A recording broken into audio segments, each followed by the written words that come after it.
My lord, I am mentioned for one petition matter for listings, my lord. 27th August, my lord. For what? Lord, long-term municipal board, my lord, needed all, my lord, shops rooms are settled by this local youth, my lord. And, contract, long-term municipal board, my lord, settled their all shop, long-term poly market is settled their local unemployed youth, my lord. But the all petitioners are required then, my lord, for needed interim order, my lord. From that time, my lord. Interim order for what? Earlier, my lord, Lanka Municipal Board one regulations, my lord, for me. As per meeting, my lord, all earlier poly market is stopped, my lord. And that was settled, my lord, unemployed youth, my lord. When do you want it? 27th August, my lord. No, 28.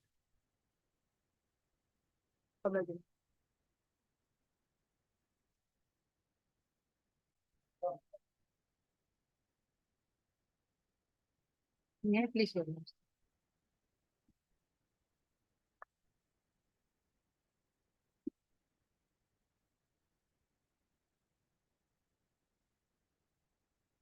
I'm the forest regulator. Yes, anything you could find out, Mr. Mohapatra? I can hear Sir, you. good morning. Yes. Yeah, good morning, sir. Sir, Find out? yes, sir. Actually, sir, after I got that order, sir, I wrote to DFO once again, sir. I wrote him to write any present any other documents he has. But sir, he sent a letter which is not very much new. Same thing he has written, sir. He has written that this all these things, communal violence broke out, and after that, this material got perished, and these people were called, sir, for 2 times, but they did not turn up. His letter says that confiscation proceeding was initiated, so the hearing was conducted. But actually, that is not the confiscation process, of course, sir. But sir, one thing is that what I would like to say, sir, since it's a property, I mean, it should not be to my mind. It says it should not be the property of the petitioner, sir. It should be rather the property of the state government, because, sir, these materials have been seized because and there was an offense caused.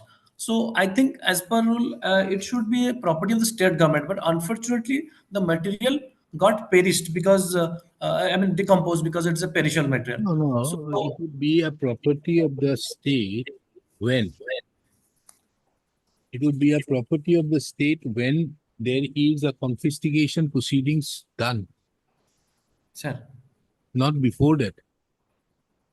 It cannot be a property of the state unless you confiscate it and become or initiate the forfeiture. okay, sir. You have to take away the rights of the petitioner. Sir, Unless you can show that the petitioner had no documents to that effect in support of that, the title over that. sir, I beg your apology, sir. Just to add to what I said, sir. Like,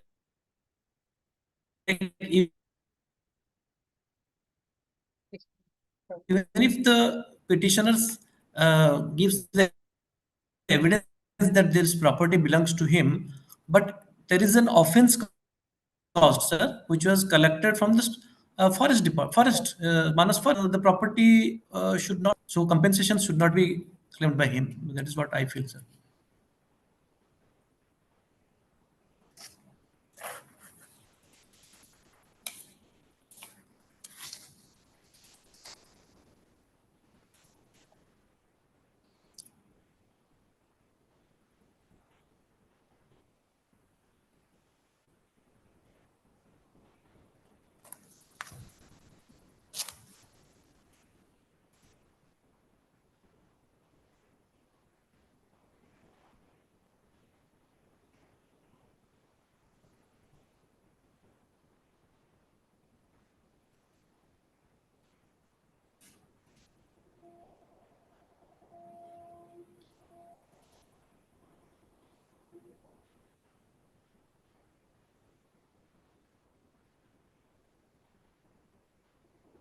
What are the records available in respect to the seized barks? What are the records available as regards the seized barks?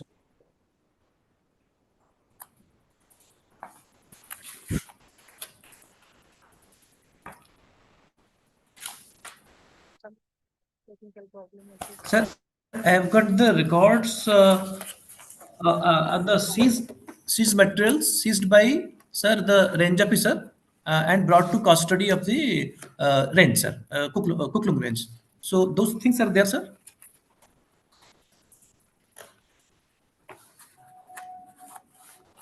Understood. What else? What other records are available with you as regards the seized barks? I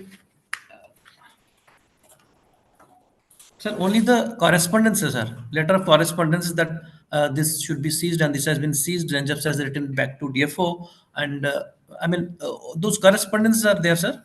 That they have been seized and they So are there is no initiation of confiscation proceedings.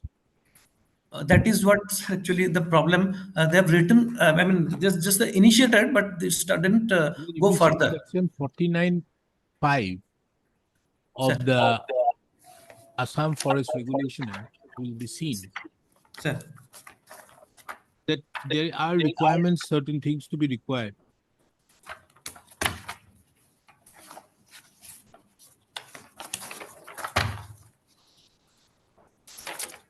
Have you done anything?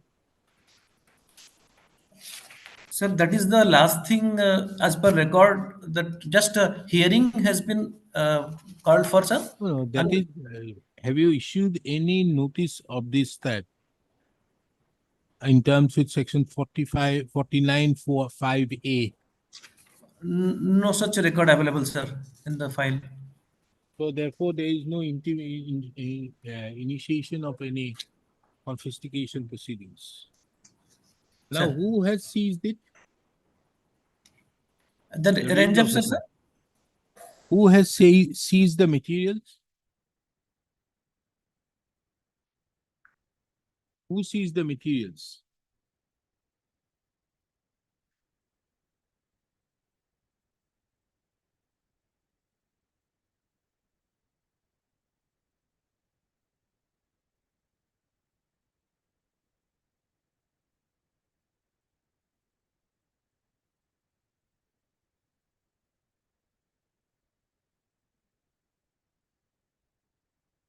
And what is the rank of a forester? What is the rank of a forester?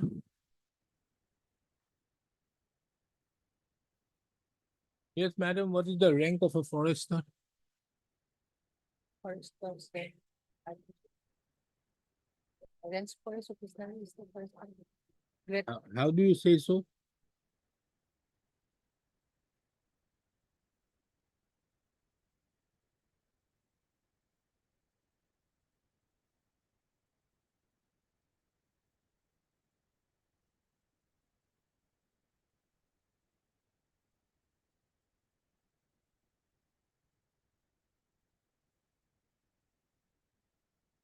Range officer is above the forester. No, sir. He The range officer range is above. officer above the forester. Yes, sir. Range officer above the forester is gazetted officer.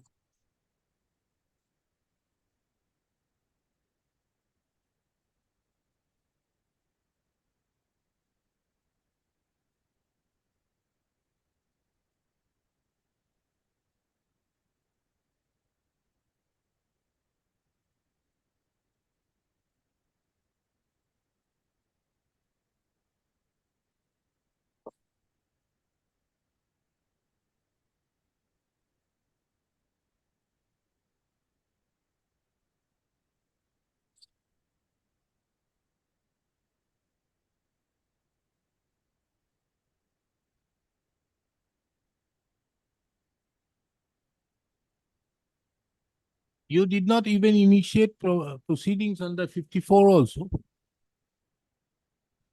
No such record available, sir. Sir.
Yes, Mr. Day, anything you want to say?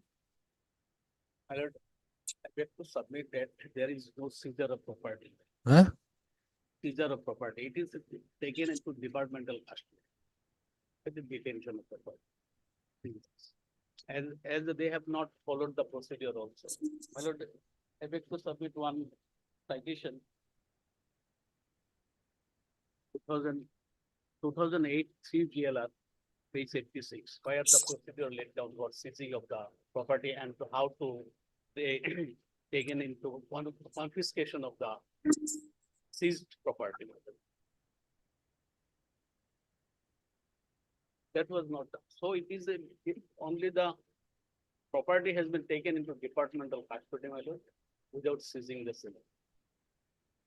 Paragraph, my lord.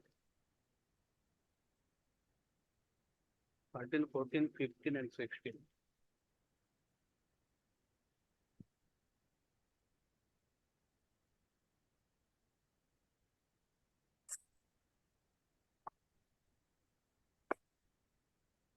Now, understood. The question out here is very clear to the effect that there is no confiscation proceedings. The property would only vest upon the state after a confiscation order is passed and the appeal period being over. That is one aspect of it. Now, in the case if you are convicted, what happens to the property then? My lord, it is their negligence. It is No, their understood. negligence. But if you are convicted, then what happens to that property? My lord, I beg Let to us see. submit. Now, if you see the and you see section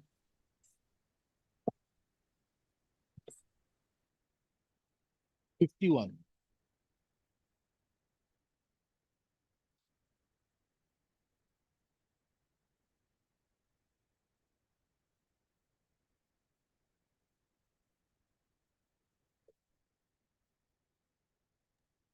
Any person is conflicted. What the property of the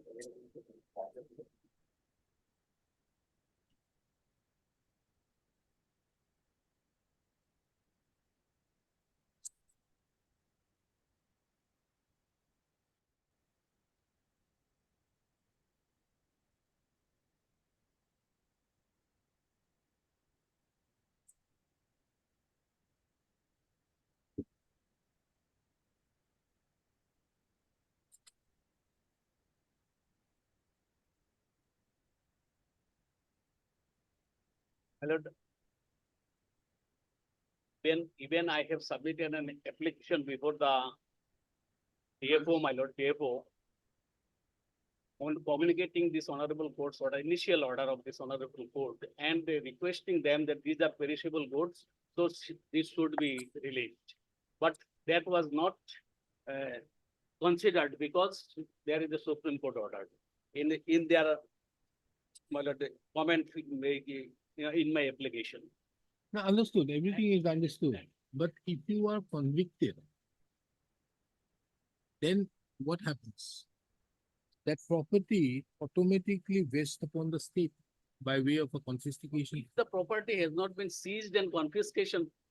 Property cannot, government cannot claim the property. It's their government property. It is our property, private property, my lord. And moreover, my lord, with due permission, I have collected from the revenue village.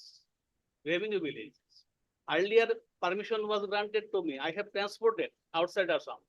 Subsequently, I have collected, applied for TP, then they have stopped to give TP.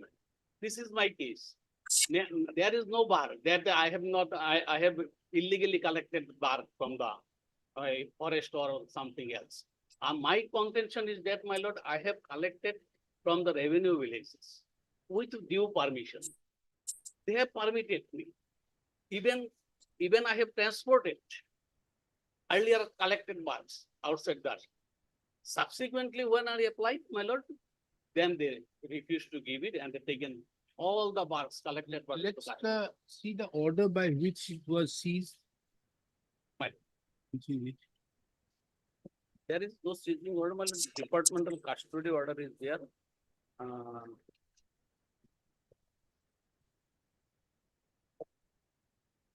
94, 95, my lord, page 94 and 95. Annexure R and S. Page 94, my lord. This is written by the divisional forest officer to the chief conservator of forest. Collection of Badgila barks are herbal in revenue villages area under Kuplung Ranch and Amteka and transportation thereof. Stated above. Now I that I have will look into. I'm only asking you only one thing. What is the document which they have given you upon seizing? No documents given, nothing. Nothing. Isn't it the requirement of giving a seizure memo? Yes, my lord. As per this honorable court's judgment, my lord, they are to give it the seizure list. Also notice to be issued to me. See, let us see where there is a reason to believe that a forest offense have been committed in respect of any forest produce, such produce so and so. Trucks, so and so used in the commission of them may be seized and not below. Every officer seizing the air shall place on such property or respectable. People.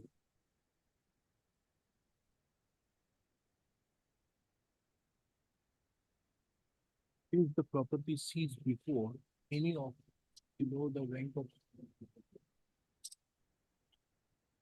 and it has been regarded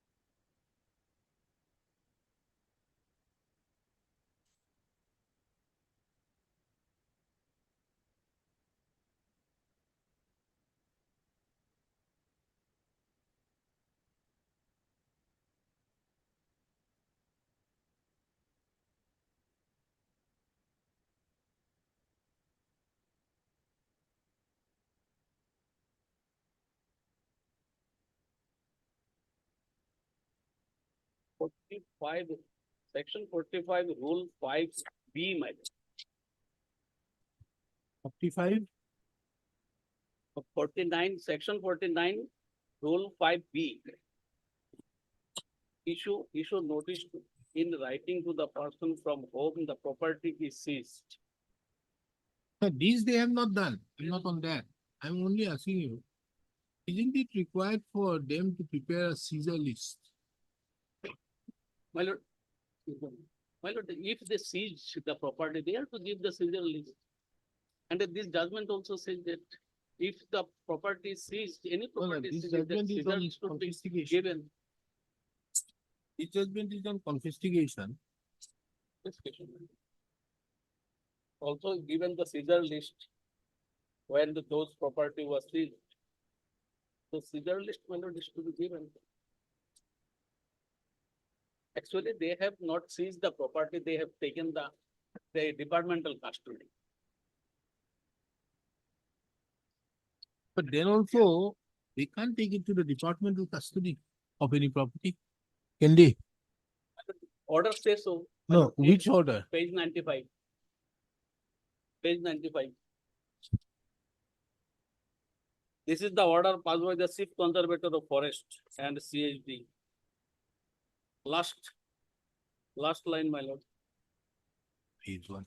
It is so you are also requested to take the collected Badgila barks under departmental custody until further order. So there is no seizure memo also prepared.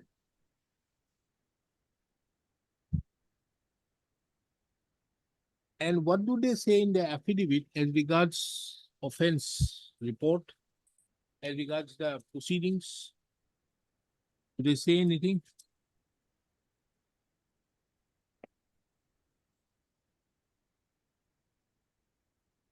In their affidavit, my lord, they are saying that.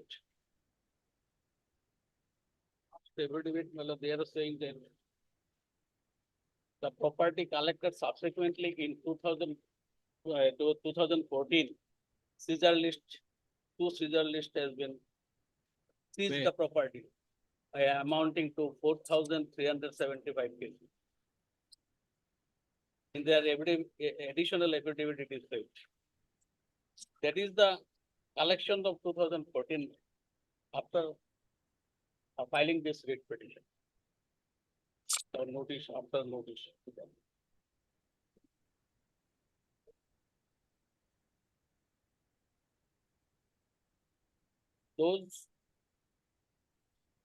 Those properties are not related to my writ petition.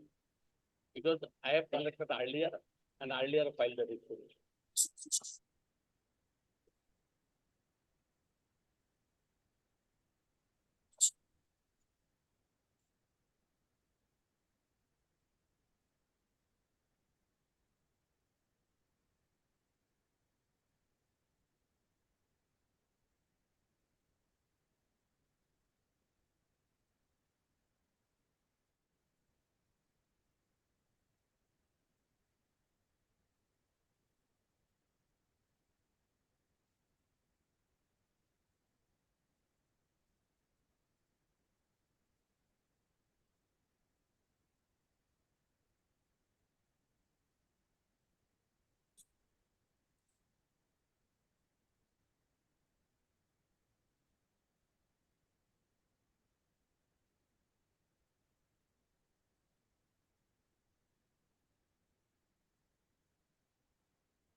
This seizing, which was made on 1/2/2014, is a subsequent in respect of 4,375 kilos, My lord.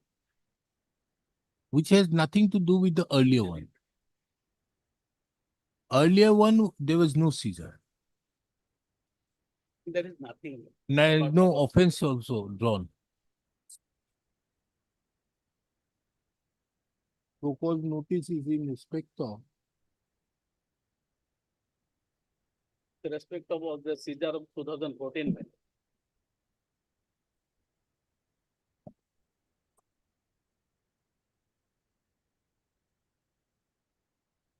this has nothing to do with the earlier one. So they even did not initiate any offense also against us.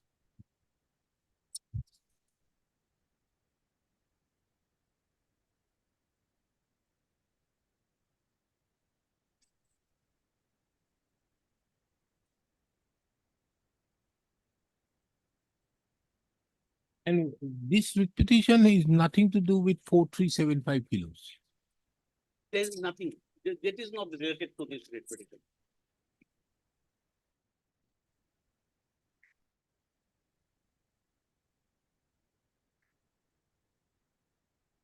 Now, tell me another thing. How will there is one provision which stipulates that if it is a perishable good, it could be sold off and the proceeds be kept. And once you are convicted, it will be confiscated. Now, can a forest produce, which is otherwise banned, be sold? My contention, my lord, I have not collected any marks from the forest. I have collected from the revenue. And the record is there. So there, you mean to say there is no bar in selling those? If it is from the revenue village, there is no bar from selling. But if it is from outside, inside the in the reserve forest, there is a bar. So that product would be sold. Yes, if it is forest produce, they seize it, they can sold it under section that 54. But when my contention is that I have collected from the revenue villages and It's okay. Yes. I'm not on that. That is not my question. My question is there any ban in selling goods which are obtained from the revenue village? no, no, Yes, Mr. Mohapatra. I beg your pardon, sir. Is Actually, there there any is a, ban? Is there any ban sir. in selling goods which are obtained from the revenue village? Sir, as per Honorable Supreme Court order, there is a circular came from PCCF office in 2012, where it mentioned clearly that there are three types of barks: laham, bhatgila, and one more, sir, madakhat or something. These cannot be collected or transported outside. So From? that is It from cannot be anywhere, sir. collected and transported from home. Anywhere, sir, not necessarily forest. Where is that circular? 2012, June 2012, sir. Let us see that. Where is that? 2012. June 2012.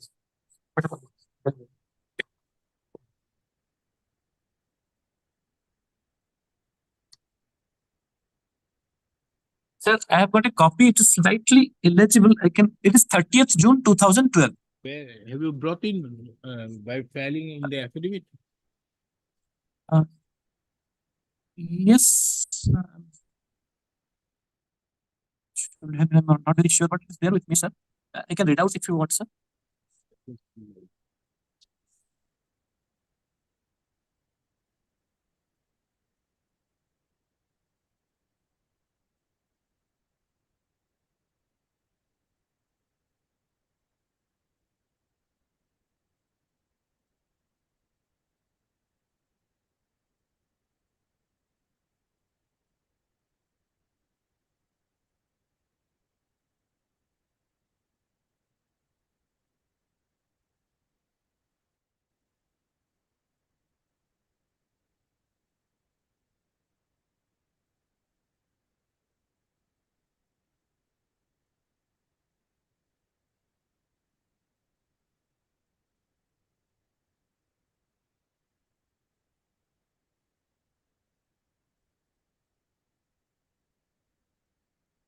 Where is that document?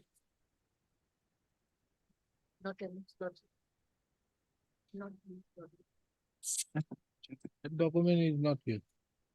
but basic in Huh? Assam Forest Regulation 1891. Section 4, forest produce includes the following, whether found in or brought from a forest or not. That is to say, timber, charcoal, potato, wood oil, resin, natural varnish, bark, black, No, it's okay. but it is collected from forest or not. Understood. Therefore, the question if it was obtained from the revenue village, is there any ban in selling it? In selling. Why I'm saying it? Then why didn't you sell it if it was perishable? You could have sold it. You can't take that excuse to the effect. This you have collected in your custody, this 43,000 or something, 30,000 or something, 70 lakh, 70,000, almost 70,000. whatever may be, it was done. If it was done so, how do you take care of that?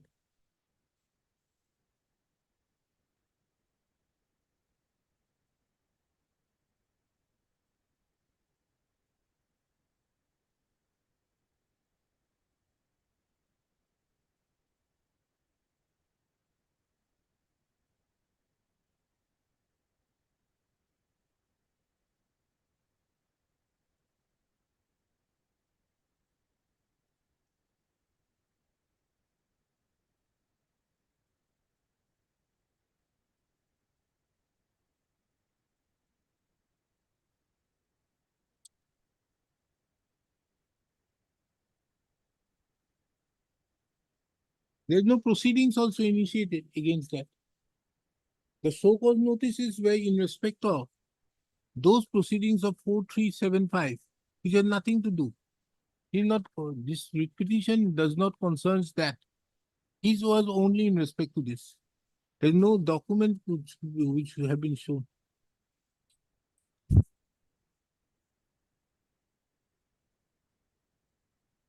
Now, the next question is what is to be done out here? It will be a case of compensation. And the compensation, how do you measure it?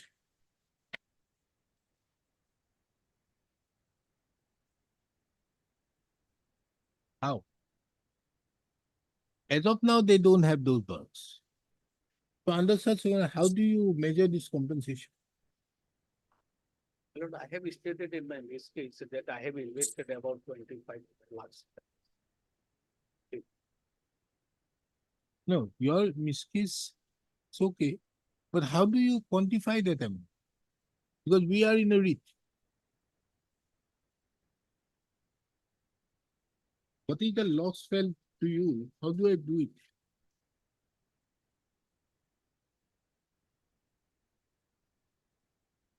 As of now, they don't have the bonds. So how will this court pass an order? I hold it, yes, this is absolutely illegal. But as of now, when they say they don't have it, I can't direct a release. Now, if a release is not possible, look, something has to be given to you. How? How do I quantify it? Lord, they have not denied my contention in my mistakes. I have stated. Understood. Let us assume everything. But how do I allow you or grant you a compensation? I can very well say that yes, 5 lakhs you pay to him as compensation for the illegal on constitutional tort. It will be a constitutional tort. But how do I assess? Can I direct giving you this amount unless you have shown to the effect that this is the loss which you have felt by you?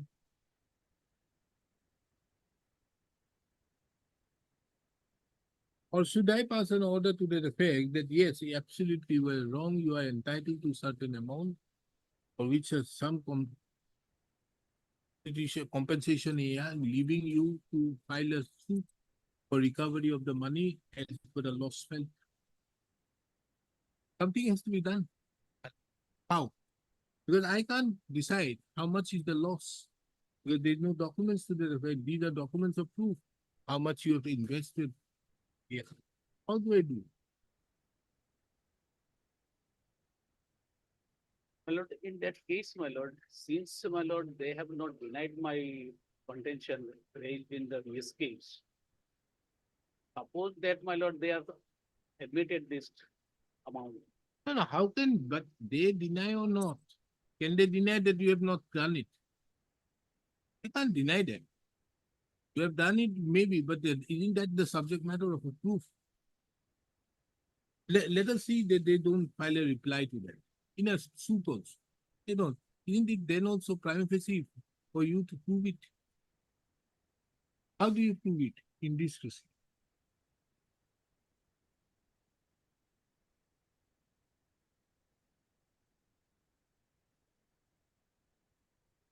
What happened in that judgment, do you remember that case of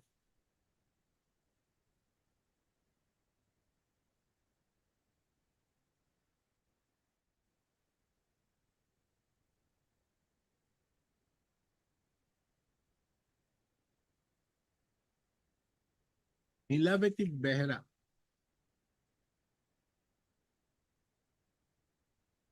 And there is another judgment thereafter also. How did the court assess the compensation? For constitutional thought, I can very well give you something.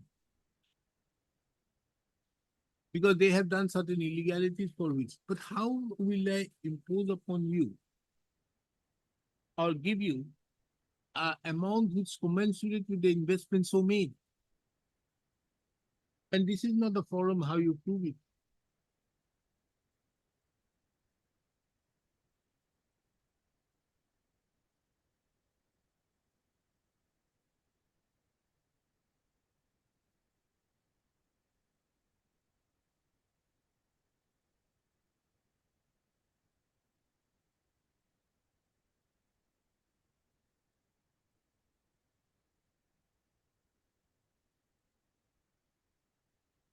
My submission is there, my lord. Since they are, my lord, illegally taken into custody. And since 2013, my lord, we are suffering till today. So lump sum adequate cost may be imposed and the matter may be referred to the civil court to determine the.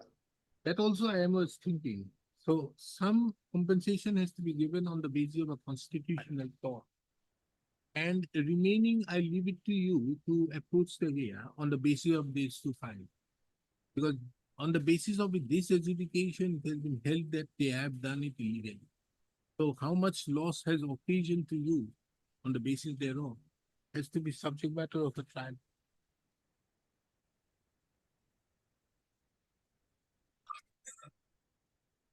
Anything else?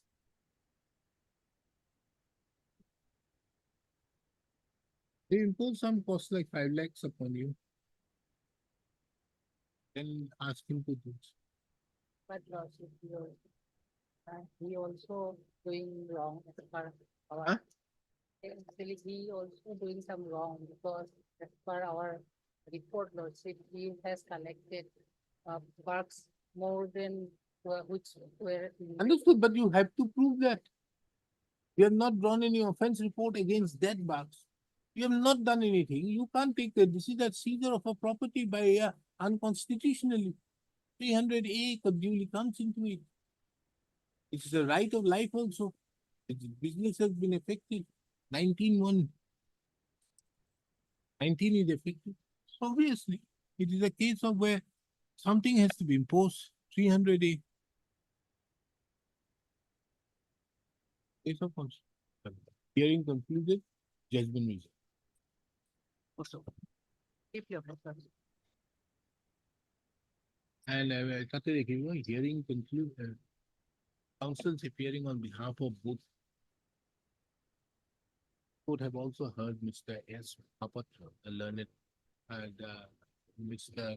S. Mahapatra, who is the APCCF, CHD Forest, Coroland Territorial Council. Pursuant to the observation so made on 13/8/2024, his appearance is dispensed with. To list the judgment is reserved. If you have.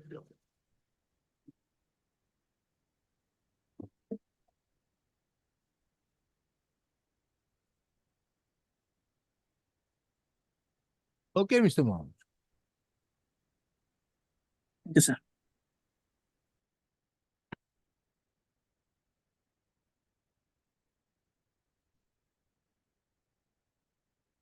Yeah, as per my client's instruction, whether I pray that some time may be granted, they want to file a transfer petition for the school. Yeah. They want to file a transfer petition for the school. Which one? Sir. How? You go in before the Supreme Court. But the fact is, how do you do it? Because that matter is pending, it comes to take. Supreme Court, the matter is different. You can't get this thing transferred from here.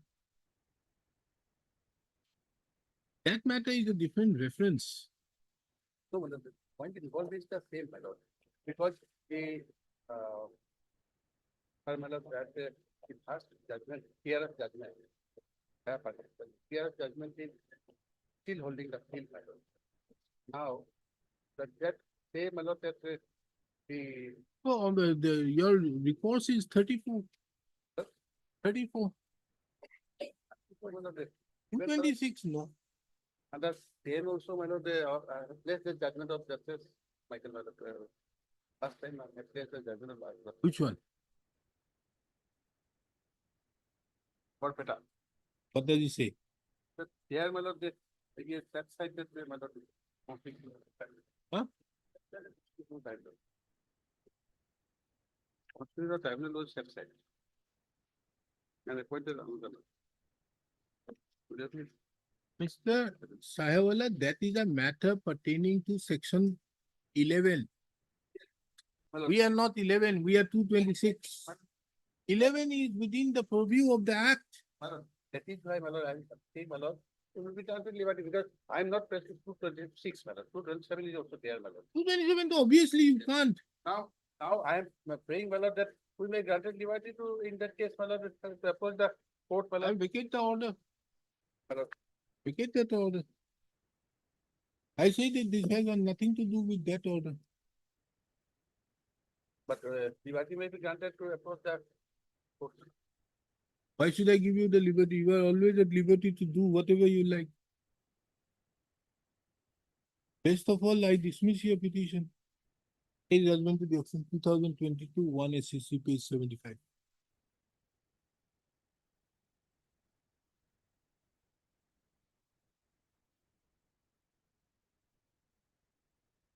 One SCC page 75.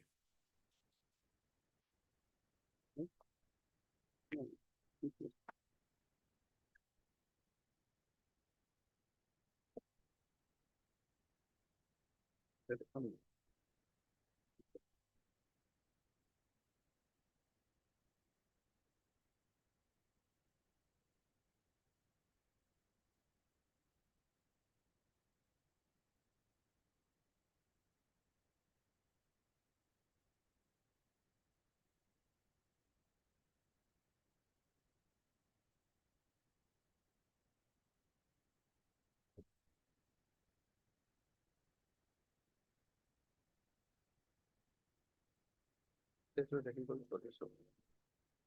Madam, huh?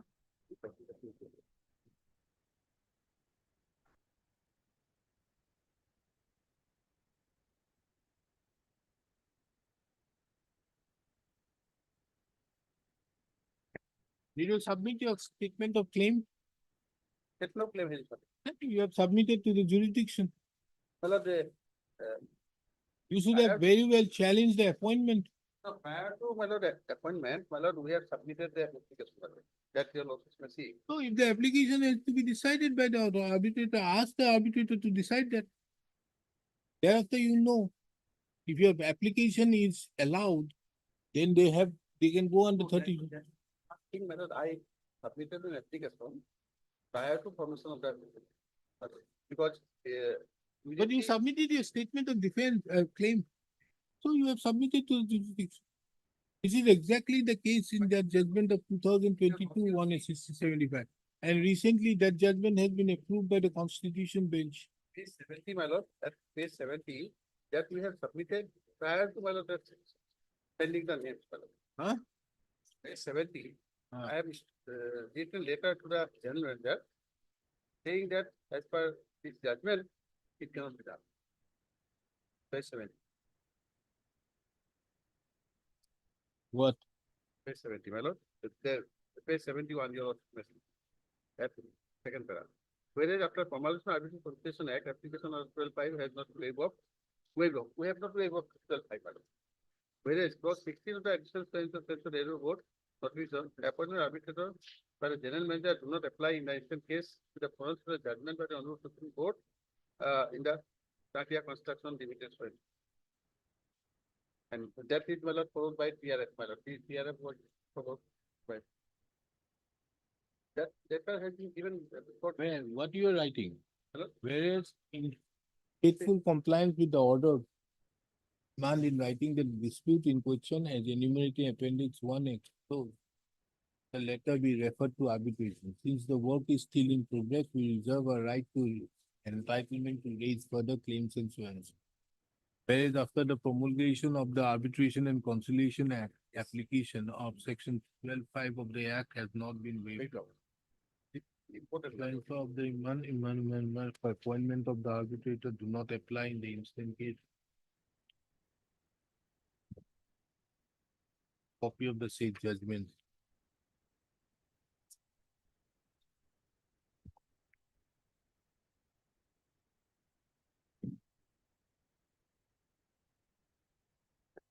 Now, where is your statement of claim?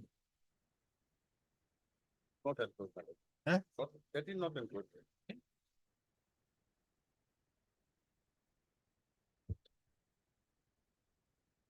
And we.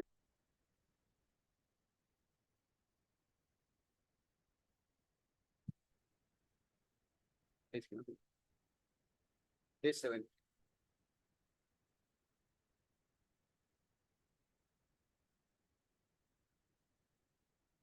The application.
That 78 application has been, my lord, rejected by the tribunal by page 155, annexure 14. Page Annexure 14, page 1, last page. 55.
So we dismiss it. We dismiss. Kindly see the judgment of 2022 1 SCC page 75. It's a 3 judges bench.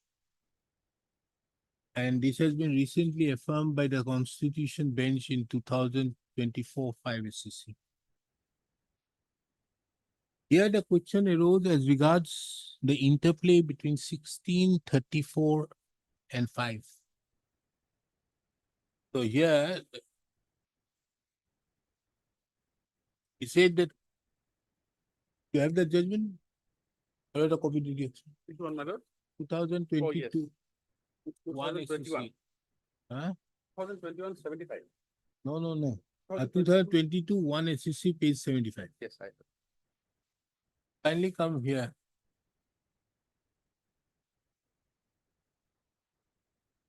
Paragraph 9.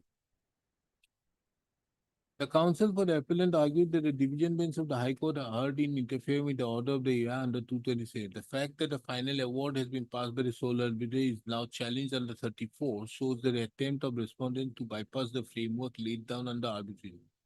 He points out that section 16(2) mandates that the sole arbitrator has the jurisdiction to adjudicate the preliminary issue of jurisdiction, which can only be challenged under section 34. Now, thereafter, if you kindly see, this is the issue with 13. The Arbitration Act itself gives various procedure and forums to challenge the appointment of an arbitrator.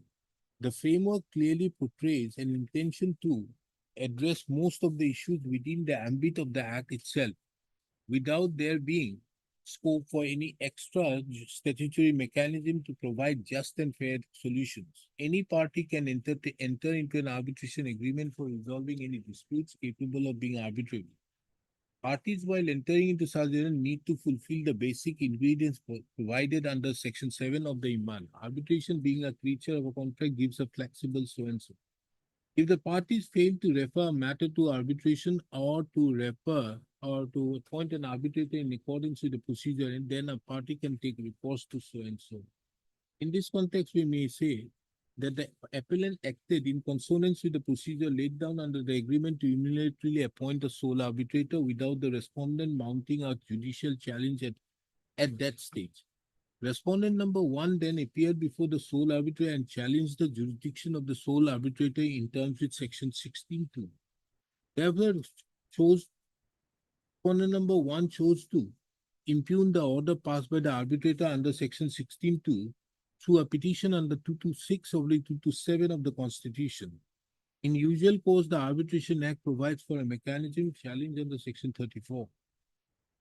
The term only as occurring under the provision serves two purposes of making the enactment a complete code and lays down the procedure. Then all these things, then you come. In the instant case, paragraph 20. Respondent has not been able to show exceptional circumstances or bad faith on the part of the appellant to invoke the remedy under 227 of the Constitution. No doubt, the ambit of 227 is broad and pervasive. However, the High Court should not have used its inherent power to interject the arbitral process at this stage. It is brought to our notice that subsequent to the impugned order of the sole arbitrator, a final award was rendered by him on merits which is challenged by the respondent in a separate section 34. Viewed from so and so, so and so. And kindly come here. The High Court did not appreciate the limitations under Article 226 and 227 of the Constitution and reasoned that the appellant has undertaken to appoint an arbitrator unilaterally, thereby rendering respondent number one remediless. However, a plain reading of the arbiter points to the fact that the appellant herein had actually acted in accordance with the procedure laid down without any malafide. Respondent number one did not take any legal recourse against the appointment of the sole arbitrator and rather submitted themselves before the tribunal to adjudicate on the jurisdiction issue as well as on merits. In this situation, respondent has to endure the natural consequences of submitting themselves to the jurisdiction of the sole arbitrator, which can be challenged through an application under section 34. It may be noted that in the present case, the award has already been passed during the pendency of this appeal, and the respondent have already prepared a challenge under 34. Respondent number one has not been able to show any exceptional circumstances which mandates the exercise of jurisdiction under 226 and 227 of the Constitution. So, see, the award has been passed, my lord. Understood? In our case, my lord, what happened, my lord? We do one thing, we vacate this order and then let them pass the award and then we pass the award. Because within 1 year they have to do it. Fantastic. My lord, then my lord, if you're also. Award pass on not the No, but- question. The question of why should My lord, this court invoke? Supreme Court, even my lord, if you will also see the order, my lord, the second order, my lord, that, just time, please.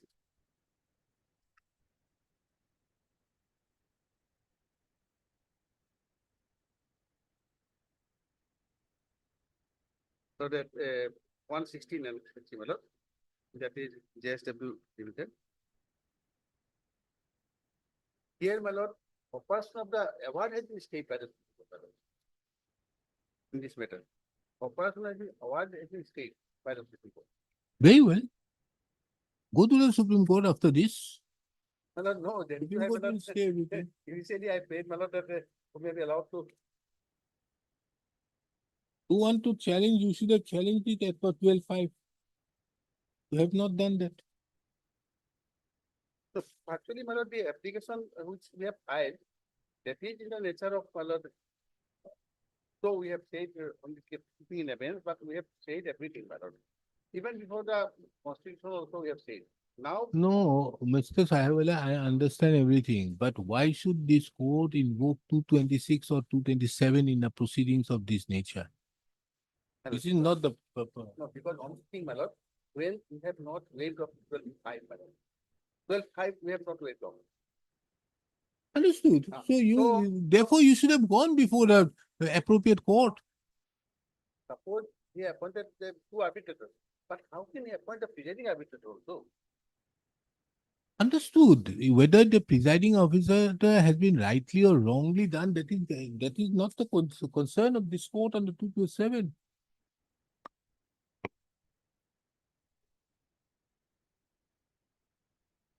And moreover, my lord, if Supreme Court finally holds that the general manager has no authority, my lord, there, my lord, there will be infractors, my lord, everything will be infractors. My Very good. lord, it's a forum, no, my lord. So what? So, How does it matter? If it is held by the Supreme Court that this has been, that this general manager has no authority, you have already raised that issue. And once it is being rejected, then the arbitration proceedings has to go on. Then it will be done. Can't help it. That is the mandate of the law. In every case, there might be, just for example, in a case where an arbitrator did not give you the chance of cross-examination. At the end of the day, that may be set aside on the ground of principles of natural justice under 34. You may very well come before this court and say that, look here, but should this court interfere? No. There is a bar. All this can only be challenged under 34. The basic idea behind this is that the courts, the judicial court should not touch it anything unless it is a case of exceptional nature. my lord, I am praying for some time, my lord, so that good matters may be hard in the meantime, my lord. Because so that But the question of staying, because what is happening is, in view of the order being passed in the writ petition, nothing is being done. The writ petition order, which was passed with due respect by my ordinate bench, could have only limited that interim order till the constitution of the year or till the arbitration proceedings. But this has been done. Then, under such circumstances, this matter will go on. This order was passed in almost 3 years back, 4 years back. no, Justice Saikya had passed the order, my lord. Justice Saikya had passed the order in the matter. Who? In their matter vacating application. Ah. The evening order. He had passed that order and vacated them. Not vacated. That is why I am taking up the matter for final disposal.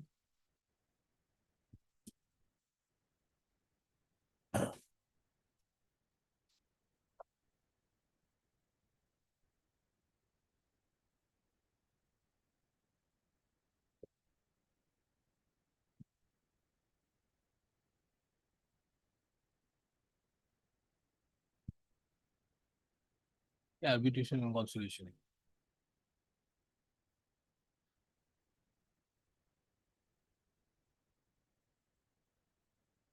Why, you should have challenged that immediately then. You have not challenged it. You submitted yourself to the jurisdiction. And why have you not enclosed the statement? My lord, because the larger bench matter is still pending. That is No, why did you submit the statement of defense? Claim. Huh? A statement of claim. Why did you submit? Did you waive your right? Did you raise the jurisdiction point there? Because section 16 has to be read on that date itself. That should have been the first question raised. Show me your statement of defense. Did you raise that issue? Claim? Same matter, right? Yeah, how can you say that you don't have?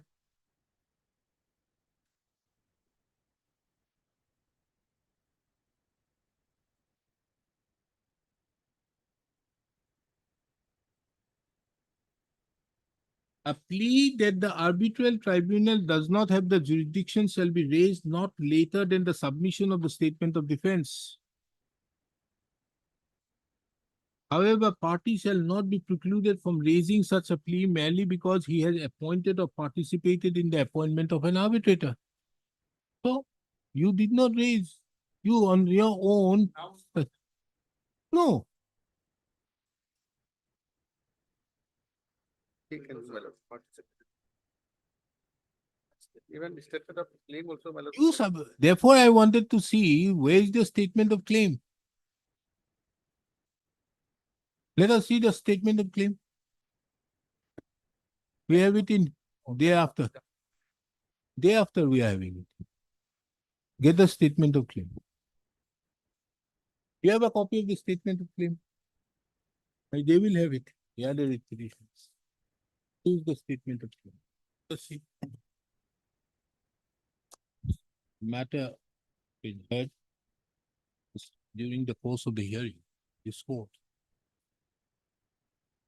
have asked the petitioner to produce the statement of claim so filed by the petitioner before the learned arbitral tribunal. This has been done so in view of the order dated or in the instant proceedings dated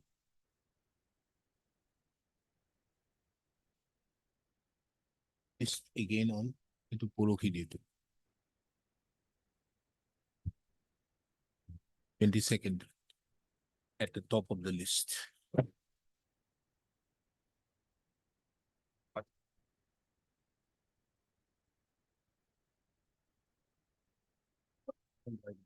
Take it away.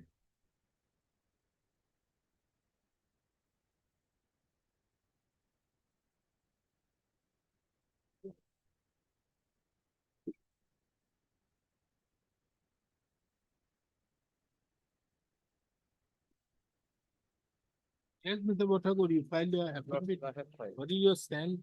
My stand so far as your lordship, the 2 to 17. issue of your lordship settlement in the government registered fisheries is concerned, your lordship, I have said nothing.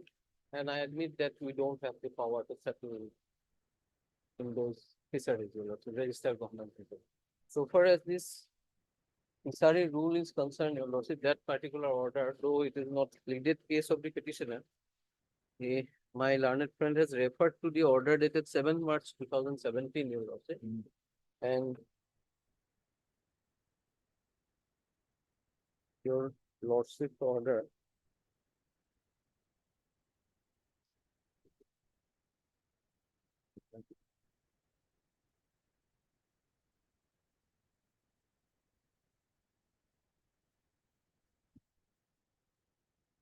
Your lordship's order dated 19/7/2024, your lord, para 2.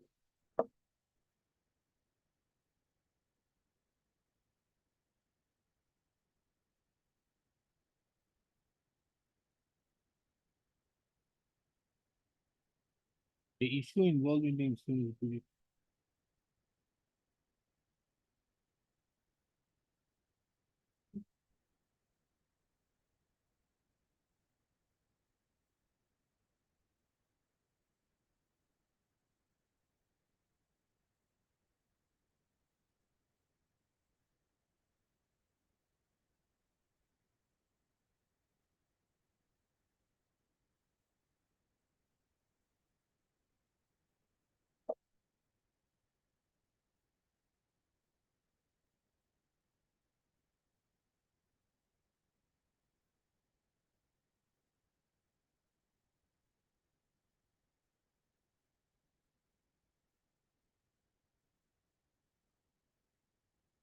now, what is your reply here?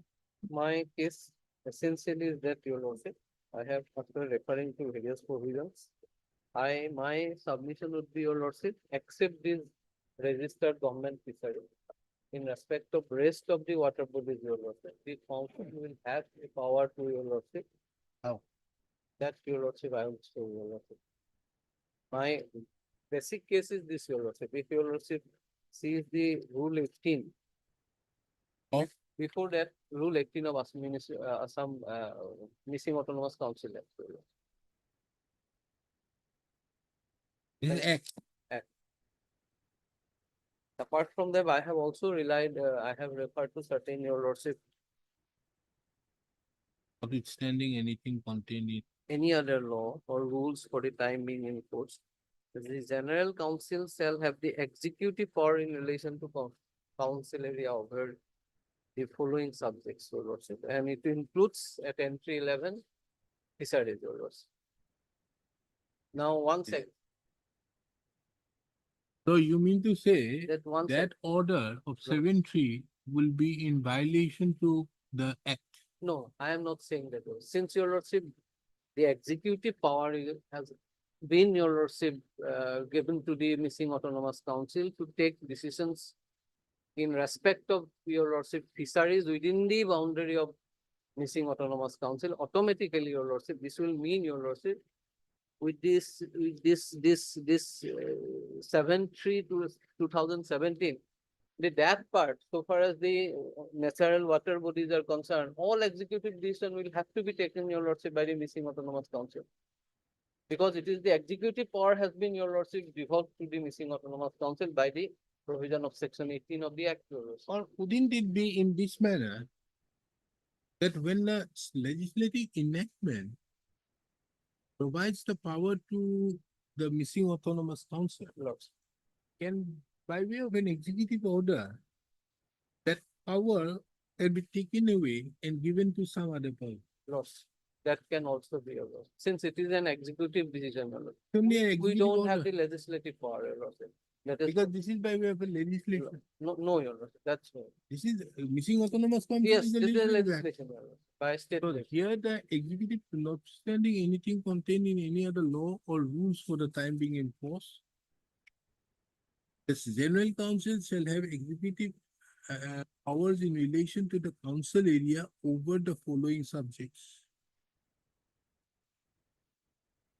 Now, what does this act has overriding upon other provisions? It starts with a non-obstinate clause, your lordship.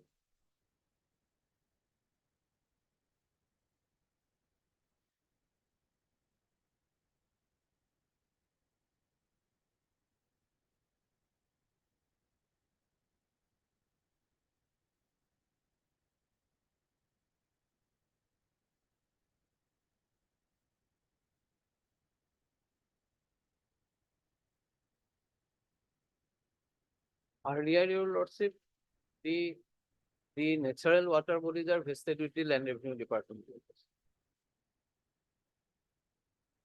As reflected from the order, your lordship. Now, this order, your lordship, vested that administrative control to the fishery department.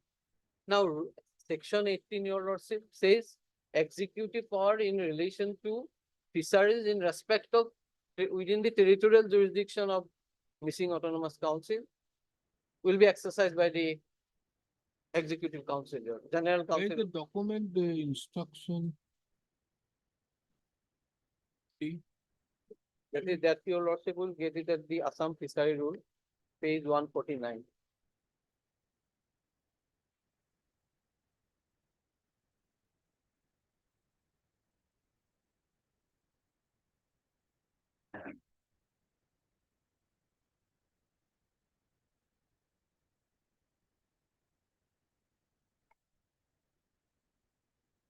So, your lordship, this book, in that book, it is not available.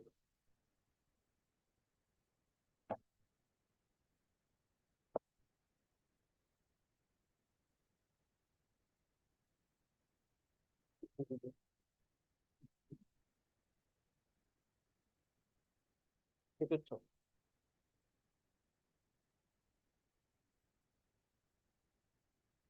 Your lordship will get it in this book, your lordship.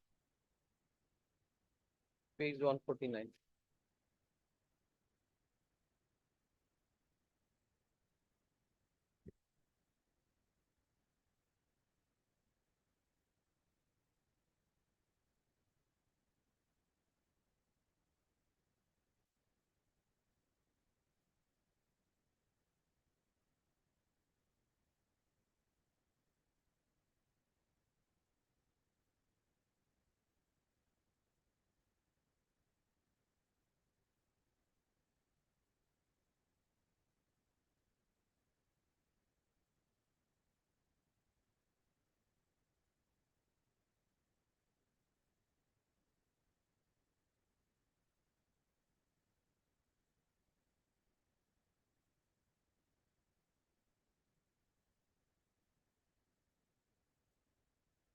Mr. Bothakur, what is this section 155 and 156 of the Assam Land and Revenue Regulation?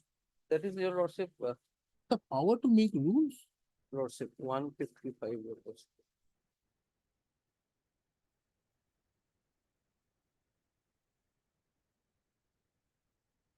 Additional power to make rules, your lordship. The government may in addition other matter for which they are empowered to also make full consequence. And 156? Penalty for Government may making rules under the area provide that a breach of a rule in so and so is punishable and so and so. This is the power to that. Lordship. But how is that power being exercised for this? Can you see the 7/3/2017? Lordship. Section 1555 and 156. How is that power being exercised?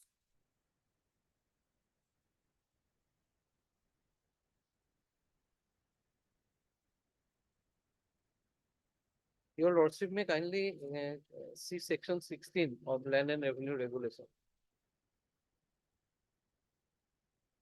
154. It says, Your Lordship, Deputy Commissioner with the previous sanction of the state government may by proclamation published in the press there any collection of water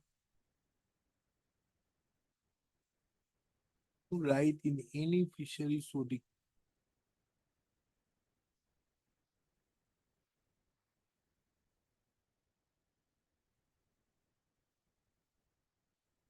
so section 155 does it say so? It is only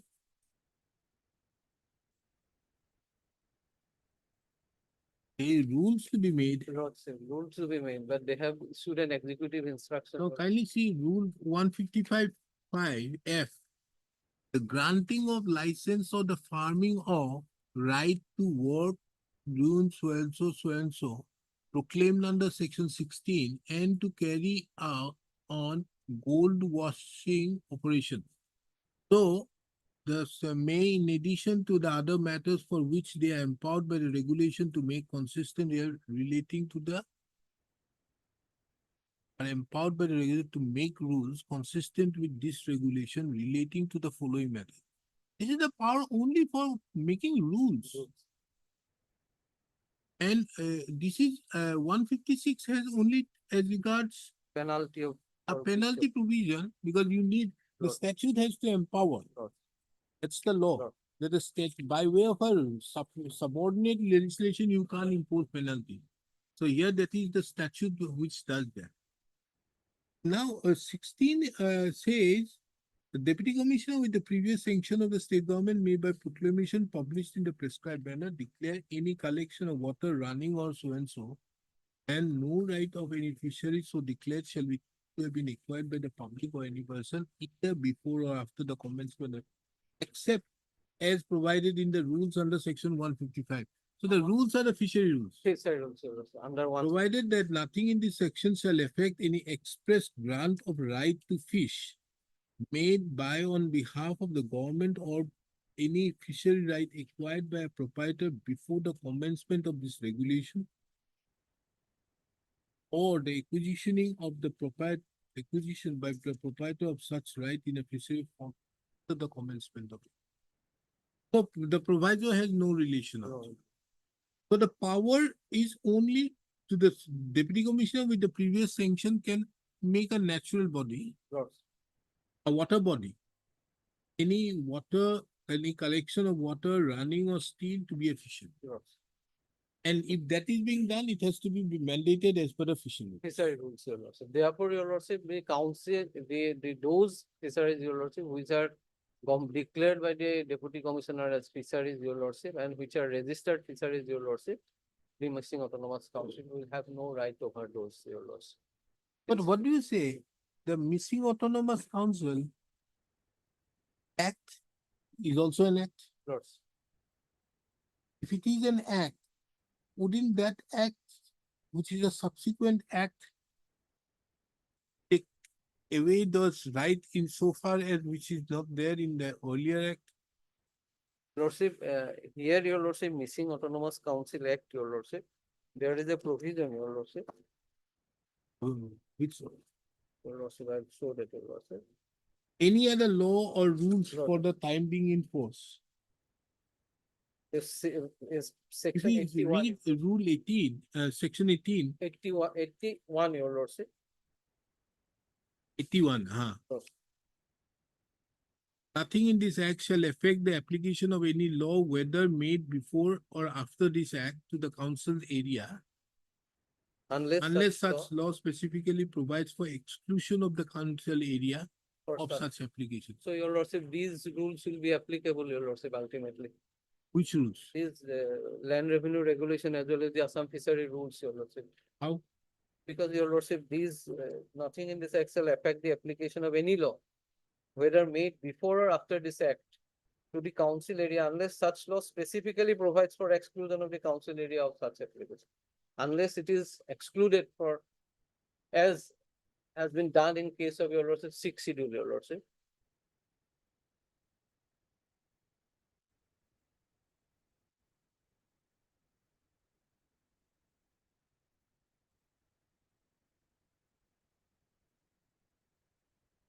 So since it empowers your lordship a specific authority to settle the fisheries, your lordship, so far as registered government fisheries, your lordship, therefore probably in my humble submission, your lordship, we will have no right, your lordship, so far as registered government fisheries are concerned. But so far as other natural bodies are concerned, your lordship, It's an executive order which cannot override. override, your lordship, number one. Number two, your lordship, even if it is cannot override, your lordship, even then, since executive power has been, your lordship, given to the General Council of the Missing Autonomous Council, your lordship, in relation to the fishery department, your lordship, all executive decision is that therefore the administrative control will be vested with the Missing Autonomous Council so far as the natural water bodies within territorial Then jurisdiction. tell me, if we apply rule 8, section 81, Lords. and as per you, unless it specifically excludes the council area, Lords, that law would be applicable. Lords. Now, by virtue of section Article 166(2), Lords. a governor's order is also an executive order. It's an instrument. Lords. Is an instrument, it will also have the force of law. Lords. If it is so, but it does not exclude the general area, Lords. then when that 7/3/2017 shall not override the Rule 18. This is because, your lordship, the executive power itself has been transferred to Missing Autonomous Council, your lordship. Understood? So- Maybe it may have been, Lordship. but it does not exclude. It does not exclude. It does not exclude that area. If we are to give the same interpretation vis-a-vis Rule 18, Lord. 16, then there also it does not exclude the Missing Autonomous Council. Lordship. Here also it does not exclude specifically Missing Autonomous Council. Then wouldn't that law under Article 166(2) prevail? Since, your lordship, for my submission to that will be, Wouldn't it be the same thing? in my humble submission, probably it would not be, your lordship. This is because, your lordship, now the 162 gives the executive power to the, your lordship, state, your lordship, provinces, your lordship. Now that part of that executive power, your lordship, in relation to the Missing Autonomous Council has been transferred to the General Council of the Missing Autonomous Council. Understood. Lord. But it does not exclude. See, if we give the same meaning, which is otherwise the meaning which you are giving for Rule 6, Lord, Section 16, there also it does not.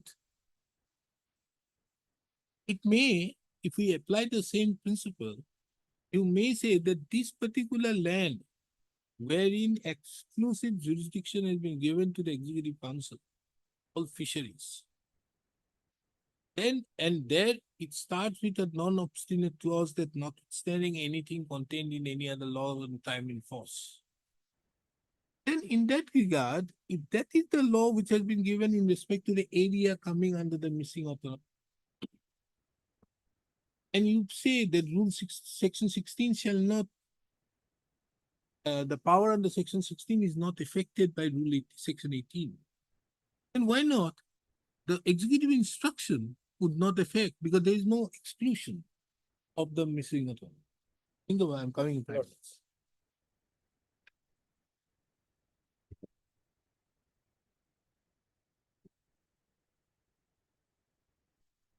regarding this issue Lordship has raised just now, this been discussed, Lordship, it is in the order, Lordship. 8200. Regarding that, for applicability of the section 18 of the Missing Autonomous Council, Lordship, so section 23 has to be complied, Lordship. 200, 21/6/2024.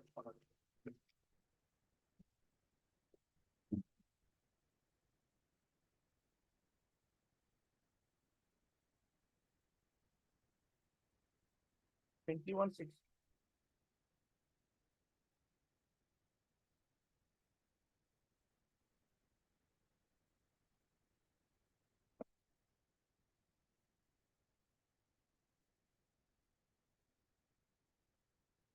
Two thousand twenty.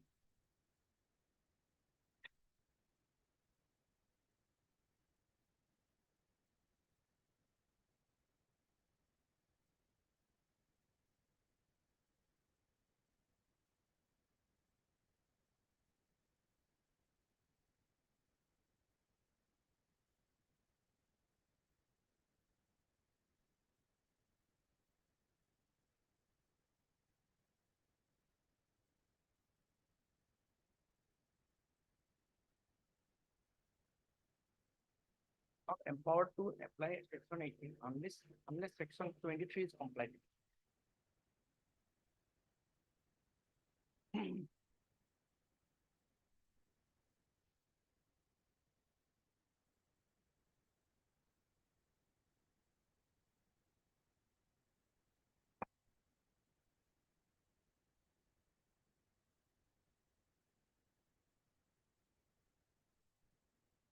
Proceed.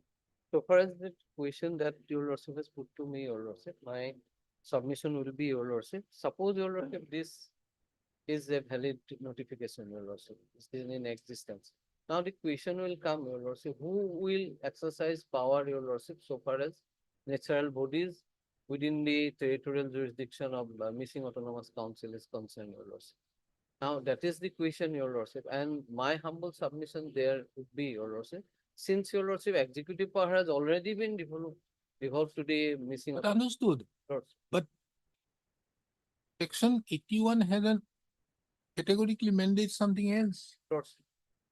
Section 81 says any law made previously or Lordship. after Lordship. will have an overriding effect unless Missing Autonomous Council has been specifically excluded. Simple words. Lordship. How do you take care of that notification unless that notification has been put to challenge? But otherwise it is a law. By way of administrative instructions, any act or any rules can be very well been fulfilled, can be filled up. Cannot transgress beyond that, but it can be very well done. So it cannot go beyond the governor could not have exercised the power which is dehors the parent act or the rules framed therein under. It cannot. But it is being done in exercise. Therefore, I was asking you, why 155 and 156? Power has been sourced from 155 and 156 and not from any other source. So this is just a supplementary provision to what is being done in the fishery rules. It's just supplementing there. And therefore, it would be a law. Wouldn't that law have an overriding effect unless in that notification it was said that the Missing Autonomous Council is out? Lordship, if we, in my humble submission, your lordship, if we interpret it that manner, your lordship, the particular provision of the Missing Autonomous Council, your lordship, that the section 18, your lordship, entry 11, your lordship, that will become virtually, your lordship, OTOs, your lordship, that will have the dead letter, your lordship. Understood. Then your lordship, harmonious construction of these provision, your lordship. If we interpret it in a manner, your lordship, giving your lordship life to that, your lordship, this section 18, your lordship. So therefore, you see the power to exercise in terms of section 18 has to be done in the manner which have been stipulated in section 23. Lordship. Section 23 stipulates the government will do. Government will make rules through the General Council. The rules have been made with the approval of the government. Therefore, those rules, if it is made by the government, it will have an overriding effect because of the fact that it is being done. Lordship, But unless you have the language in which Section 81 is couched in, then that is why I'm saying, I put the reverse question to you. Why not all other bodies? The other bodies are also there, which comes under 16. 16 will also have an overriding effect in view of Rule 18, Section 18. yes. It does not. If it does not, then it will also apply here. There the problem arises. Otherwise, there is no problem. That is why I put the reverse question to you. Yes. So far as your lordship 23 is concerned, your lordship, that is a subsequent stage, your lordship. Once your lordship, we have the power, your lordship, then the question of framing bylaws with the approval of the government. that will- Mr. Botako, there are many judgments of the Supreme Court that when he says that when you are to exercise the power on the basis of something which is to be prescribed, Lordship. and if the prescription is not there, you cannot exercise the power. Lordship, that we cannot, your lordship. Then as of now, you don't have the fishery rules. We don't have the fishery rules. So your if you lordship. don't have the fishery We- rules, how do you exercise? We probably, your lordship, we don't need to, your lordship, we only need to frame bylaws, your lordship, so far as. What if Lordship. you Under framing section bylaws, 23, but here it says the bylaws. bylaws. You don't have a bylaws also. Lord. Because if you frame the bylaws, it has the sanctity of the government Lordship. made thereunder and subject to the approval of the government. Because the moment you have to understand this is not a six schedule matter. No, It is outside. So under such circumstances, the government overall has the jurisdiction.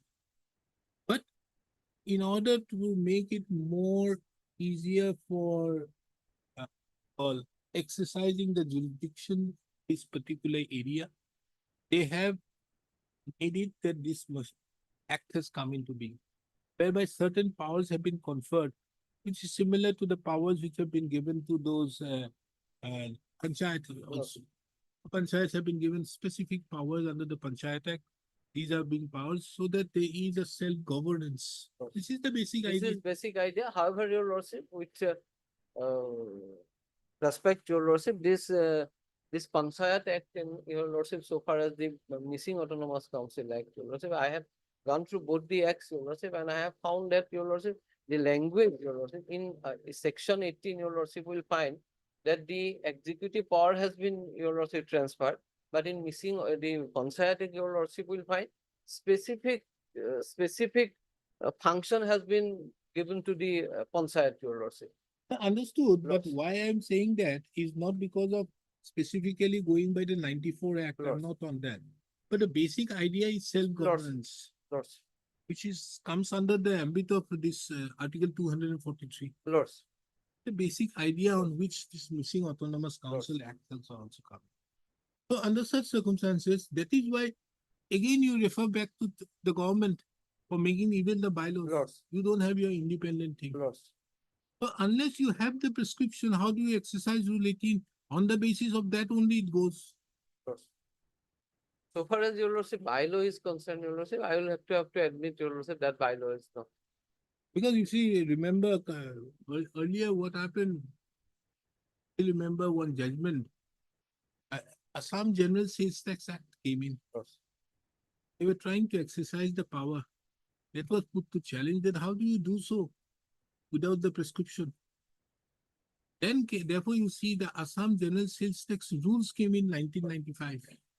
Because this court passed an order that you cannot exercise the power of, that was the power as regards section 27 of that act, which is parameteria to the provisions of section 194 of the income tax, deduction of tax at source. Lords. How can you do so without the prescription? So here also the power under 18 is interlinked with 23. Lords. And if That you is don't there, have, yeah. you cannot. And if you cannot settle. If you cannot settle, the matter is who does it? Lord. There the problem is. Lordship, so far as your lordship, even if your lordship, we have the power, your lordship, the executive power, we cannot settle your lordship until and unless your No, the lordship bylaw. bylaws under section 23 is framed and it is approved by the. Because if you have the bylaw that has the approval of the government, it will have an overriding Right. effect Right. upon this. Right. But the main problem, however, arises with interpretation of section 81. This interpretation, because an executive order would also come in, Lords. and more particularly when it is being exercised under Right. 151, would be a subordinate legislation. Its subordinate legislation will also be a law. It's a problem. Now, what this 2017 notification order, your lordship, only your lordship, so far as 1823 your lordship is concerned, we cannot, your lordship. Since bylaws are not there, your lordship, it's apparent, your lordship. But my submission would be, your lordship, first we will have to decide whether we have the power or not, your lordship. Thereafter, your lordship, framing of bylaws. No, apparently we see, therefore, my question to you, that if you have the power, then you have the power against declared fishery also. Lords. The same principle No, will apply. declared fishery, there will be a problem, you know. Why? That's why I am trying to, your lordship. Your lordship, declared fisheries are, your lordship, a part may fall within territorial jurisdiction of missing autonomous council, a part may not, your lordship. So therefore, that part against which will fall, or for that matter, the deputy commissioner, let us take an example. Lords. The deputy commissioner has done so in, because the power under section 16 of the regulation is not circumscribed to only outside the autonomous council. It is silent, maybe because of the fact that 16 was made at a time when it was not necessary. Lords. Autonomous councils did not come into being at that point of time. But when that power has been given to the deputy commissioner, he could have done anywhere, any place. It is not said that it will only be done in this area or that area. Any power has been given, however, with the approval of the state government. Now, with the approval of the state government, if it is done, and then after the coming into effect of the missing autonomous council, the formation is there for the purpose of bringing in as regards the area by which it will fall within the either the satellite towns or anything which falls within the missing autonomous council. You still you may also have the same right. So the power of executive is given under Rule 18, Section 18. Now, if it is so, then why not there also? Will apply the same way. Because it does not exclude that declared or not. Then it is this act is very silent. Missing autonomous council is also silent. Right. As regards the declared fishery or not. It states, see the words. Time being enforced, the judge shall have the executive powers in relation to the council area. Council area. So if it is in the council area, therefore, anything, if it was a declared fishery by the fishery department or anybody or the deputy commissioner also would come within it. In fact, that is the biggest problem which is being faced out there in the Brahmaputra, all these places. Probably, your lordship, And this they has- always, Mr. P. Sharma always comes and says that missing autonomous council is transgressing into our. No, problem is this, your lordship, probably the legislature also did not make any specific provision, your lordship, since most of the declared fisheries, your lordship, registered fisheries, your lordship, this is large, your lordship, and never falls within a specific area, within the specific area of missing autonomous council. That's the problem, your lordship. That's why probably your lordship legislature did not make any your lordship provision for your lordship this declared registered fishery, government fisheries. Your lordship. These are all large fisheries, your lordship. It falls. No. You see, the legislature does not take into consideration those minute details. It is for the executive to do so. Therefore, the act did not declare any particular area as a fishery. Just for example, the Water Bodies Act, wherein they had specifically declared these are the areas which will fall within the water bodies.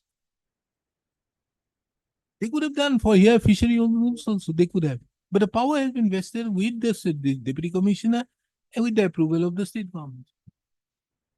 So that Therefore, it may fall, may not fall, and the legislature also never conceived of. It gave that power, but the problem arises with rule section 81. Yes. There the problem arises with 16. It will have an overriding unless it is excluded. And secondly, you can't exercise power under 18 without 23. 23. That your lordship, so Because far that will have another effect, big effect to the effect, big effect in as much as you can adopt any norm. no, your lordship, so far as some of the subjects are concerned, there are bylaws, your lordship. But so far as this fisheries Mr. are concerned, Bothakura, I don't want to actually enter into the problem of 1823. Lords, There is a reason why. Lord. Why I don't want to much enter into that, because this will also have impact upon you in other fields. Lord, And we are more concerned with the fishery, if we can finish up the matter with 18 and 81, read with 16 and Lord.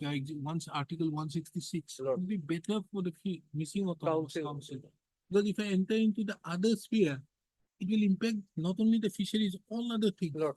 where you cannot do. Lord. If I say that, it will have an impact on every other thing, everywhere you don't have the balance. What do you on say? each subject. Your Huh? Lordship. That's correct. Your Lordship. That, your lordship, that's why I have not pointed out that 23, your lordship. He has pointed out, your lordship. No, no, he will do anything. Lord. There I'm not on that, but I don't want to enter because that No. will have a far-reaching impact on many Lord, other aspects. sounds- All other things, let them for panchayat, for fisheries, everywhere. It will have an impact. Lord.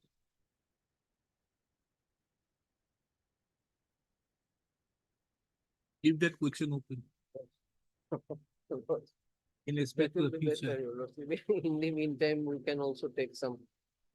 You may challenge that Lord. 7-3, that it trans. Lord.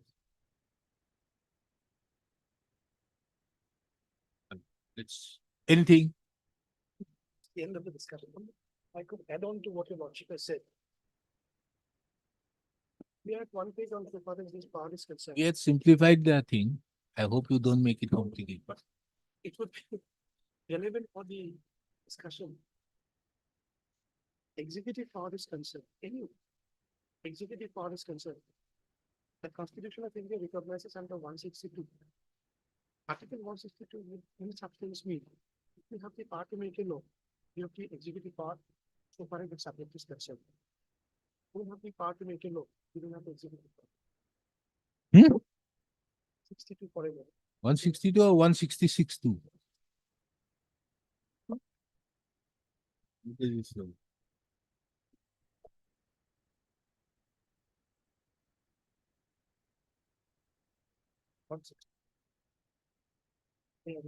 Executive power of the state shall extend to the matters which the legislature of the state has the power to make. This is so far as the state is concerned.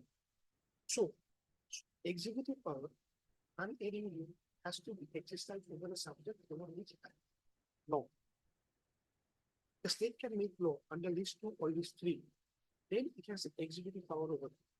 Otherwise, it has no executive power over it. So far as autonomous councils, under the constitution, 6 of the autonomous council, I invite kind of attention to 6.2, paragraph 6.2. Of the, 6. why should we go there? How vesting is done of the executive powers. And so you borrow it the analogy to way autonomous council created under the act. First, the power of executive power of the state, only when it has the power to make law. So for the section of autonomous councils are concerned, they have the power to make law. It's not that they do not have the power to make law. But the autonomous council formed under the statute, you don't have the power to make law. Therefore, their executive power would be a little bit further. So far as 6.2, paragraph 6.2 of the section is concerned.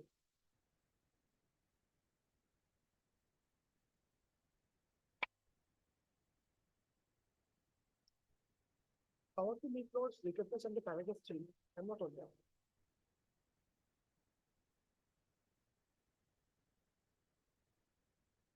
Six for a moment. One. District council for an autonomous district may establish, construct, manage, so and so and so market, ferries, fisheries, roads, transport, etc., make regulation for regulation control thereof, in particular, may prescribe language, manner in which remedy shall be imparted. This is all. 6.2. The governor may, with the consent of any district council, entrust either conditionally or unconditionally to that council or to its officers functions in relation to agriculture, animal husbandry, community, cooperative, social welfare, so and so and so, any other matter to which executive power of the state extends. Meaning thereby, executive power of the state is now transferred to a district council because over the subjects they have the power to make a law.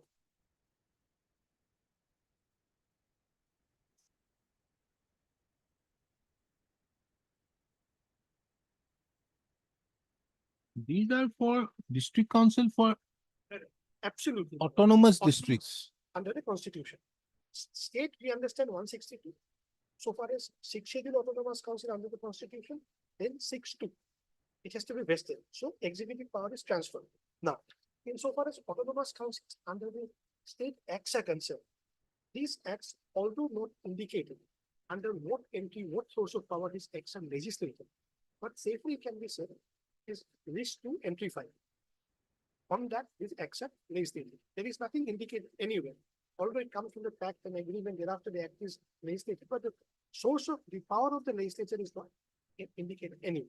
Anyway, assuming that this is a valid law, now this law has a different form of application than listing autonomous council. Why I say so? Autonomous councils otherwise would have a territorial concept. I mean, just BTAD would have BTC would have BTAD areas, the 4 districts where it is applicable.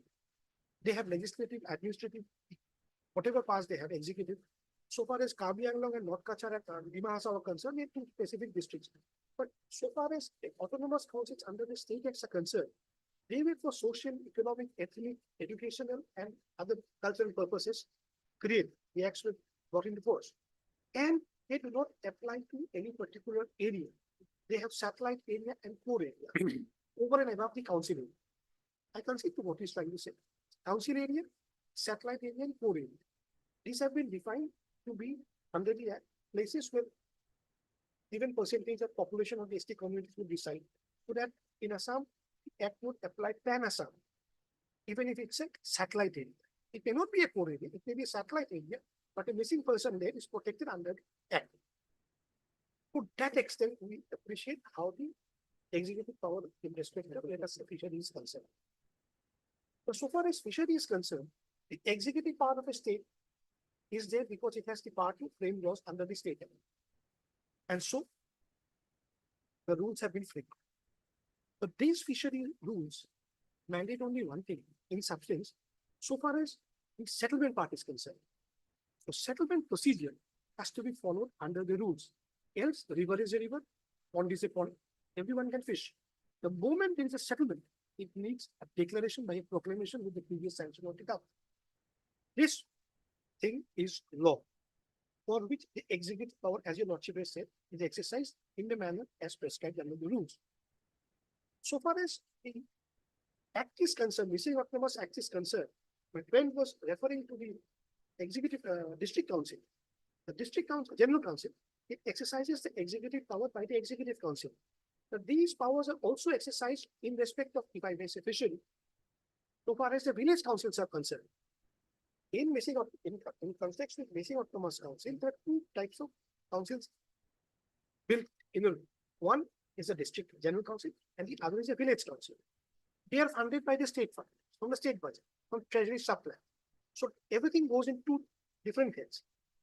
Now, if executive power is to be exercised by them without any law-making power, on their own they cannot execute the executive power. That is given in the rule-making power, which the state government has the power to make rules. That will envisage another year. The state government, because executive power is recognized, but its exercise is not by a bylaw. I would like to respectfully differ with that. I'm trying to persuade me. A bylaw is a fallout of an existing law. Existing law is the Assam Fishery Rules, which does not exclude in its operation under 81 the operation so far as missing autonomous council is concerned. Therefore, Assam Fishery Rules being a valid law legislated under 7.2 would have entire coverage of the all Assam area. Missing Autonomous Council Act also has its applicability over entire Assam in respect of satellite and core areas. So applicability of both are pan-Assam. In respect of fisheries, unless it is declared by under the fishery rules, no settlement can be made. That is the law as it holds good now. But tomorrow, if the government feels, no, we would like to give slightly more autonomy to Missing Autonomous Council, there must be a manner and method recognized under the act, and that is recognized. There must be a manner and method if the government feels. We have already in paper, we have given autonomy, but virtually they cannot do nothing because of section 81. Bylaws and about would come later on, because all acts, laws which are existing, they do not have the exclusion clause. In absence of exclusion clause, my lord, all laws which are existing as of now and not laws in force. I'm not talking about previous law, earlier laws in force. Present laws, which are constituting after the constitution, would always apply to the Missing Autonomous Council area, satellite or core. Therefore, paperwork of act is there, but vesting of power is not there. So if tomorrow there is a decision by the government, the cabinet decision will give certainly more autonomy, say in respect of fisheries concerned, there is a rule making. I am on, if my lord would kindly have the Missing Autonomous Council law. 79. It is not to 23, it is by 79. May I? The government may make rules providing for any matter which under the provision of this act is required to be prescribed or provided by the rules. Every rule made under this section shall be made. The government may make rules providing for any matter which with any provision. Exactly. Is required to be prescribed. So in respect of fishery, if tomorrow some autonomy or vesting of executive power is required to be considered, then there must be a rule under 79.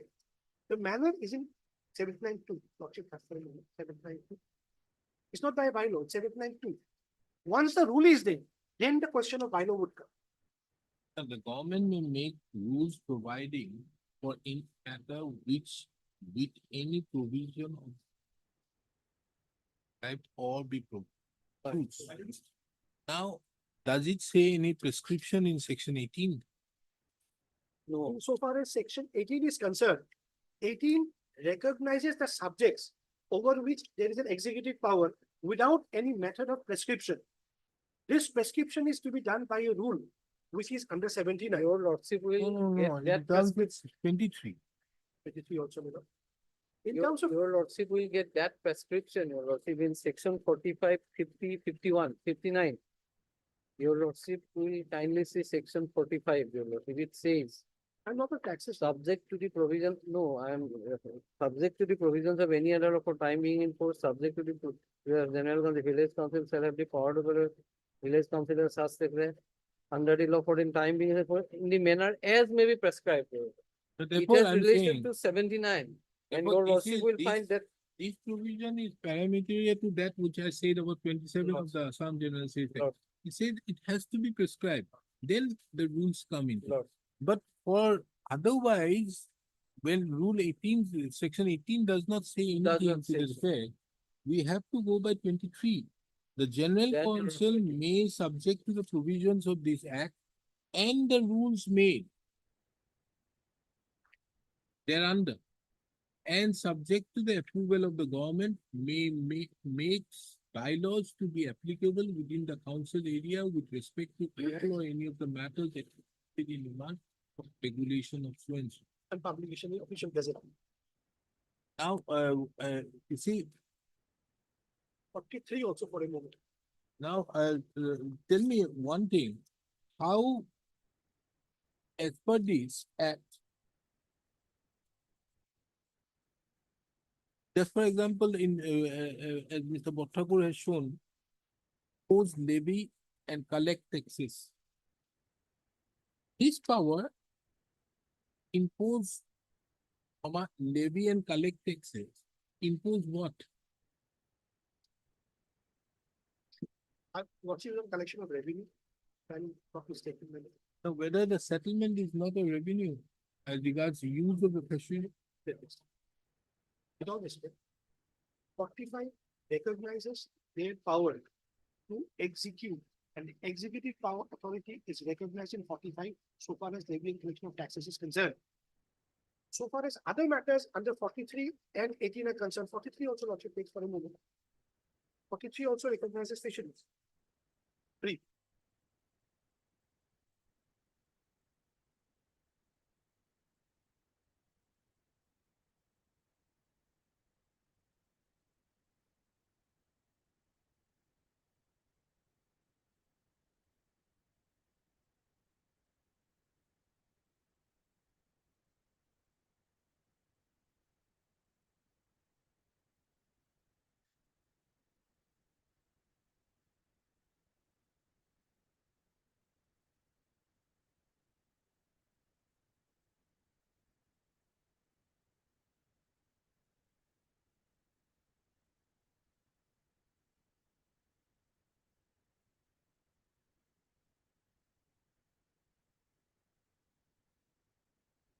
Twenty-three also recognizes the rules by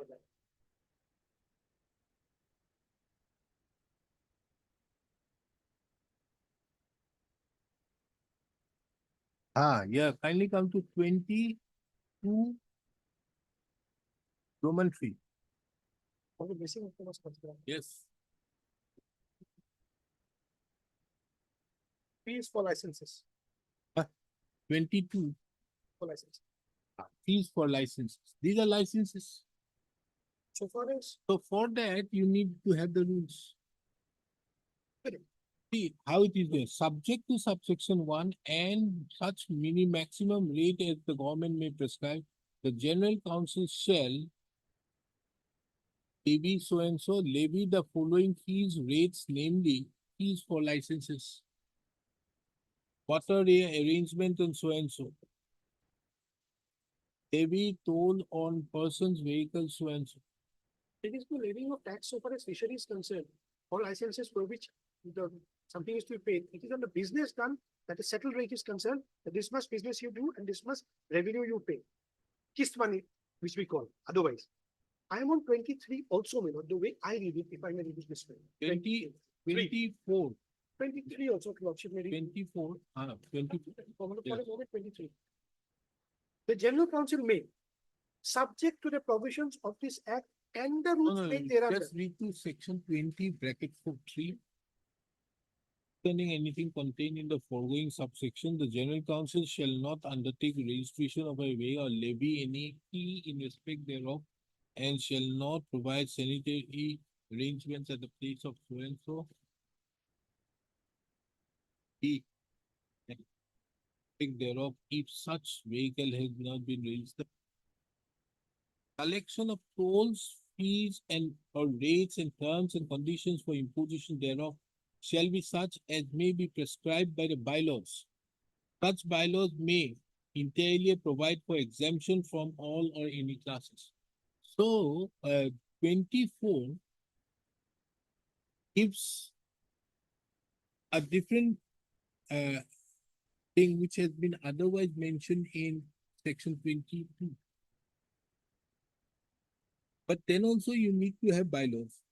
So what I am on, my lord, is 81 is always an embargo unless they have their rules or bylaws as the case may be, with corresponding amendments in the state law.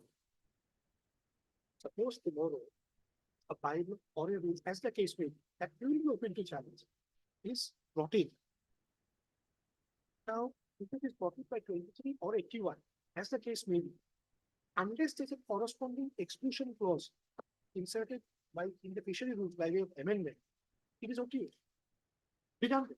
Here again, 81 will affect. Again, it must be that. So the corresponding action has to be there. Therefore, what I was on is that executive power always comes and flows when the authority exercising the power has the power to legislate on the subject. 162 for state, paragraph 62 for autonomous council under the constitution, and here 23 or 79, as the case may be. So far as the autonomous councils under the Act is concerned. Unless you have a power to legislate, which is recognized in So 23, you are challenging the entire we are not executive power. challenging anything. We are saying that missing autonomous council has no jurisdiction in our pursuit to persuade minority. We are plotting the legal provisions to satisfy the query to put. Where is the absence of power? The absence of power is the non-framing of the bylaws or the rules as the case may be. Once they are there, then the embargo of 81 is gone, corresponding amendment in the fishery rules, done.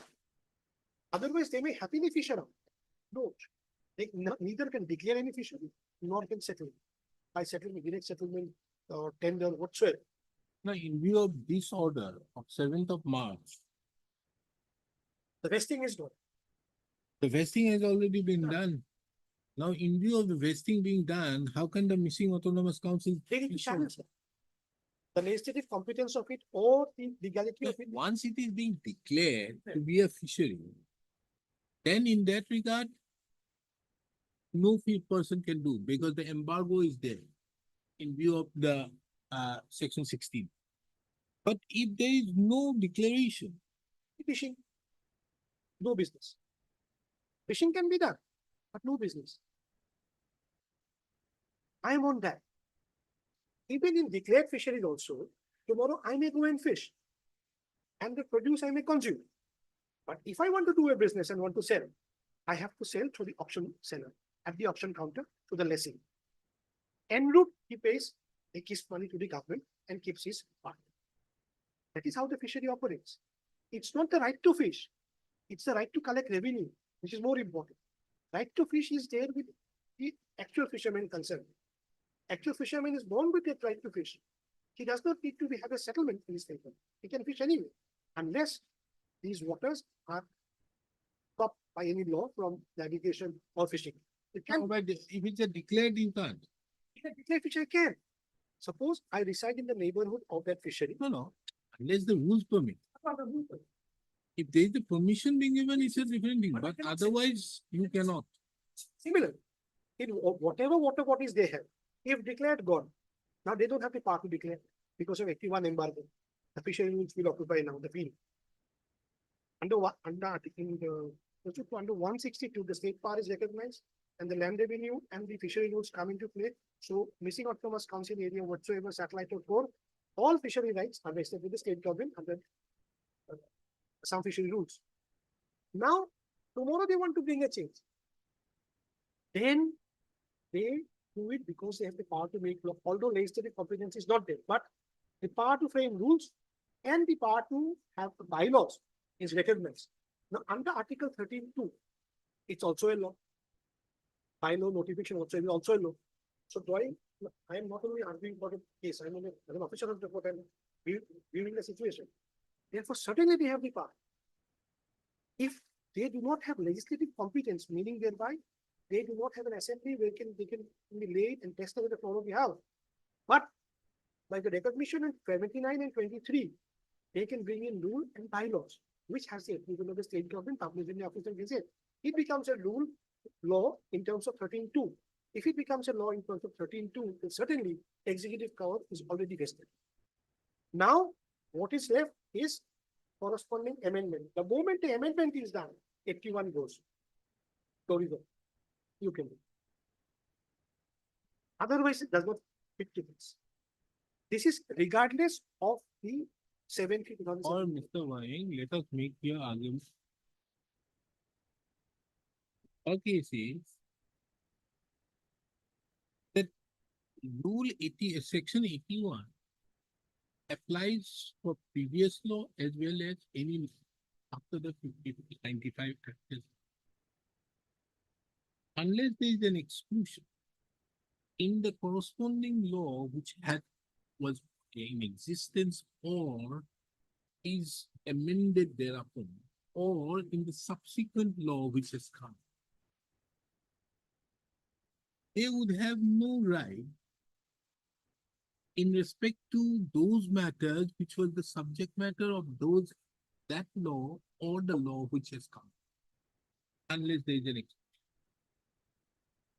If they have no right to do so, then they cannot settle the fishery.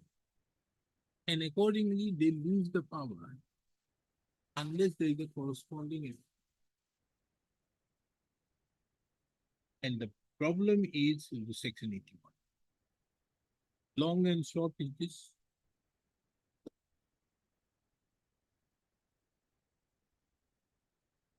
Therefore,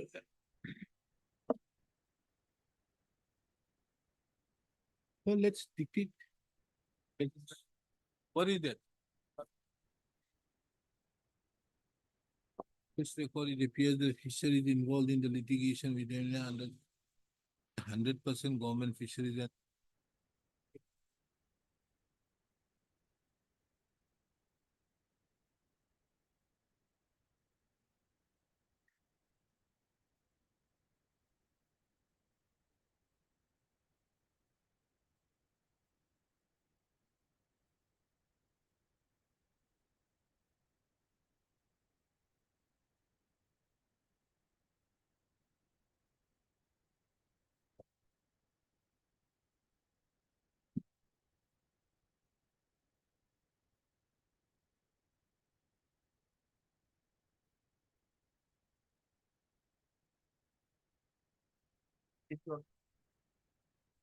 what is this again?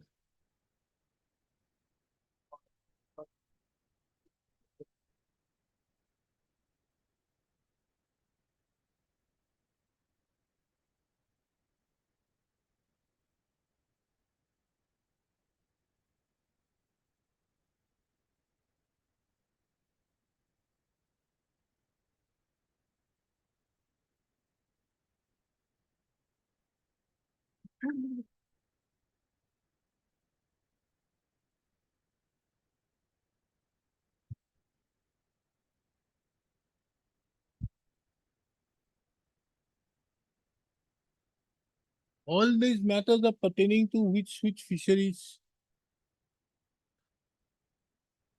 Mr. M. Dotto, anything? These were under the government fishery, the government fishery. That is totally because 60% government fishery. Perhaps for the other parts of the fishery, which will not, whether the other parts, whether they can do it or not. That is not my No, case. the question is whether the missing autonomous council in view of section 81 has the power to settle. If they don't have the power to settle, all these NITs goes. Yes, all these fisheries are, all these NITs are in which fisheries? Ours is with regard to Brahmaputra parts 3, 4 and 5. Brahmaputra part 4 and 10. So in all these cases, NITs have been issued. And mass was issued, Hmm? a single NIT, all these fisheries will be. And as per the fishery department, these NITs intrude upon the declared fisheries. All these NITs. So these are all declared fisheries. One, all the, huh? They have enforced by giving a new name in some cases. They've changed the names of the fisheries by giving them different names. Now the question arises out here, which I'm going to take it as to whether the missing autonomous council at all has the power. Because unless Rule 16 says as regards declaration by the Deputy Commissioner, and thereupon the fishery, as per the, it has to be done as per 155, 156 of the fishery rules. Missing autonomous council comes, they have an executive power to do so. Council has given some process within that area, but that is again subject to the law.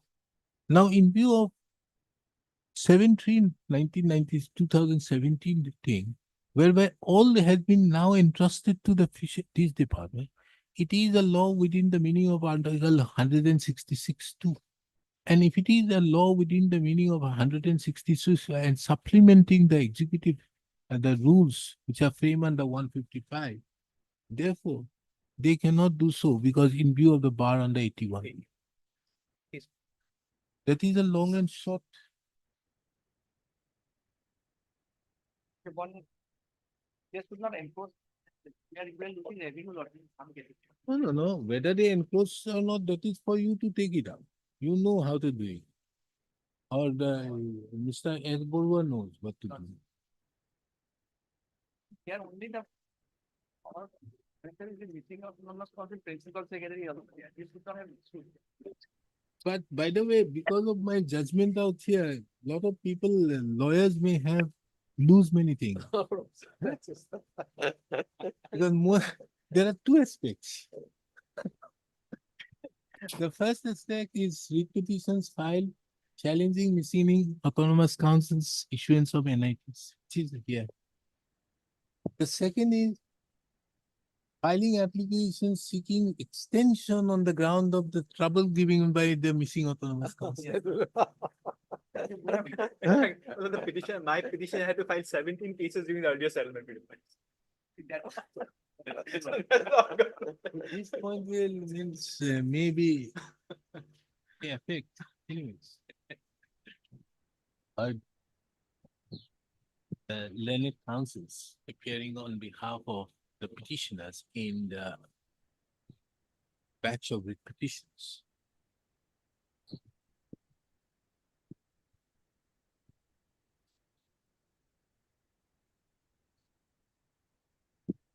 Mr. S. Botaku appears on behalf of the missing autonomous council. Hello.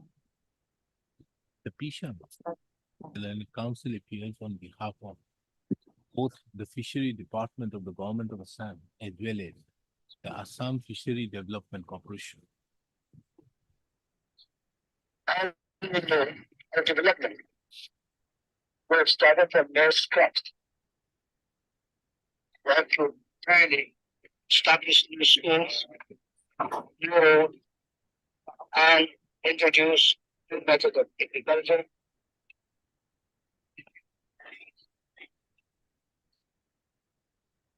The S. Purua appears on behalf of the state of Assam.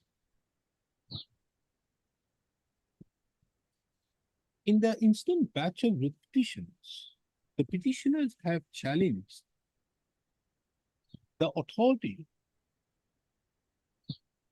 The petitioners herein who are either having Hello. 뭐지 말아요.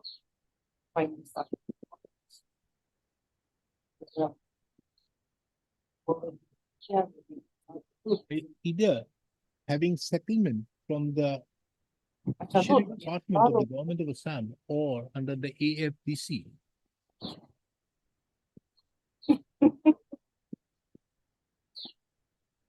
Or are prospective lessees, are prospective applicants to the, and these are all of you are running lessees. Running. No, we are not. We are the intending settler. Intending settlement or and are the intending settlement holders of the fisheries under the Fishery Department of the Government of Assam as well as the AFDC have approached this court challenging the various NITs issued. NITs, na? Issued by the missing autonomous council. Bracket. For short, the MS.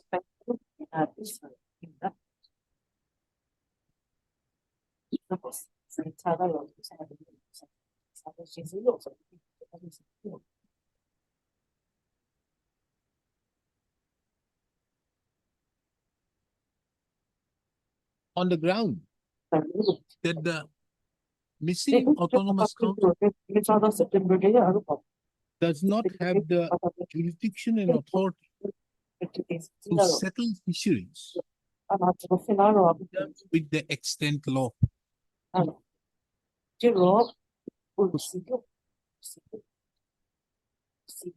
means for this much plot of land, In the batch of petitions, the following tenders which have been issued by the missing autonomous council, by the general council, executive council of the missing autonomous council have been put to challenge, which are given here in under. 1, 2, 3, 4, Egita Dili. Yes, Mr. Counsel, which are the NITs which we are challenging us giving?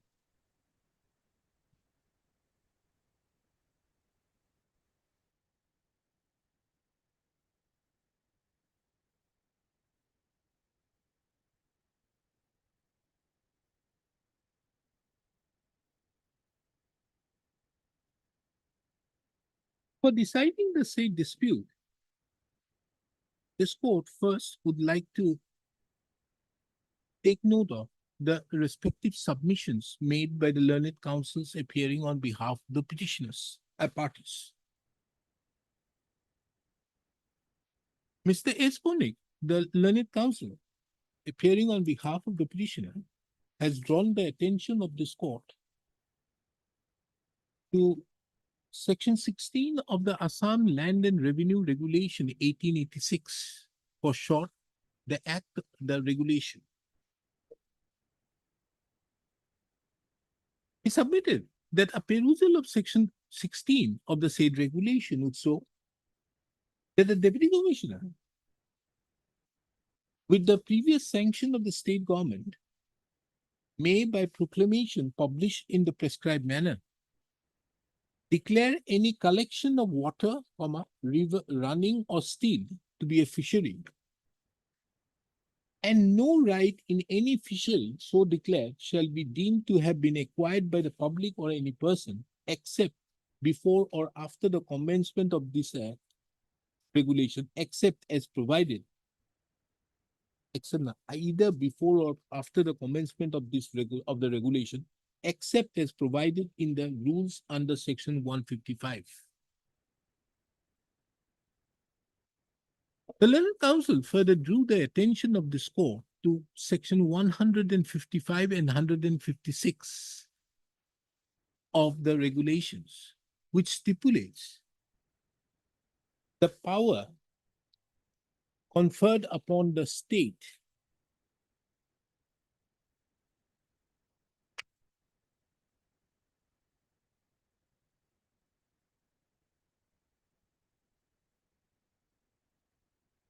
to make rules which is consistent with the regulations in relation to various matters, including granting of licenses or forming of right to work mines, stones and lime quarries, salt wells and oil wells, to fish in fisheries proclaimed under Section 16, and to carry on gold washing operation. The learned counsel submits that the power to impose penalty for the breach of any rule so framed under Section 155 have been given in Section 156 of the regulations. On the basis thereof, the learned counsel submitted that the state government have been empowered to frame rules to fish in fisheries proclaimed under Section 16 by the Deputy Commissioner with the approval of the state government. He further submits that in view of the Section 16 of the regulation,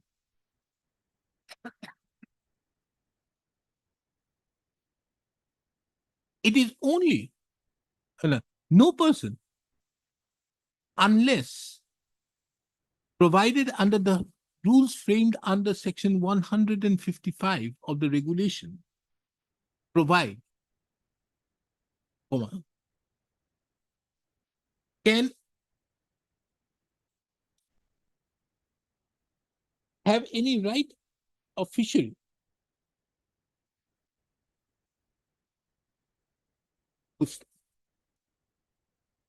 The learned counsel further referred to the Assam Fishery Rules 1953 which have been framed in pursuance to the which have been framed under section 155 of the Act of the Regulation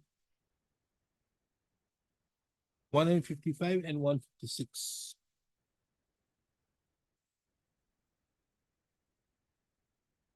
Drawing reference to the various provisions of the rules of Assam Fishery Rules 1953, for short the rules of 1953, the Learned Council submitted that these rules provide that there has to be a register of government fishery,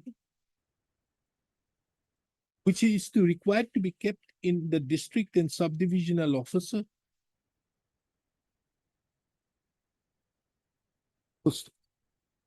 The procedure of the sale of the fishery is mandated in the said rules.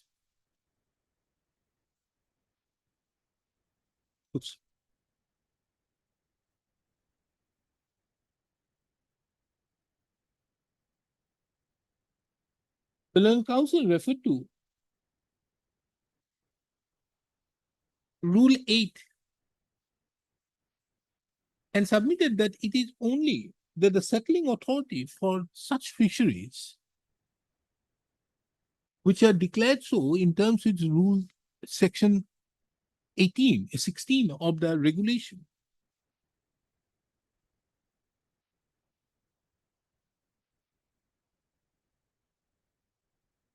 is to be made by the settling authority as categorically prescribed in Rule 8 of the Rules of 1953.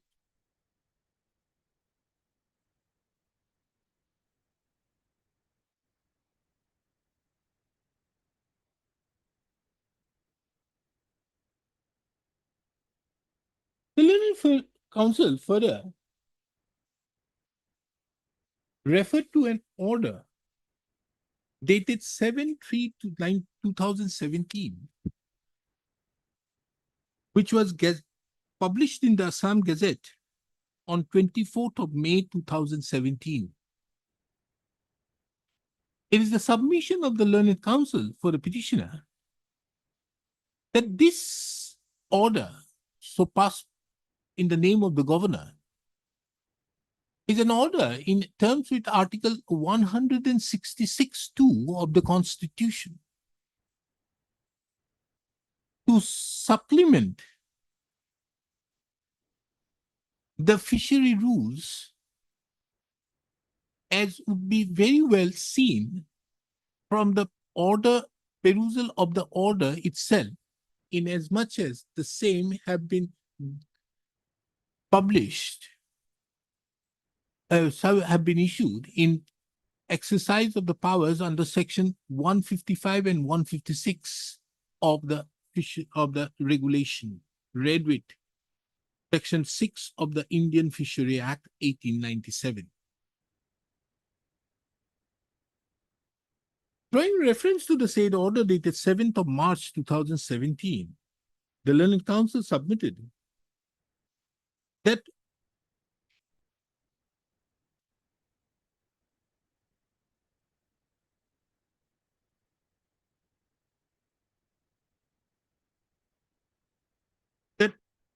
the administrative control of all natural water bodies, weeds, bills, oxbow lakes, low-lying areas, swamps, derelict water bodies, dead river courses, river tributaries and reservoirs, with the fishery department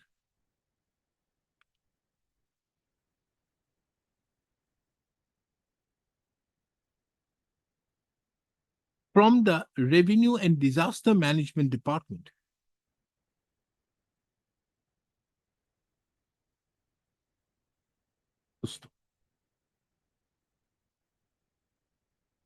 On the basis of that, the Learned Council submitted that a conjoint reading with Regulation 16, Section 16, read with the order dated 7/3/2017, would show that the absolute right in respect to all natural body, water bodies, including any collection of water, running or still, have been now vested upon the Fishery Department of the Government of Assam.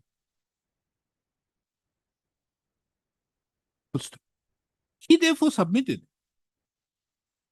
that this order dated 7/3/2017, being a law within the ambit of Article 13(2) of the Constitution,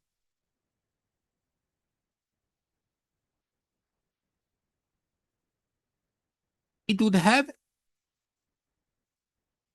would be a law in terms with Article 13(2) of the Constitution of India. Come back. 230, huh? I have some another matter. 230, huh? There is another matter, what you call, it's the Nagaland matter.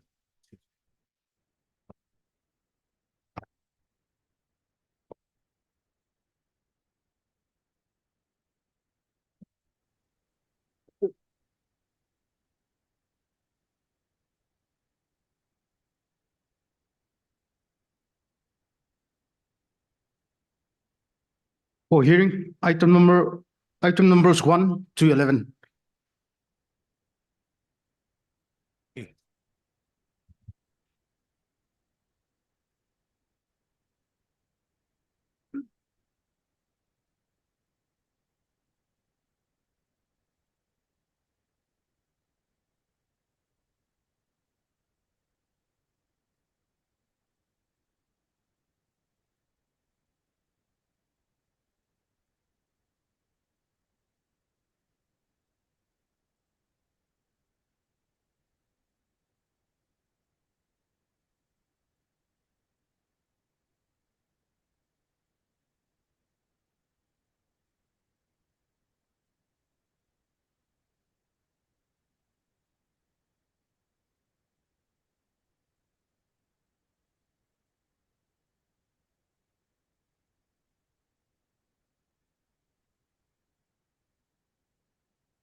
What is the total marks My lord, for the interview? What is the total marks for the interview? 12.5 plus 12.5, That is for oral. please. And we have put in another 2.5 for in-service candidates paper. And written test, 40. Written test is 40. I just want to make one submission Yes. before we go into it. We had filed an annexure initially, then I realized that that has given too much latitude to the female candidates, whereas we had considered of slightly more stricter ones.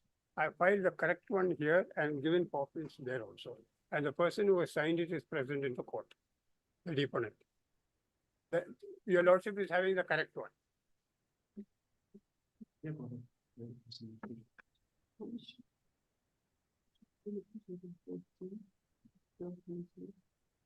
The last page, if you go to see the female, the earlier one which was filed was a little more liberal. We have tried to bring it to a reasonable level. I will come to that later. I just wanted to inform the lordship. Annexure A, That's right. Absolutely. what is the, how do you explain Mainly this? as far as the written test is concerned, the mark is fixed at 40. So I have in my pleadings indicated that these people are on the field, most of them. Just, I think today only the Haryana and what's the other state? One more state, there's been an election announced today. Correct? Jammu Kashmir. So now they're going to move there. So what happens is they don't get the time to prepare like the others who are free to sit and write like a normal test. So, and they're all more tech savvy, etc. And they have been a little out of touch with this type of academics. Though the qualifications only 8 standards. So here we only ask, subject of course to your lordship approval, only 4 marks may be given. I leave certain things to your lordship. I've tried to explain the reason why I've given it. It was 40 marks. We have asked for 4. I leave that entirely to your lordships, my lord, because my lord had given the liberty last time. And oral? Oral also you want, That is 2.5. why? My lord, again, we have the same problem, but that I will leave it to your lordship. In the sense, my lord, today's batch of people who come, you know, my lords, those youngsters will be no match for it. I'll just explain the age complications which my lord had pointed out last time. I did a little bit study on that. I'll only draw your lordship's attention to 1 or 2 paragraphs. Permit me. Kindly see para 3, my lord.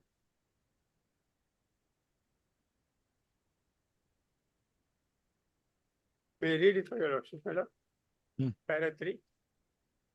Many of the constables who were appointed during the period 2017 to 2020, out of 935 constables, those who were seeking relaxation being beyond the age of 35 years is approximately 93. That in respect of those persons who cross the age barrier, approximate relaxation may be granted to them in respect of age so that they are permitted to participate in the prospective selection. So the number is not the whole thing, only 93. I've quantified everything. Next, my lord. There are about 270 constables in the age of 30 to 35, while 533 constables are about 25 to 30 years. It may be noted that many of the prospective candidates may apply immediately after the crossing age of only 18 years, while many of the serving constables will be at least 10 years elder to them. I've done the calculation on this. And at least about 10% of the police constables will be double their age than those who are 35 and those who are 18. Therefore, to participate in physical activities also with a huge age gap, certain relaxations are being sought which are more aptly described in Annex A to this affidavit, as otherwise there will be no match to the younger prospective candidates. Now, my lord, in these physical activities, your lordship would see, as far as the males are concerned, we maintain the distance, etc. We are only giving them extra time to complete. So if they don't do it in the first attempt, then the second attempt, then the third attempt.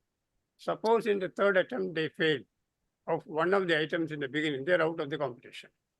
This is the difficulty we face. That's why we thought that some relaxation would be there. Then the next paragraph, my lord, para 5. The younger candidates nowadays are more tech savvy and have long hours to prepare for the written examination, while the serving constables spend sleepless nights, virtually working day and night in very sensitive and tense areas, both within the state and often throughout the length and breadth of the country, to control delicate situations so as to ensure law and order is maintained. That the concessions that are being sought in the outdoor activities and written tests may be balanced by the fruitful experience of 4 to 7 years on the field during various operations, even at the risk of their life, with the other younger candidates will take many more years to achieve. all the constables of combat training and huge amounts have been incurred for the training. Their priceless contribution during COVID cannot be lost sight of. And during the said period, their selfless contributions was well recognized and appreciated by the people. Then, my lord, except for the fact that the advertisement was done, they are otherwise qualified for the post and appointed by competent authorities which are not in dispute. No, my lord, I am not saying, with respect, that everybody has to be accommodated. Just like we must have a fair opportunity, taking into consideration the peculiar facts and circumstances of this case, that they have been serving for 4 to 7 years. And that qualification, since they are already combat ready, they are well prepared, like they are called for election, they are moving straight away. So they have all these advantages also. So whatever little we may be asking, that would be compensated, my lord, from the work they are doing. And it is not that they have colorable antecedents or questionable character. They have been doing exemplary work. Nobody has been punished for any activity of indiscipline or otherwise. They are serving to the best of their ability, my lord. Therefore, my lord, these small concessions, of course, subject to observability to what your lordship feels, we are only placing that on record. Otherwise, it So will be total difficult. there are 1,638 candidates. Total there are 1,638 candidates. We are totally 935 candidates. No, total. You say at paragraph number 3, Right. 935 candidates Right. to seek relaxation being beyond 35 years. The beyond 35 is only 93. No. Is approximately 93. 90, Okay. only 93.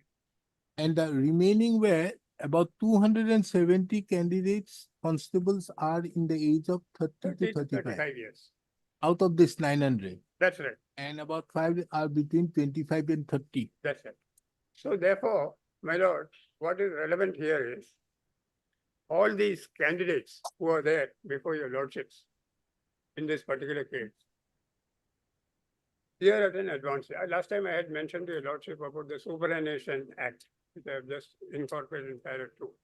According to that, you have to join before 35. And even according to the police manual also, you have to join before 35. So if you join at 35, you have to retire at 60. Now in the police, what happens is they join at 18. So in Nagaland, they retire at 53. This is because it is either at 35 years or 60 years, whichever is earlier. When this act was made in 2008 or 9, it was challenged before this court here in Guwahati. It came before the then Chief Justice of India. It clarified that as far as this is concerned, in the peculiar circumstances of the Naga youth who are searching for employment, we should give them a chance. Because we had specifically mentioned at that time, many people refused to retire in Nagaland. 50 years and 55 years, they continued. So we had to break it so that we could give opportunity of employment there. No, in fact, if I may say, I am in fact taking up one proceedings which is yet to be, it's going on. Please, madam. In the tea gardens, Madam.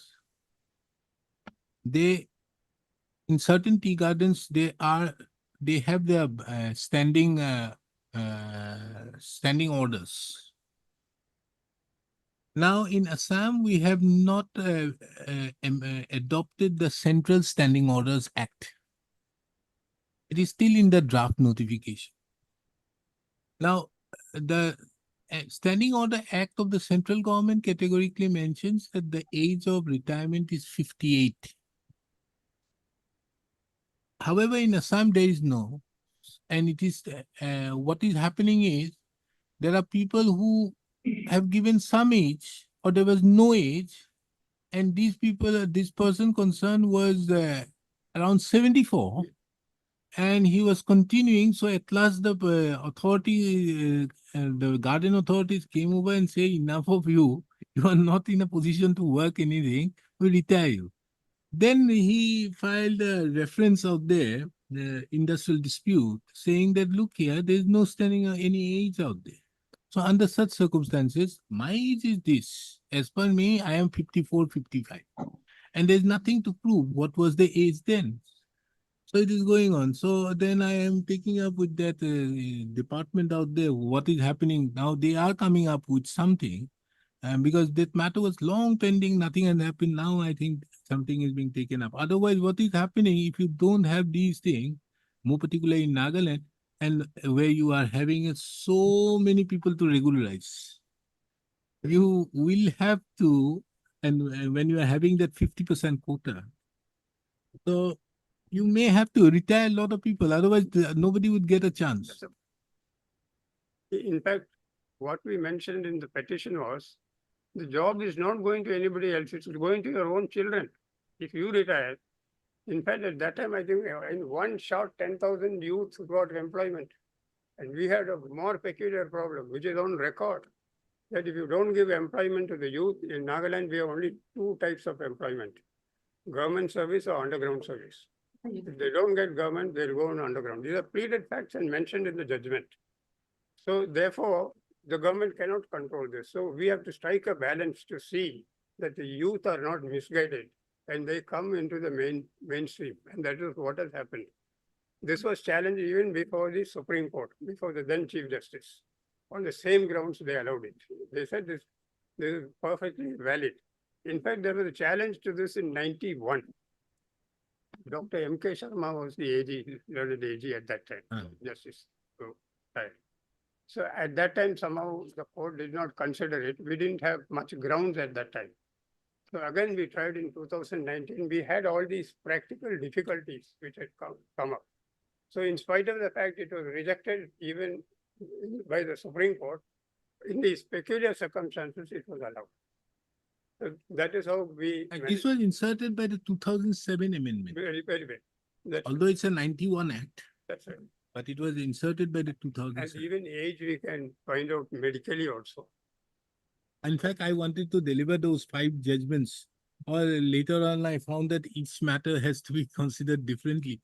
That matter is ready. There I had dealt with this issue as regards section 3(1), taking into account that one person where the state was taking up the issue for regularization, but it was lying before the finance and all.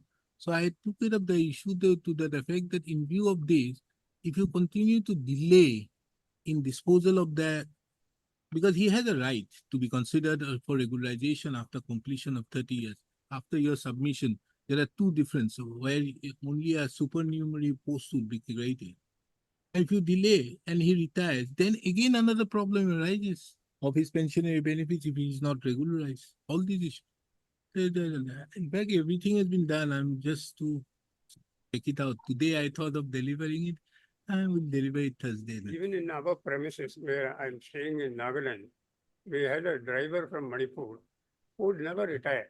I don't know what he used to do with his service records. Ultimately, it took a long time for him to quit and go. And seeing him itself, anybody can judge how old he is. Now, for the first time, that has been regularized. Now, because the youth have come in, that's why they are so active and they are challenging so many things today before the courts also, seeking equality in different forms. We had these huge problems there, my lord. But Mr. A.G., just tell me one thing. Please, my lord. As regards those persons who were employed, they being given the chance to appear in the examination, no problem. Very well. This court will very well do it. But as regards the relaxation, should this court at all comment now when it is absolutely within the domain of the executive at this program? I will come to that. Strictly, the law is you have to advertise. We have not done it. We are not on any qualms with that. We are paying the penalty because the appointments are now being reconsidered.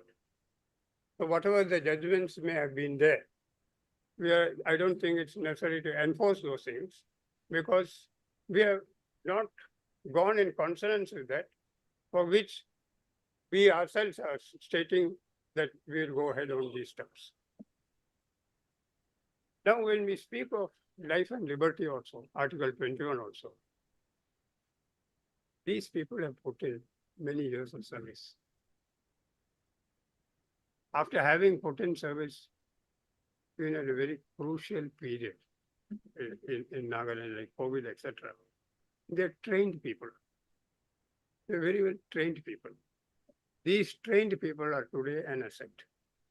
Now, if you want to get that trained people blocked, you have to wait for another 7 years, 4 to 7 years. You have them ready. I am not saying that give us a huge relaxation. No. I am only saying with respect, some dignified relaxation by which they would also stand a chance of being actually considered. It is not that. No, that is absolutely, Very well. that is, Very well. no, my question therefore was, as regards age relaxation, as this matter have set aside these appointments, they would, and there is a direction for holding fresh selection on the basis of selection proceedings by due advertisement and all. It's, and they being granted an opportunity, all those persons whose job have been lost, irrespective of their age, which is there, it's okay for this court. But should this court comment on the other relaxations, which wouldn't it be absolutely within the domain of the executive? I'll place that. Generally, when I quote one judgment, your lordship gets annoyed. Which one? That is that Kerala judges matter. No, I am not. In No, no, fact, that was the judgment. I also stated it once that this is the judgment. That's why I But you said the kindly judgment see is the facts are annoys very, your lordship. the facts are different. But what I'm saying is, I'm only saying something which they considered was they have put in some years of service. Their parameters are different, I agree. So they were allowed to continue. I am only seeking under this umbrella a small space. And that space is, they have also put in service, diligent service. They're useful to society. Being useful to society, my lord, at least taking a cue from that. I am not saying because of that, no, I want to continue. No, I'm wrong there. I'm only saying because of that sole reason I'm putting before your lordship. I've been a useful citizen of the state, of the nation, willing to take up responsibilities anywhere in the country. Keeping that in mind, only that in mind. Otherwise, I have no case. Suppose I was in some other force or something, it's different. Here it is a place, my lord, you're facing virtually death every now and then in delicate areas. They're on guard. They've been serving society. Keeping that in mind, would it be inequitable to at least? No, Mr. Is kindly don't misunderstand me. This court is not against what you are thinking. Very well. My only thing is, in exercise of the powers under Article 2 to 6 of the Constitution in respect to the instant dispute, should this court at this procedure comment on what relaxation you can give? That is my question. I'm not on. You give. That is your lookout. But why I'm saying so, there is a reason why. Today, the petitioner counsel may here say that, okay, you may give. I'm not. But wouldn't it affect the other prospective candidates for whom they are not holding the brief? They may have something, but should I today put a rubber stamp out here saying that yes, they can do. Yes, for the purpose who have lost the job, for giving them the age relaxation is absolutely fine. I can do so. Because taking into account these facts, I would definitely do so. There's no problem. But as regards the other relaxation, should this court put the stamp today when some other persons whose right may rightly or wrongly be affected, who are not before this court? That is the question why I'm saying you may do. That is your lookout. You may give whatever relaxation, whether it is within the parameters of this or that, you may give. Because that is why I said, Your yeah. lordship, because Because tomorrow, you cannot put a seat. I agree, Yeah, no, tomorrow I a agree. question may arise That's right. of some person who may say that I was never heard on that aspect of right, the that's matter. And why did the court pass an order giving them the relaxation? Well, I also have a right. I will put it this way. I won't press that point because I am conscious of the fact that these are subject to various other consequential actions. I'm only saying now, in the light of what your lordship has said, that give us an opportunity. We'll go ahead with the selection. And we intend giving them certain reasonable restrictions. I mean reasonable relaxations. So that they are not completely out of the picture. Absolutely. That's all. My purpose is served. That is what. You go ahead, let the I am state not go putting ahead a- and do it. There's no quarrel with that. You can do it. Yeah. Because that is why I was on the last occasion referring to that medical thing, where you have done it and said that these are the people who we are going to give because they have been working during the COVID and all, and you gave it. I was taking up the matter in the division bench out there. So you have given it. Yes, that is okay. That is, however, that is an action which a person may or may not challenge. If somebody wants to challenge, they can very well challenge. That's right.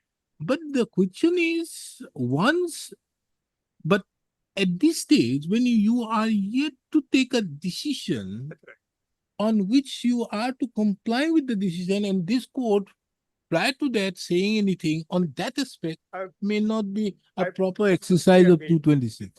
Qualms on that. Absolutely no qualms. That is my only thing. Absolutely no qualms. Your lordship is right. We would put it this way, that they are now going for a fresh interview, retest on all these things. The state will consider giving them certain reasonable relaxations. I leave it.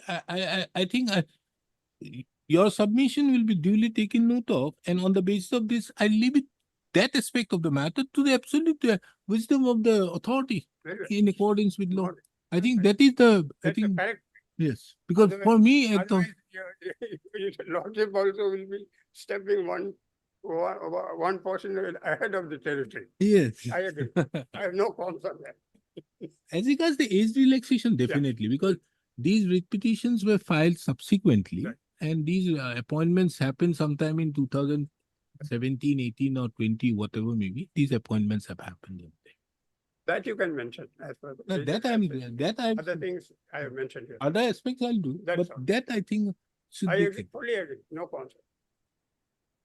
Yes, madam, for a petitioner. Lordship, the petitioner, we thought that the government will bring out a notification, as my lordship has No, specified. no, how can the government today bring out a notification when this court have not yet set aside their appointment? Here, the question is, it looks like the respondent wants to retain the 935 constables. We approached this honorable court because they were appointed through backdoor, and when it is a backdoor lordship,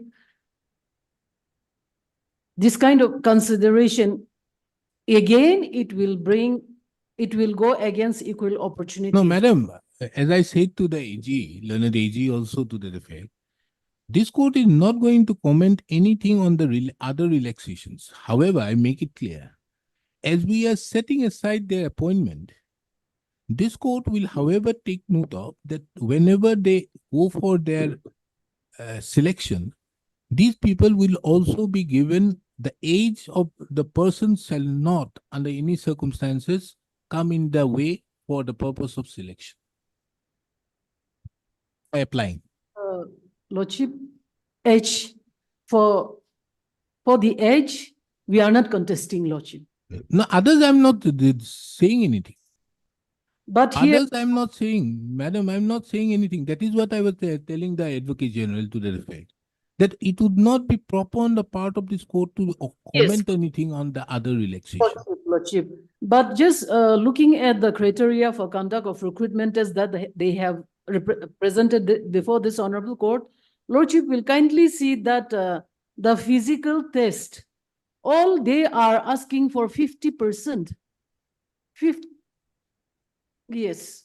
No, the court is not going into the aspect, but what they have, since they have placed before this honorable court, Lordship, the criteria.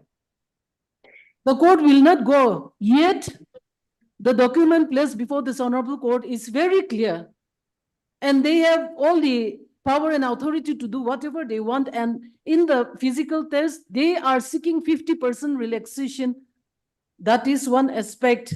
And in aspect of written tests and oral, Lordship, they are more experienced than the fresh candidate, whoever will be fresh candidate. This kind of relaxation, Lordship, whether No, madam, that is why I'm saying, I would not like to comment on these aspects as of now. Tomorrow, because if I say, just for example, you are opposing it, fantastic. But if it is a case that other people, if you are not opposing also, then also there might be a question of other people who may have been also interested. You are holding the brief of some persons, Of course. not the brief of others who may participate. So Of- they may have qualms against this relaxation so given in respect to these. Just for example, even a female candidate may have a objection to this, taking into account that for the male, a 3-minute walk for the normal person is 10 minutes, and for the criteria proposed is 14 minutes, whereas a female for the normal person is 10 minutes, and the criteria which has been taken is 11 minutes. Lordship, So these are things which should obviously be taken up. If you are challenging it, if they take up such issue, they can very well do so. You can very well challenge anything. But as of now, it would not be proper on the part of this court to deal with that aspect of the matter, because that would be it would be too excessive of an exercise of jurisdiction under 226. Lordship, there are hardly any We female. already agreed for retest. That is what you wanted. Hmm. Let them also have a life. They're also our own people. I don't think you have to poke more into it. We should leave it at that.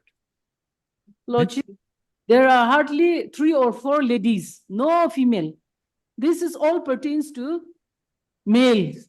There are 91 females. Please, I've done the, And now nowadays you have the reservation also, na? yeah,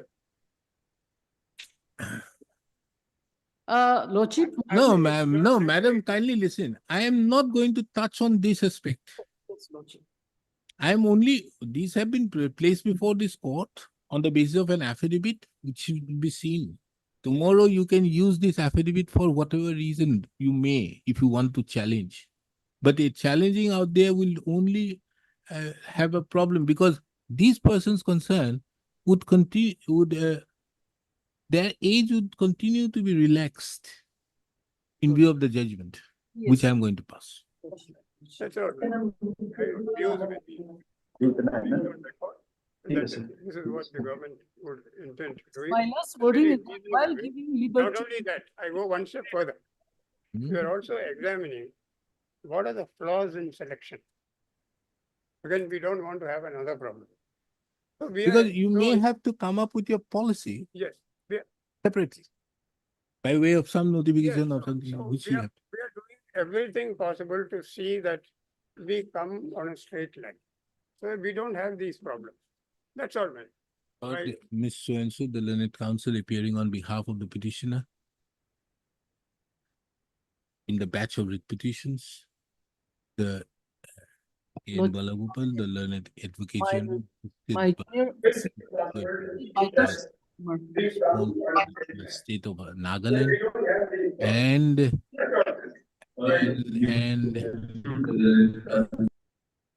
can you ask them to give the names of who are the counsels who are representing the private respondents? I'll just incorporate it. Lordship, just one word, while giving liberty to the respondents, kindly add a caveat in the order that it should not be violative of the equality clause. My final submission on this. aspect.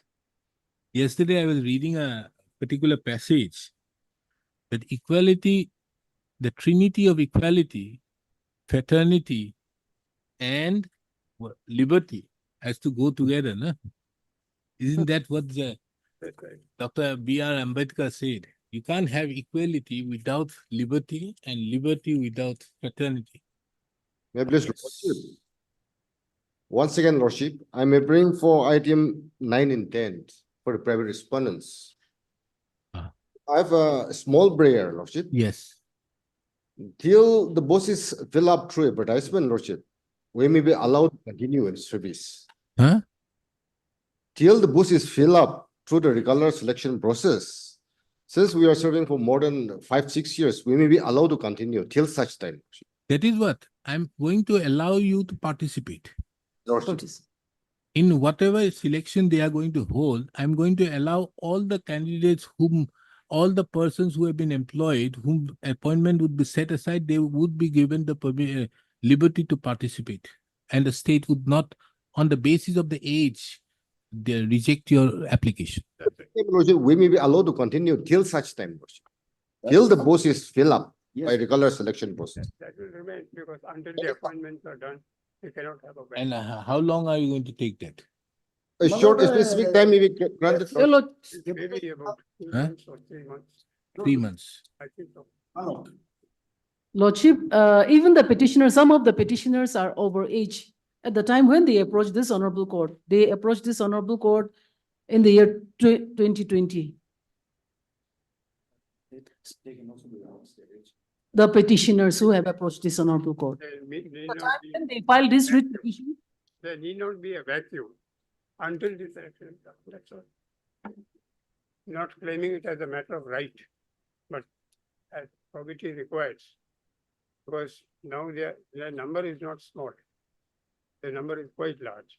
So once that process is done, if they are selected, they are selected. If they are not selected, others will come and. Now, how much time do you require? Because one I'm also told it takes 4 months. I give you 5 months. I'm grateful. 5 months I'm giving you, so you do it. Because you see, one also has to take note of that these are a huge amount of persons who are 953 candidates. And immediately what will happen, removing them it's no problem, but it may lead to certain law and order situation, taking into account that you may be handicapped with such less personnel. So these 5 months they would continue to hold and you will complete it within 5 months. I'm very grateful.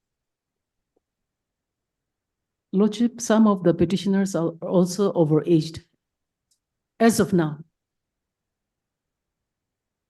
They approached this honorable court in 2020. The first writ petition was filed in 2020.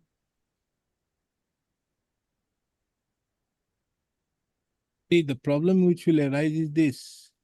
If those petitioners are overaged, then how do you take care of that? These people are different, but you see, the moment I allow these petitioners, I'll have to allow everybody. Wouldn't that be touching on the right of the state to fix the age? That would have a difficult proportion because the fixation of the age is also within the parameters of the state. If the state gives a relaxation, I can very well provide that. If the state gives a relaxation, the state can do. But this court may not like to say anything. I'll obviously observe that if the state wants to give a relaxation, I'll do that. But I cannot give that. I can give for the petitioners, respondents, taking into account their appointments have been set aside.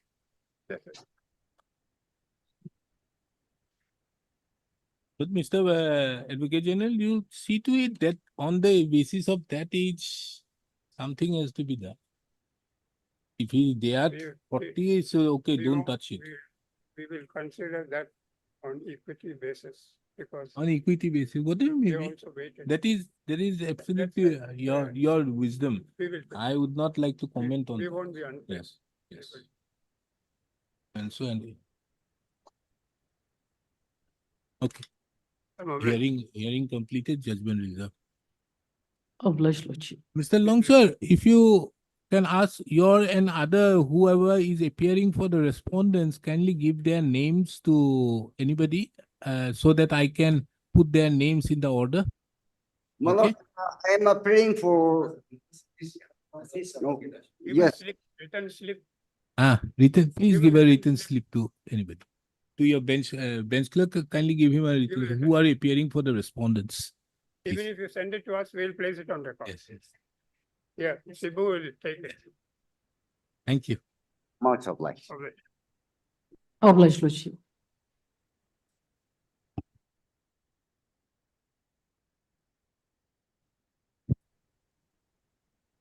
Here is it.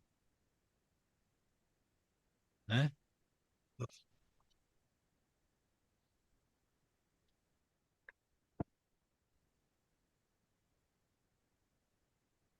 Yes, Mr. Manik.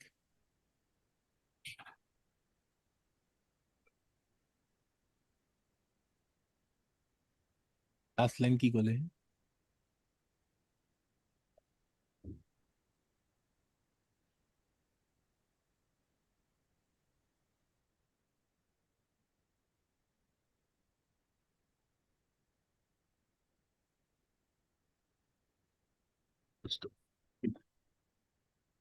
The learned counsel, Mr. Esboni, further continuing with his submissions, had drawn this attention of this court to the Missing Autonomous Council Act 1995, for short, the Act of 1995.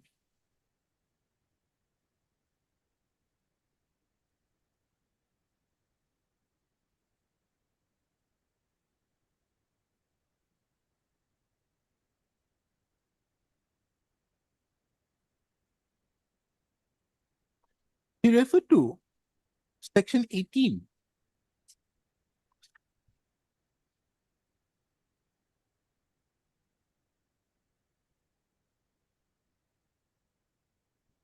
and 43 of the Act of 1995, which grants the, which empowers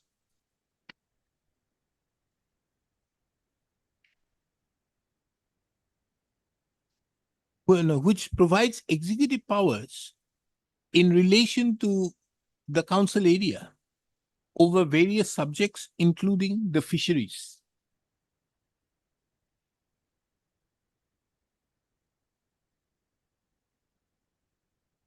He, however, submitted that this power can be only exercised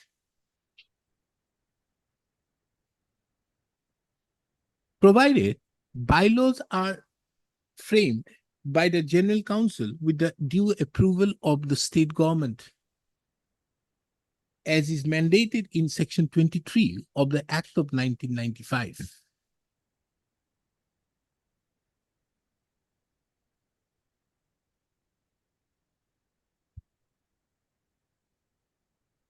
Another council further submits that the bylaws which are to be framed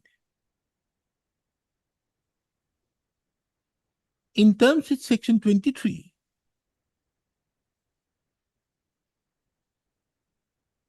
are subordinate legislations to the rulemaking power.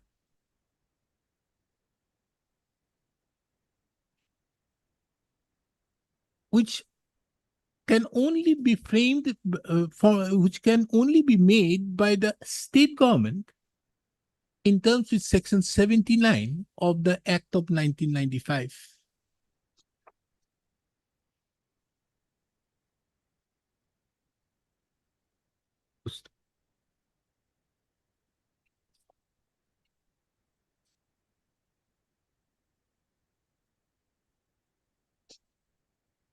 The learned counsel further referred to Section 81 of the Act of 1995,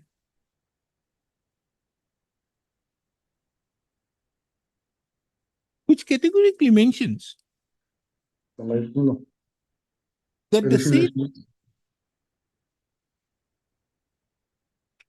that the provisions of the Act of 1995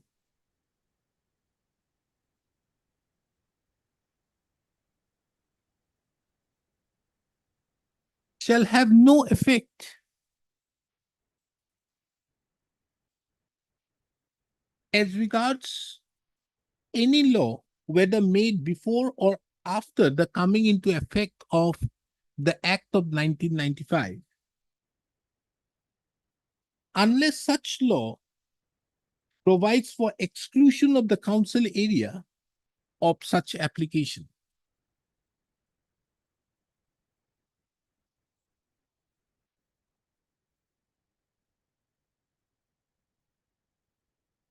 Emphasis was also placed on the explanation to the said to section 81 of the Act of 1995, wherein it has been mentioned that the law shall include any enactment, ordinance, regulation, order, bylaw, etc.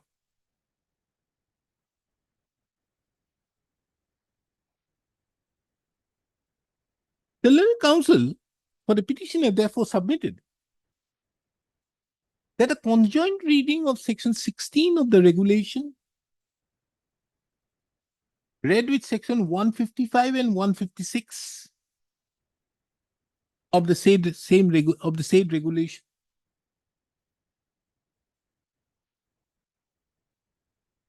and section 18 and 44, 18, 44 and 81 of the Act of 1995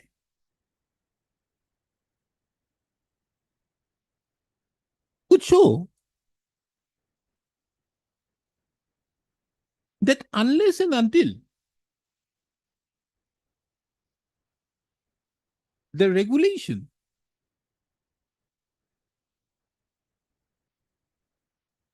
or the rules framed therein under, that is the rules of 1953, or the executive order dated 7/3/2017 excluded the council area of in its application,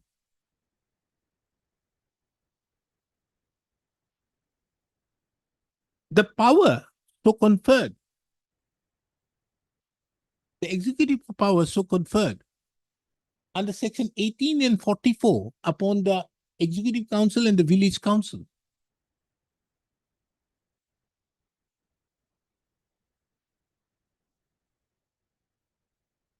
would always be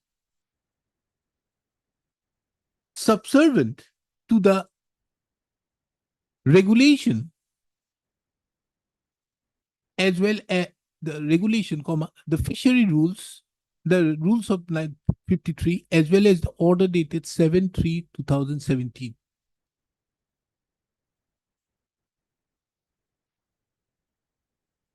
The learned counsel therefore submitted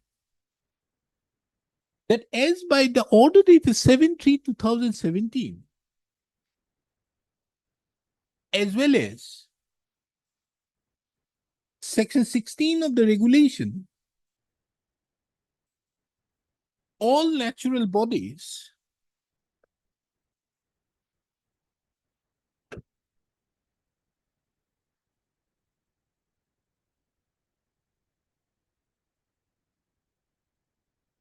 these bills, oxbow lakes, low-lying areas, swamps, derelict water bodies, dead river courses, river tributaries and reservoirs, as well as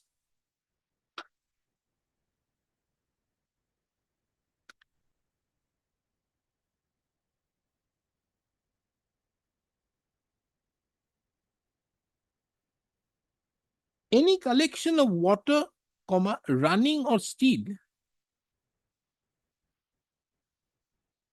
would now come only within the ambit of, would now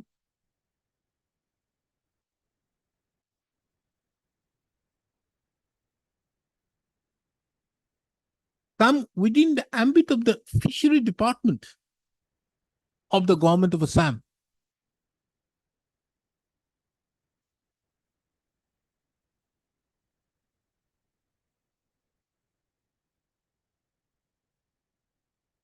The Learned Counsel further submitted the question involved in the instant proceedings is not who has a right to carry out the fishing activities. The question arises in the instant proceedings as to whether the MAC has the right to settle.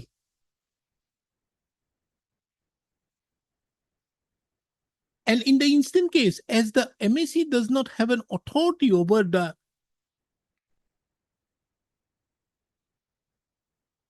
collection of water running or still, or for that matter, the water bodies which stood vested upon the fishery department, the question of the MAC initiating process for settlement by issuance of NITs in the instant batch of writ petition, which have been subject matter of challenge in the instant batch of writ petitions, does not arise.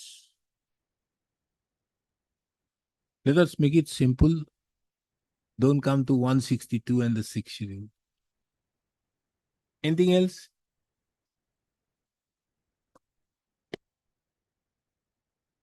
The learned counsels appearing on behalf of the other petitions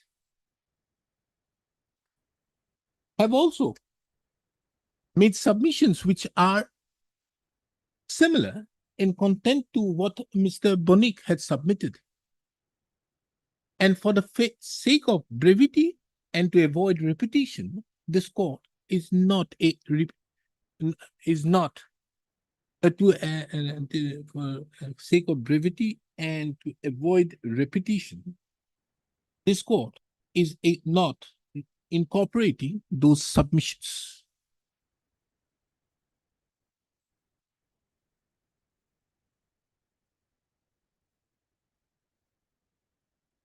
On the other hand, per contra, Mr. S. Thakur, the learned counsel appearing on behalf of the missing autonomous council, submitted Duta Council Belegde at the COUN or at the COUNCN. Submitted that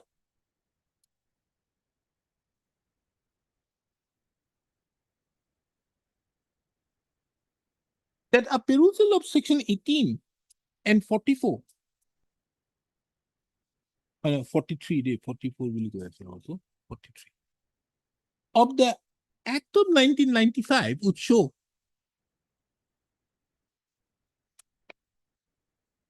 that the executive power in relation to fisheries have been conferred upon the general council as well as the village council, as the case may be.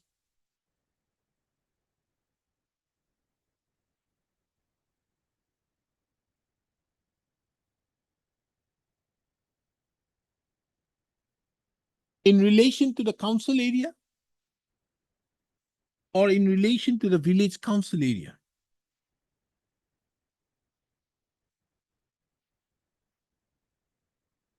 These executive powers so conferred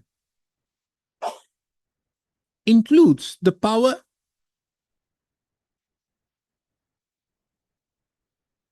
in respect to fisheries.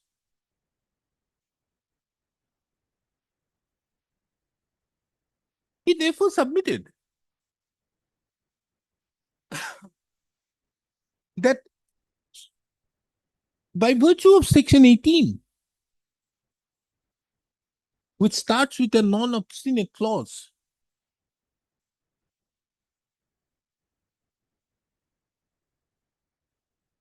The missing autonomous council has the power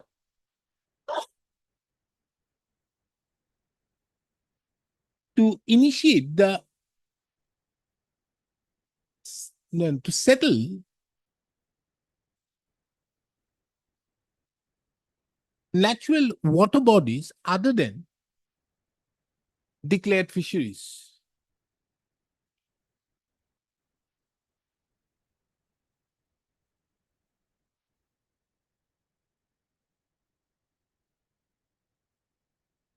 Anything more?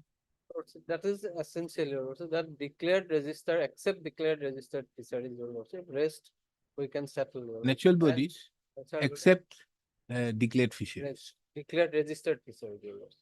declared registered Registered. fisheries. Then, Your Lordship, so far as this 7(3) is concerned, it will not affect our power to, Your Lordship, settle natural bodies, since executive power has already been. He further submitted that the notification dated 7/3/2017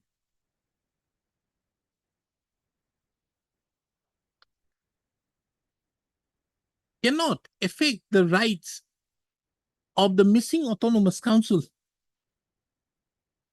to exercise its executive powers over the fisheries as have been specifically provided under section 18 as well as 43 of the Act of 1995.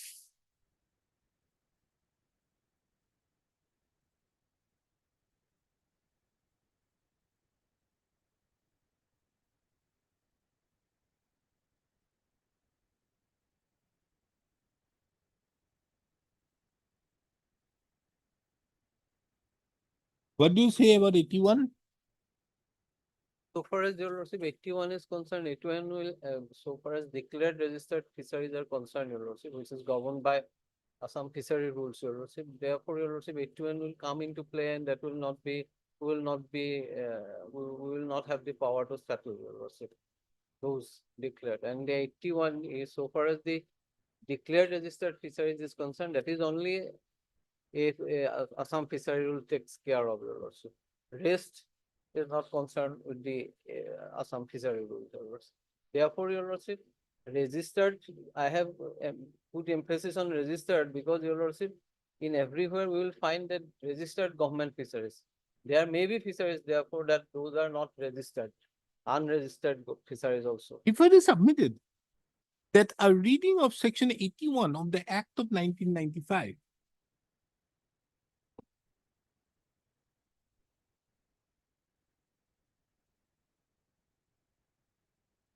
refers to any law, whether made before or after the coming into effect of the Act of 1995.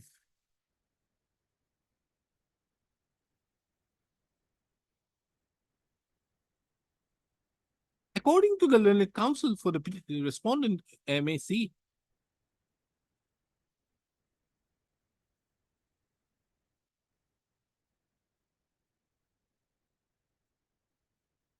that taking into account the provisions of section 81 of the Act of 1995,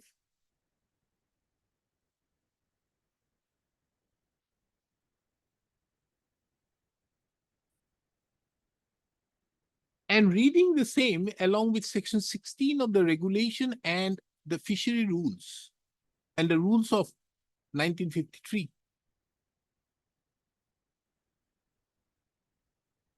The missing autonomous council would have no jurisdiction as regards declared registered fishery. However, as regards other natural bodies, as it falls within the council area or the village council area, as the case may be, the missing autonomous council duly has the jurisdiction.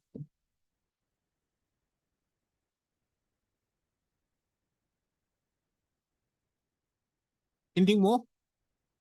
That is, you know, for harmonious construction of both the laws, Your Lordship. He further submitted that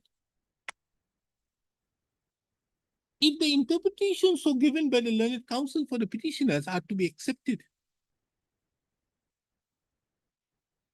the power which has been conferred upon the general council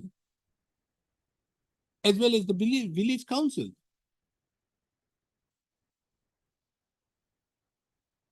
by the provision of section 18 and 43 would become autois. And it is a well-settled principle of law that a legislative provision cannot be made autois or redundant by making a strict interpretation. Rather, a harmonious interpretation has to be given so that the powers which have been conferred upon the general council or the village council shall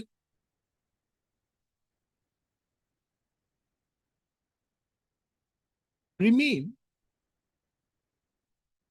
shall remain unaffected unless and until the Act of 1995 is amended or repealed. Anything more? Mr. P. Sharma, the learned counsel appearing on behalf of the Fisheries Department, the biggest person, huh? The Fishery Department as well as the AFDC submitted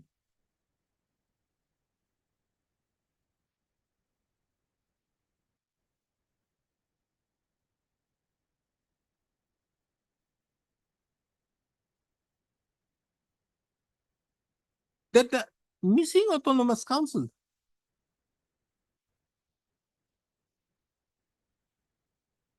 by issuance of these, the notice inviting tenders in question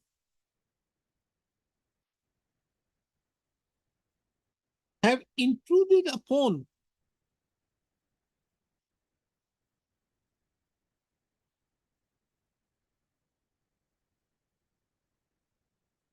the registered fisheries as well as the 186 bills which were handed over the registered fisheries under the Fishery Department as well as 186 bills which were handed over to the AFDC.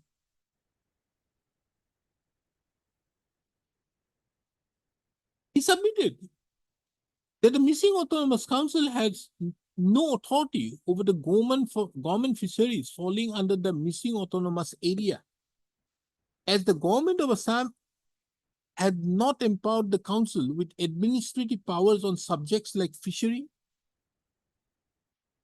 and thus the missing autonomous council cannot invoke its powers under under section 18 of the Act of 1995, sumo. In addition to that, the learned counsel further submitted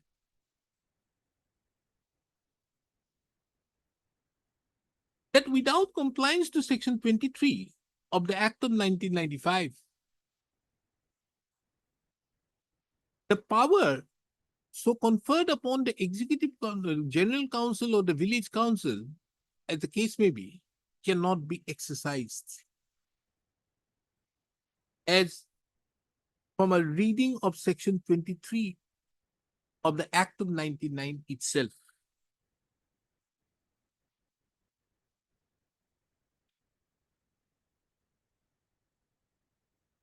Anything more?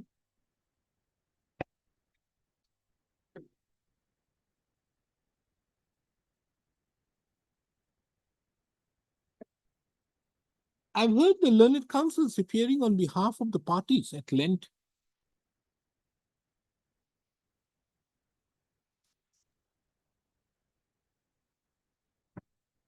And have given my anxious consideration to their respective submissions.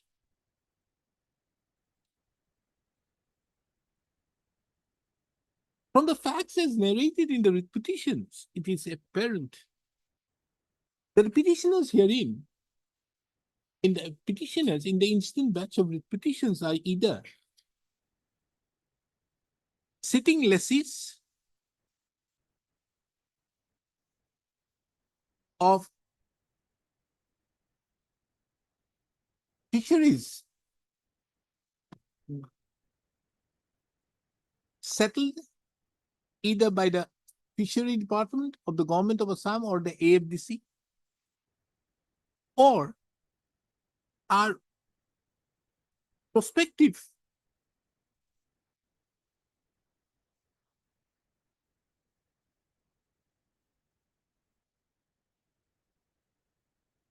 applicants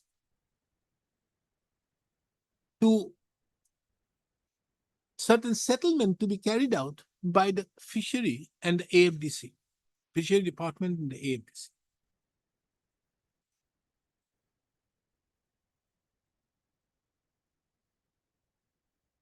The facts in the instant proceedings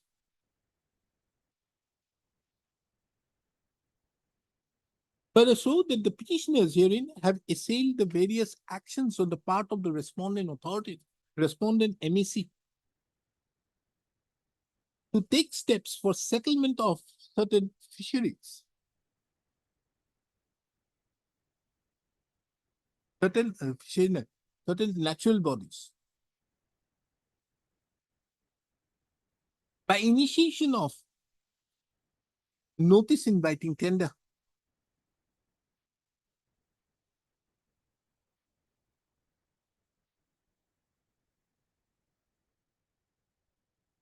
The question which only arises as to whether the missing autonomous council has the jurisdiction to do so.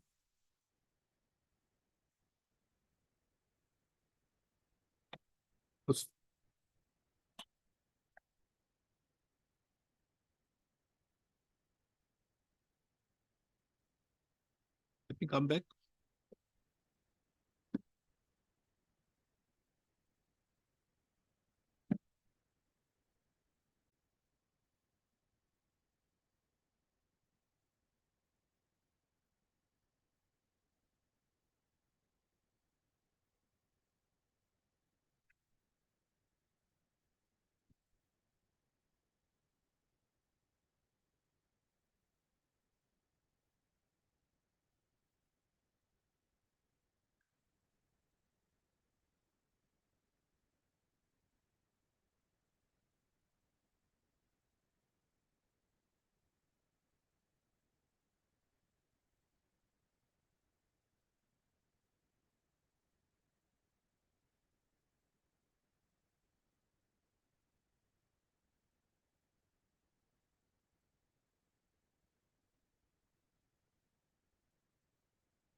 The Assam Land and Revenue Regulations, 80, the regulation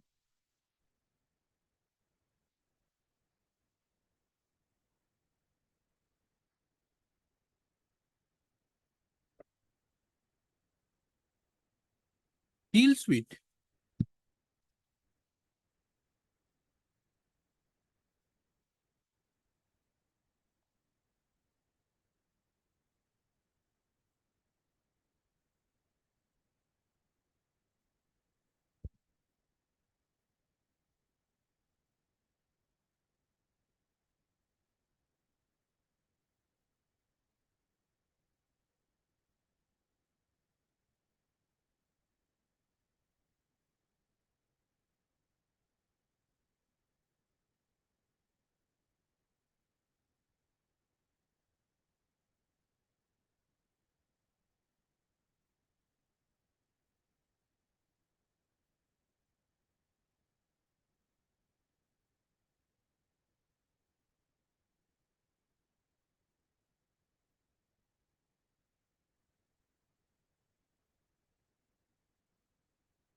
in chapter Roman 2 of the regulation,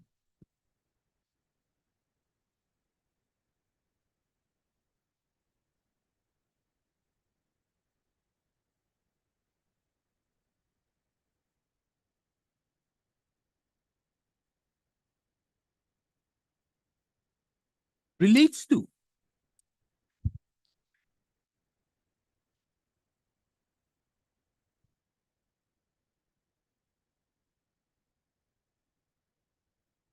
rights over the land.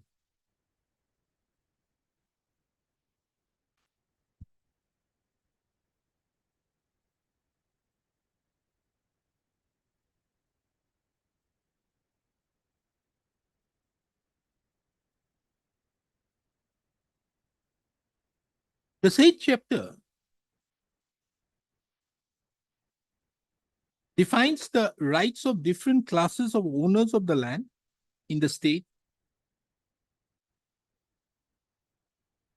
including the owners of the land in the state, including the owners of the estate held under the valid revenue-free title, the zamindars of the permanently settled estates, and the numerous classes of holders under the government of temporarily settled estates, all owners of these different interests in land,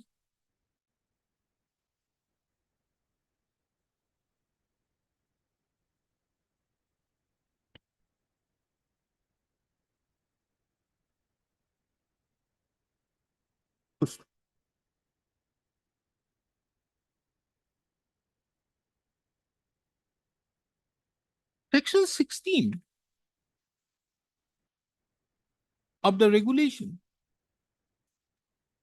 finds its place in chapter Roman 2.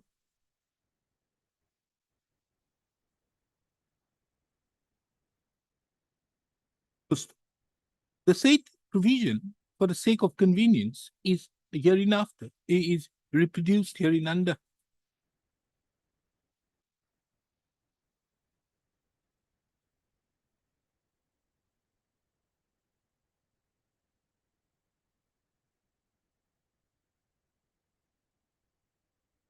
A perusal of the above quoted section would show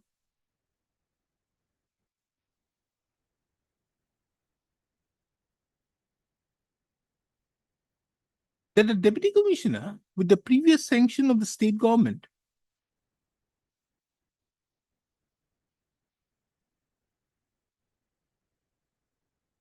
may by proclamation publish in the prescribed manner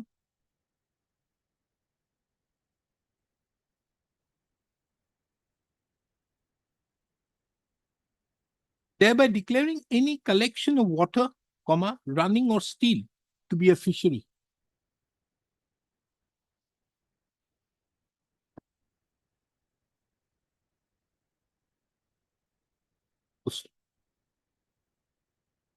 Upon such declaration being carried out in the manner prescribed,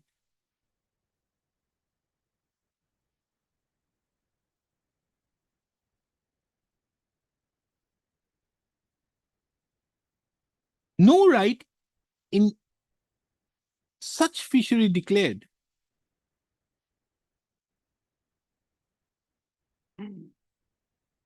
shall be deemed to have been acquired by the public or any person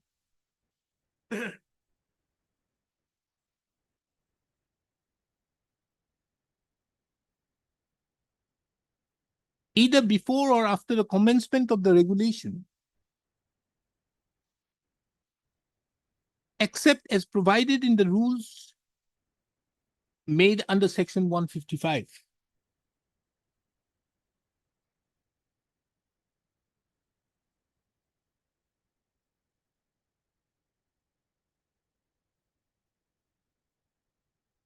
The proviso to the said section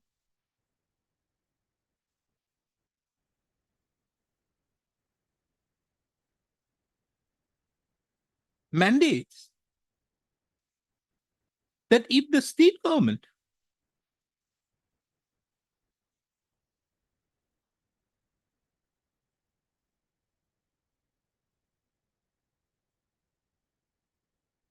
mandates that that irrespective of the stipulations contained in the main provision, the state government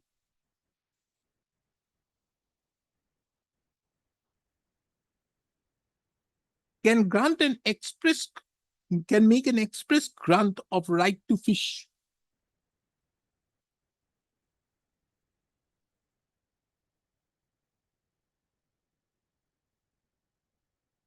Furthermore,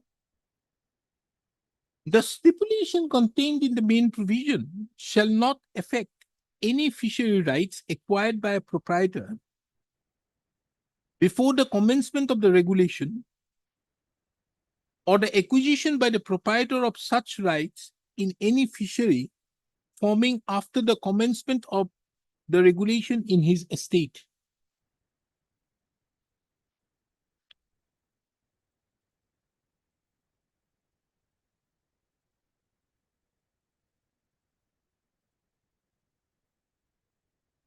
The proclamation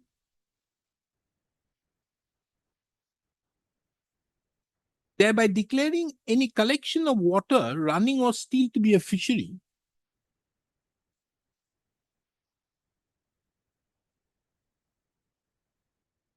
as well as the right in any fishery so declared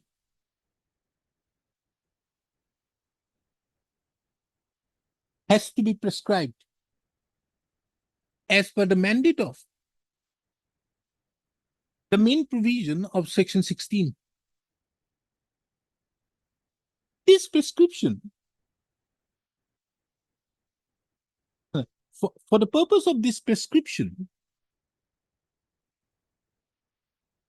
section 155 and 156, 155 of the regulation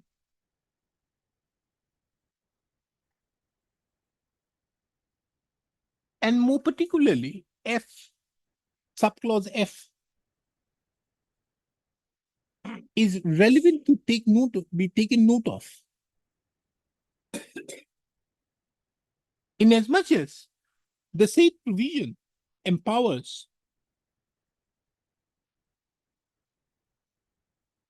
the state government to make rules consistent with the regulations in relation to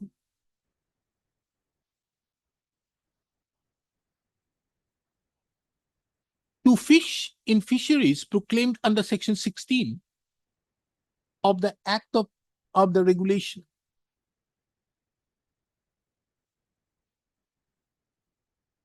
Section 156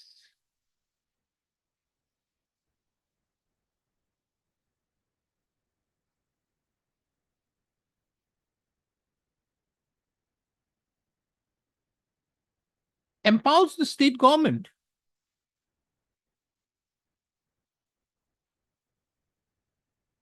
to impose penalty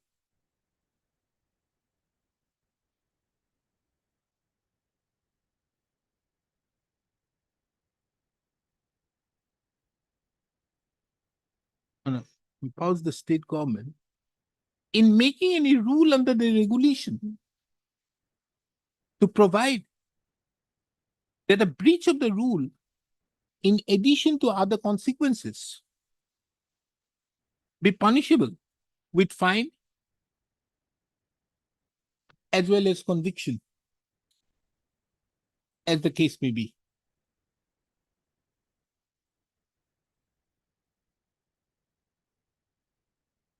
On the basis of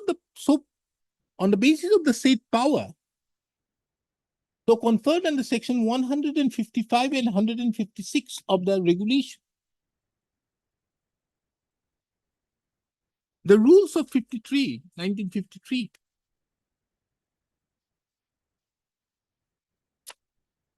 have been made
A perusal of the rules of 1953 stipulates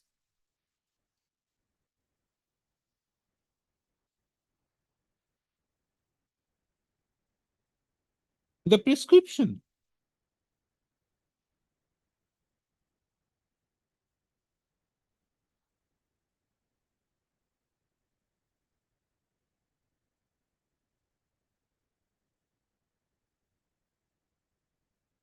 as regards the register of fisheries, semicolon, how the procedure for sale of fisheries,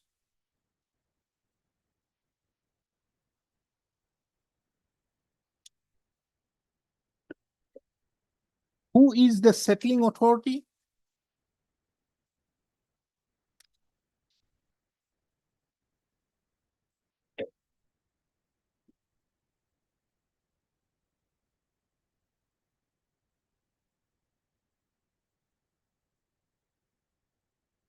who have been granted the,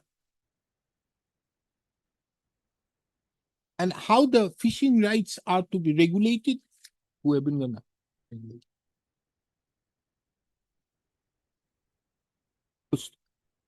etc. Rule 17 of the said rules of 1953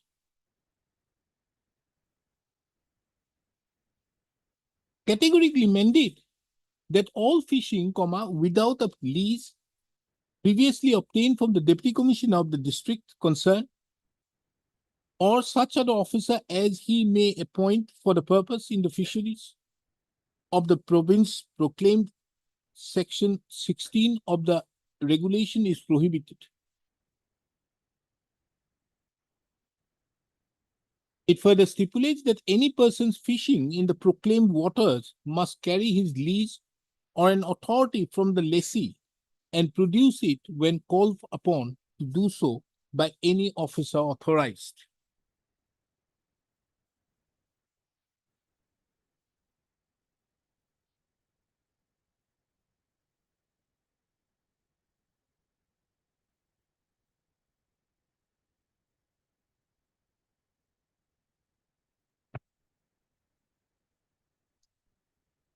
Section 4 of the rules stipulates categorically the rules for settlement of fisheries by the tender system,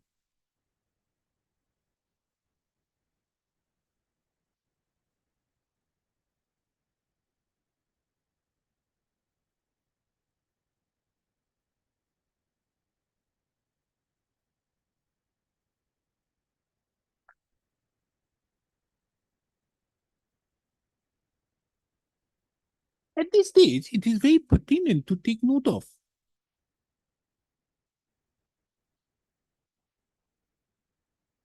Rule 1A, which defines the term fishery.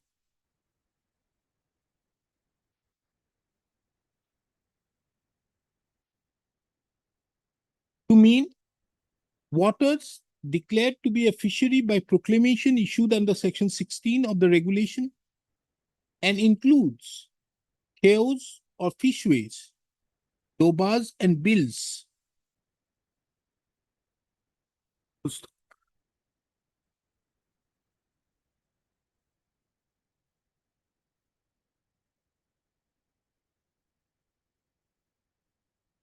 In that context, if this court takes note of chapter 4 of the rules of 1953,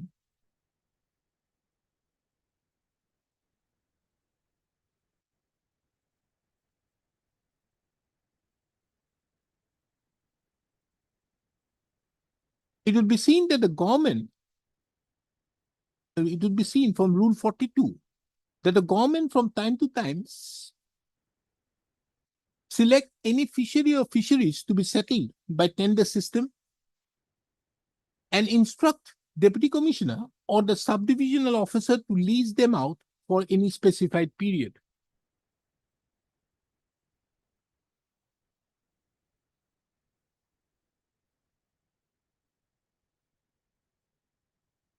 A further perusal of chapter 4 of the said rules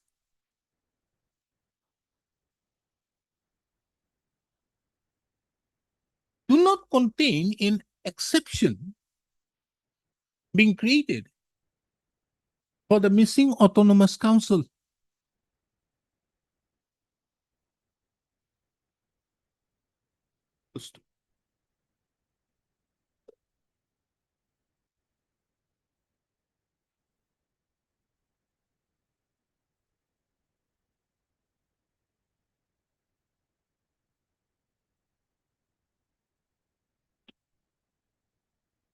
In the backdrop of the above, this court further finds it relevant to take note of the order dated 7th of March 2017, issued by the governor, issued in the name of the governor by the Principal Secretary to the Government of Assam Fishery Department.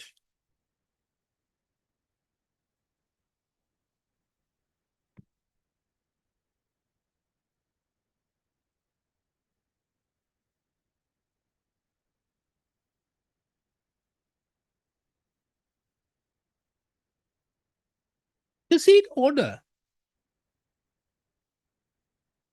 the contents of the said order is reproduced here in below, page 149 of property.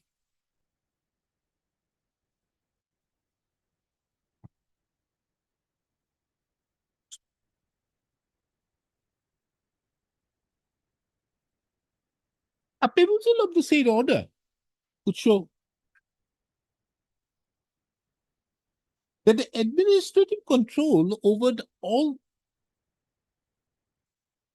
natural water bodies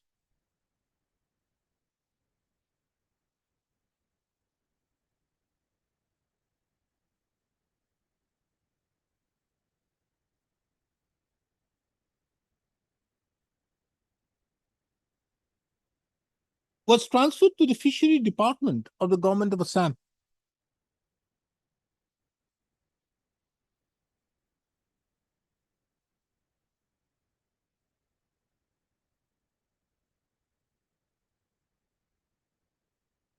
A conjoint reading of section 16 of the regulation with the contents of the order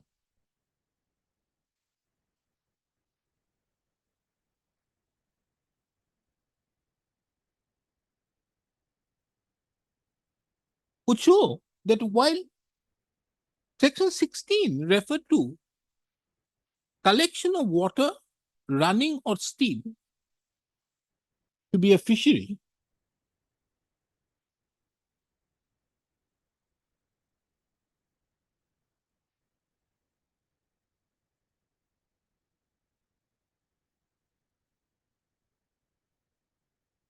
the order dated 7 March 2017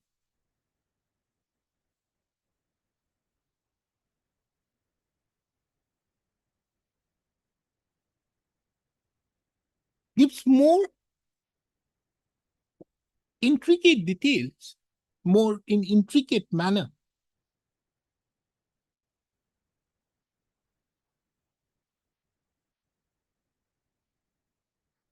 thereby detailing out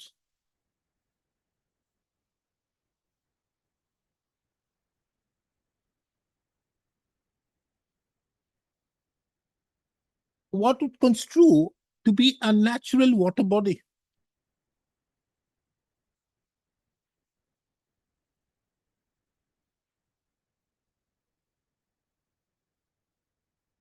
Though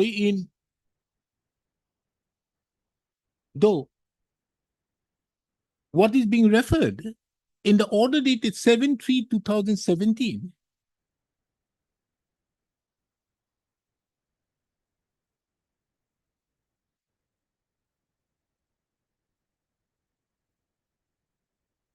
is what had also been referred in section 16 of the regulation.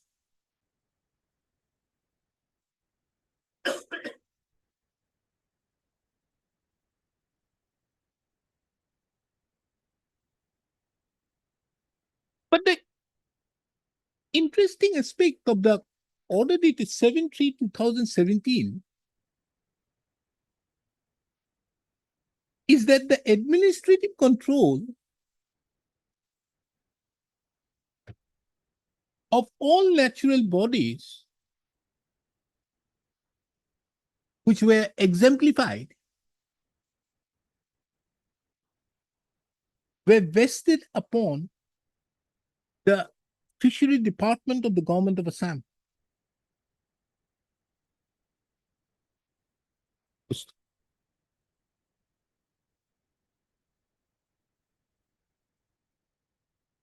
In addition to that,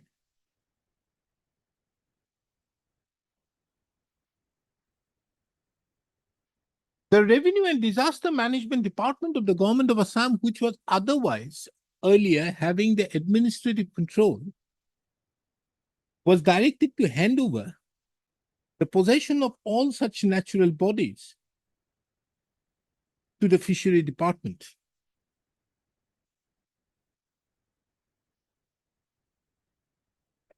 The effect of this order dated 7/3/2017 would be dealt with at the subsequent stages of the instant judgment.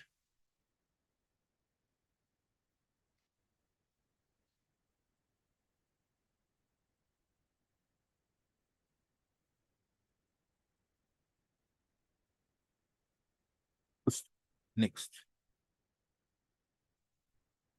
The Act of 1995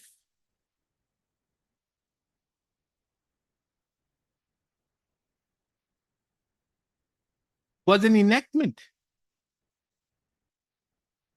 to provide for establishment of the Missing Autonomous Council within the state of Assam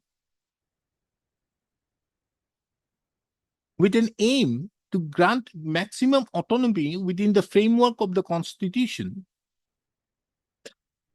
comprising of satellite areas and core areas for social, economic, educational, ethnic, and cultural advancement of the missing and other scheduled tribe communities residing therein.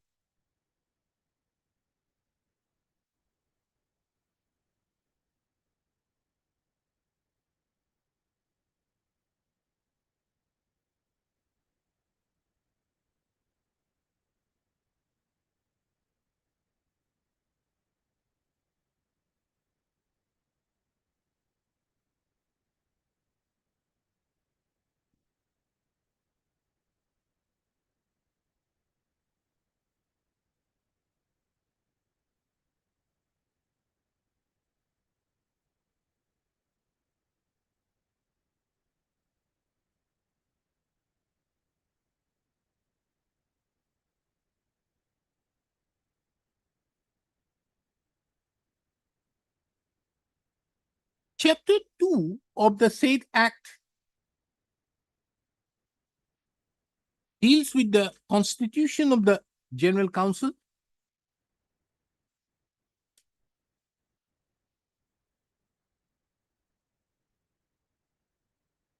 and the part of the General Council. Chapter 3, Roman 3, deals with the powers and functions of the General Council.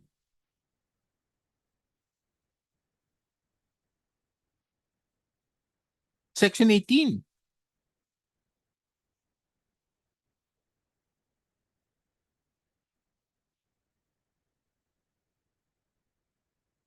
though starts with a non-obstinate clause, stating, thereby stipulating that notwithstanding anything contained in any other law or the rules for the time being in force,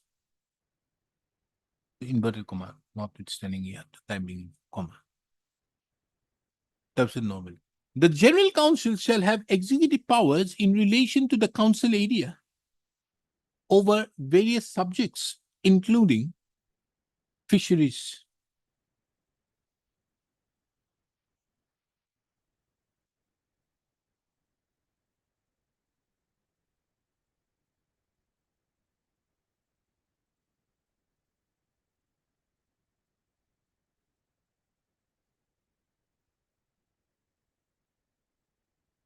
Section 20 of the Act of 1995.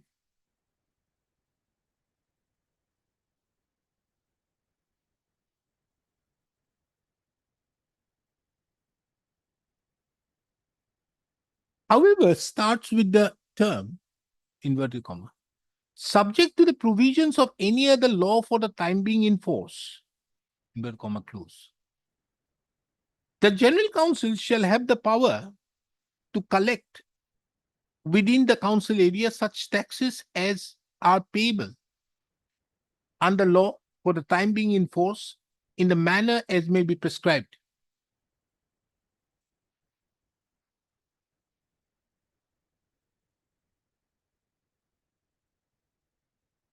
However, to collect the said tax or taxes,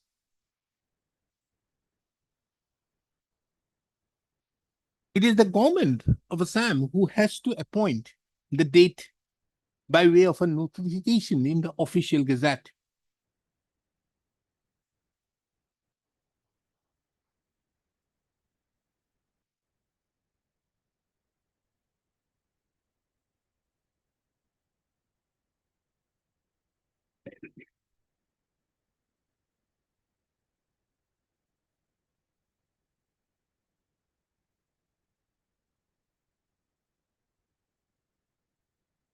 Subsection 2 of section 20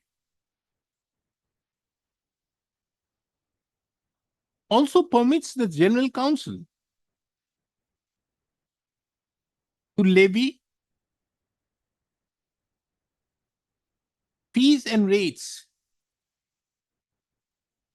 however, subject to such maximum rate as the government may prescribe.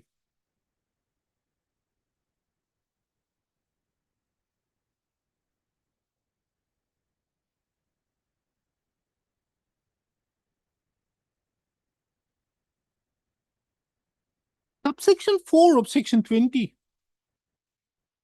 stipulates that the collection of tolls, fees, or rates and the terms and conditions for imposition thereof shall be such as may be prescribed by the bylaws.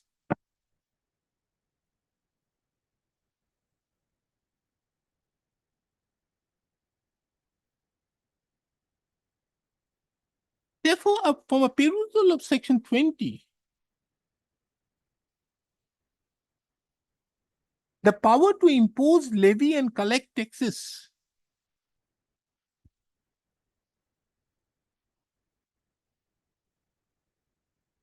even in respect to the subjects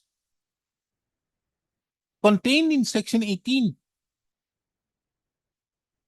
is subject to the prescription to be set out by the rules or the bylaws.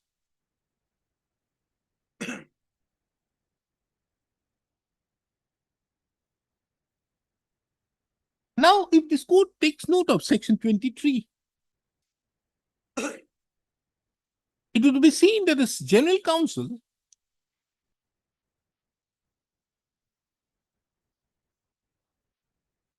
may, subject to the Act of 1995 or the rules which have been framed, and along with and further subject to the approval of the government, make bylaws to be applicable within the council area with respect to all or any of the matters enumerated in section 18, 19, 43, and 44 for the regulation, control, and administration thereof.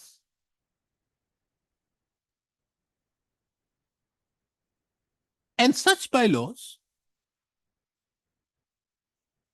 shall have effect upon their publication in the official gazette.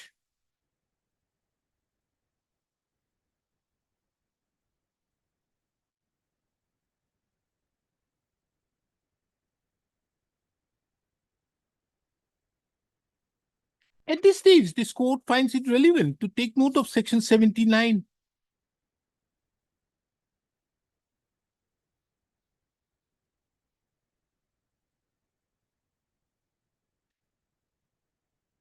Which only empowers the government to make rules.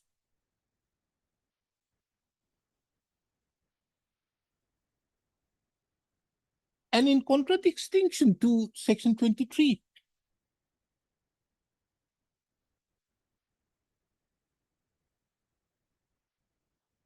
where the General Council have been empowered to make bylaws subject to the provisions of the Act of 1995, the rules so framed therein under, and that too, and with the prior approval of the state government.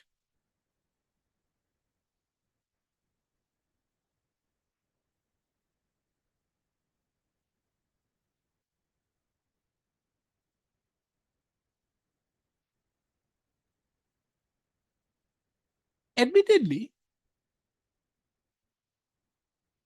neither the rules have been made in terms with Section 79 by the state government,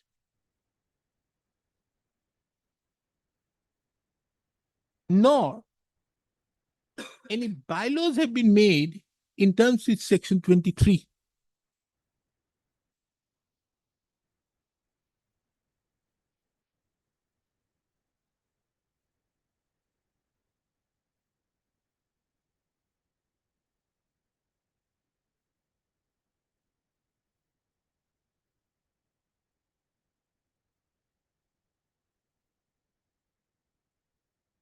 Now coming to the most pertinent provision, that is Section 81.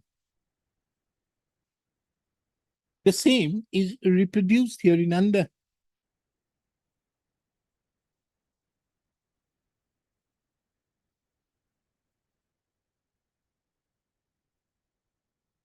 A perusal of the said provision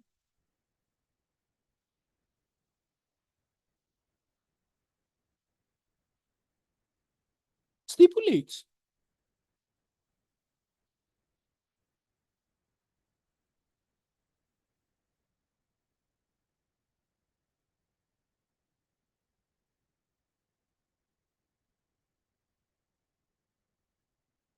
that the provisions of the Act of 1995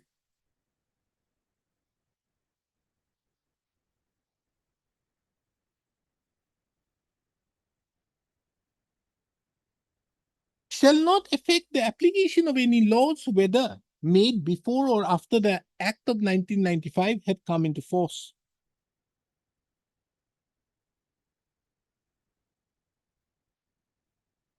To the council area, unless such law specifically provides for exclusion of the council area of such application.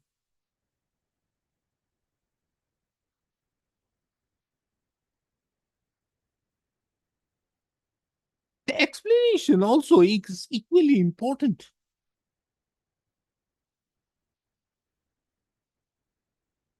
Inasmuch as the term law has been stipulated to include any enactment, ordinance, regulation, order, bylaw, rules, schemes, etc. Scheme, notification or other instrument having the force of law.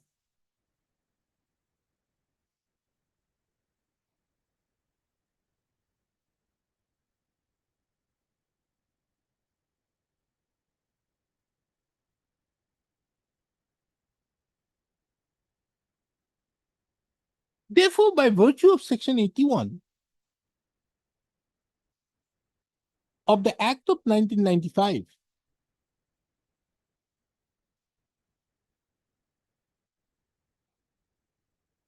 in spite of a non-obstinate clause being contained in Section 18,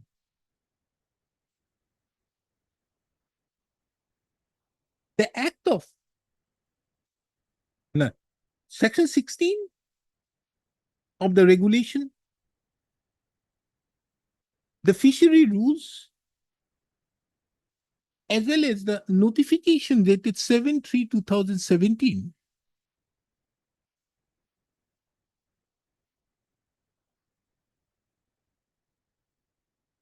would apply to the missing autonomous council, taking into account that the said law, as defined in the explanation, the said provisions do not exclude the council area of its application.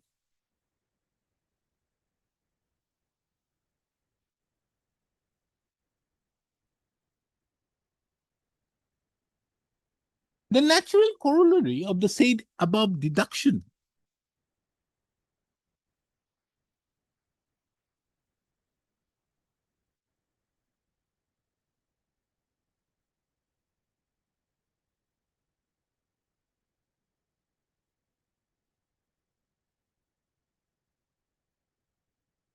is that all natural bodies, as exemplified in the notification dated 7/3/2017,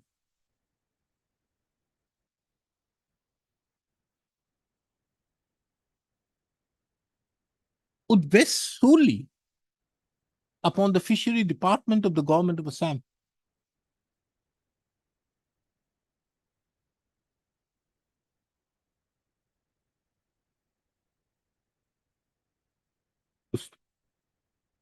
The question therefore arises as to whether, in such a situation, the missing autonomous council can settle any fishery which now is in the administrative control of the fishery department.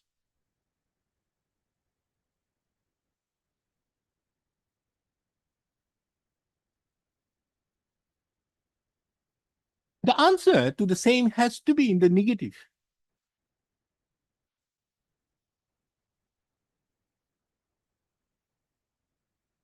Taking into account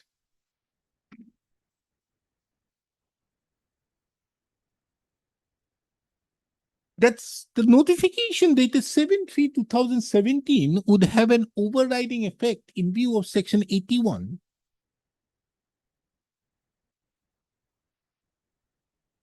of the Act of 1995.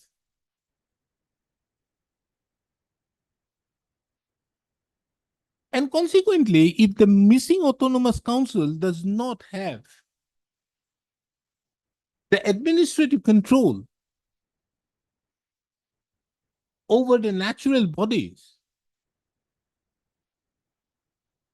whether a declared fishery or not,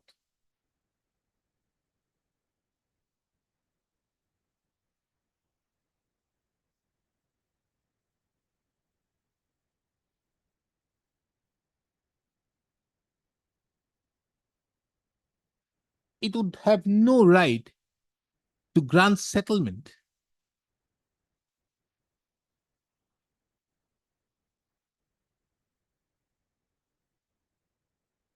Or for that matter, initiate any process for settlement.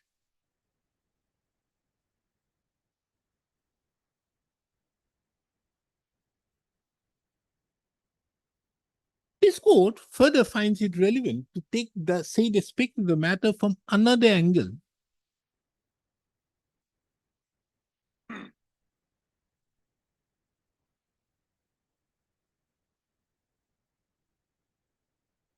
In view of the submissions made by the learned counsel appearing on behalf of the missing autonomous council to the effect that Section 18 and 43 has to be harmoniously interpreted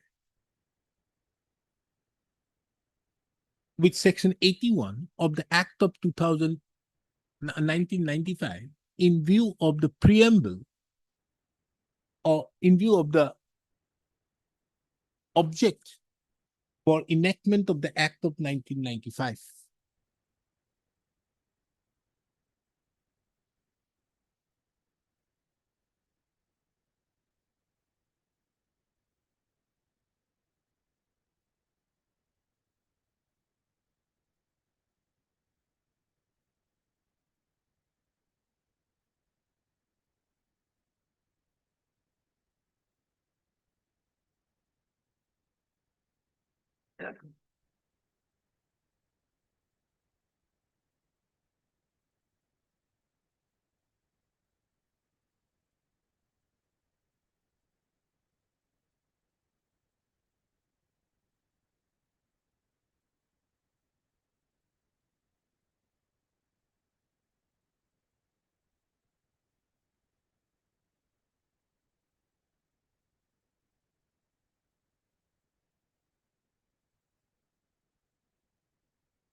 It is a well-settled principle of interpretation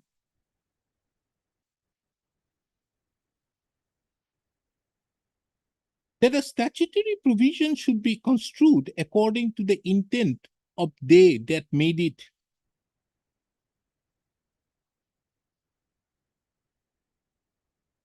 Normally, such intent is gathered from the language of the provision.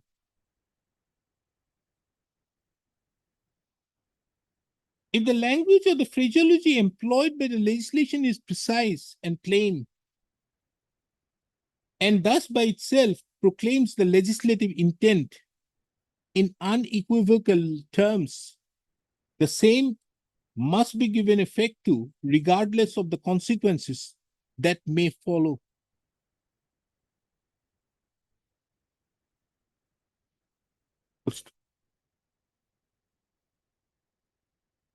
In the foregoing paragraphs of the instant judgment, it would be seen that though the Act of 1995 was made to give maximum autonomy to the missing autonomous council, but in effect, in view of the non-framing of the rules and the consequence, and consequently, the bylaws having not been framed,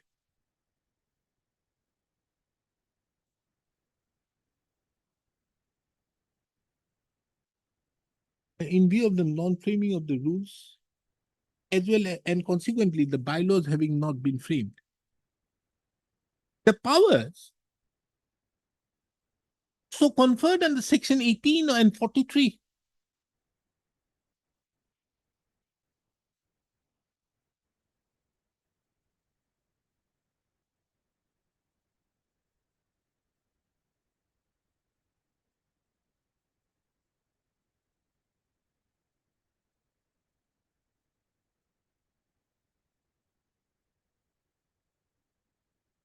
have greatly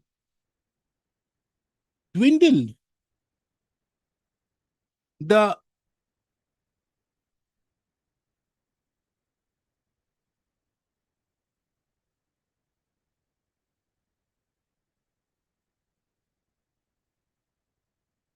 powers conferred upon the General Council as well as the Village Council of the missing autonomous councils.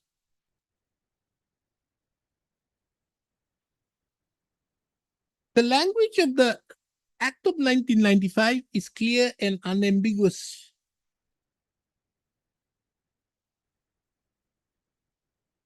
And giving any other interpretation would amount to perversion to the language so employed by the legislature.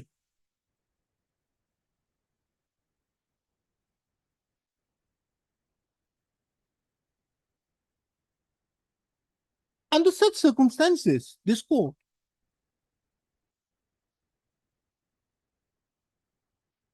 cannot read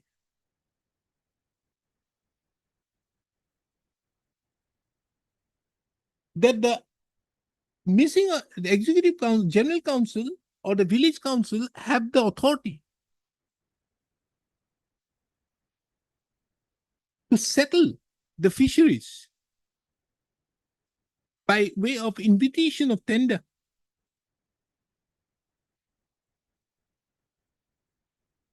In view of Section 81 of the Act of 1995, and there being no exclusion of the council area of the missing autonomous council,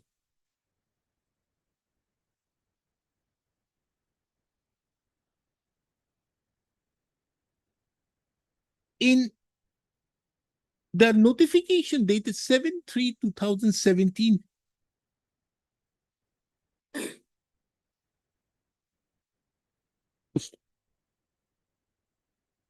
in that view of the matter, this court is of the opinion that the petitioner, that the missing autonomous council had the opinion that neither the general council or the village council of the missing autonomous council has the authority to settle any fishery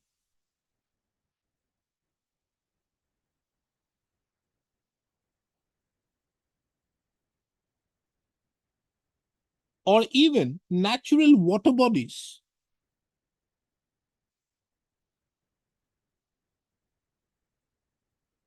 as, as exemplified in the notification dated 7/3/2017.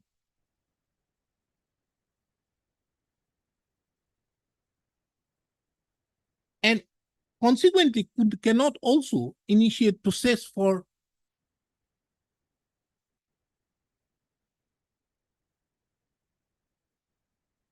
invitation of initiate process for invitation of process for settlement. Accordingly, the impugned then the notices dated so and so, so and so, you've given the dates, are all set aside and quashed. All are same. What tender notice? Dated so and so, are set aside and quashed.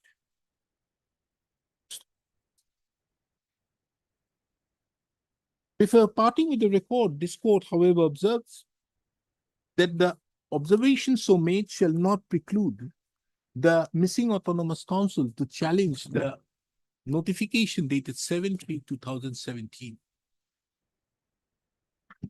Deeply obliged. Why are you laughing? He's smiling. Yes, you will get new cases, Lordship. Huh? New cases, new batch of cases. How can he challenge? Can be on the other side, ma'am. Huh? He can be on this. No, he cannot. That will be challenged against the government only. That will be taken away. I'm giving this because these observation otherwise, 7/3 otherwise remains. You can very well challenge it if you challenge it. Obliged.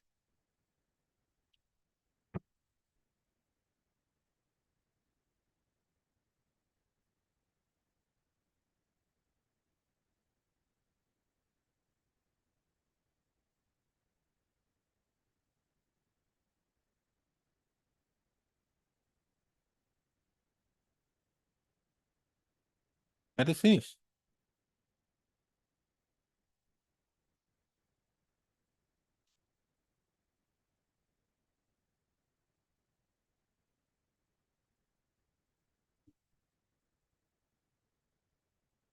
There is an order to obtain instruction from the authority.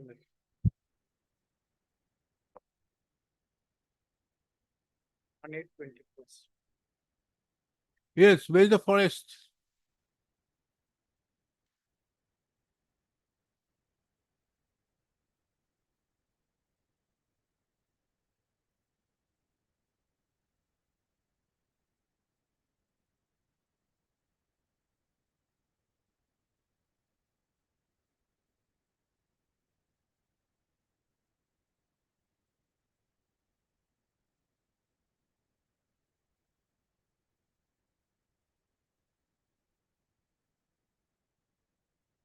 You are in reserve forest? No.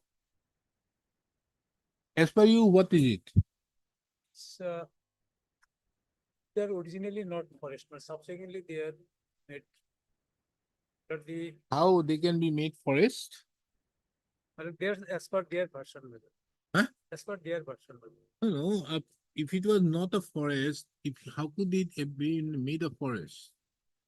Can be only made by a forest if it is and proceedings is initiated under 35 of the Wildlife Protection Act. Or even under the AFR 5 and 6. We are relying upon the communication mallet annexer 2. Yes, then what is the response number 3 stand? What are you asking for?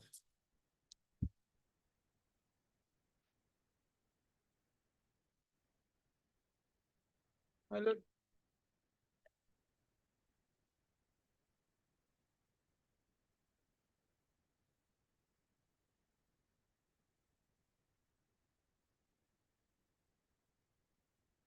It's government cash land. Hmm? Originally it's government cash land.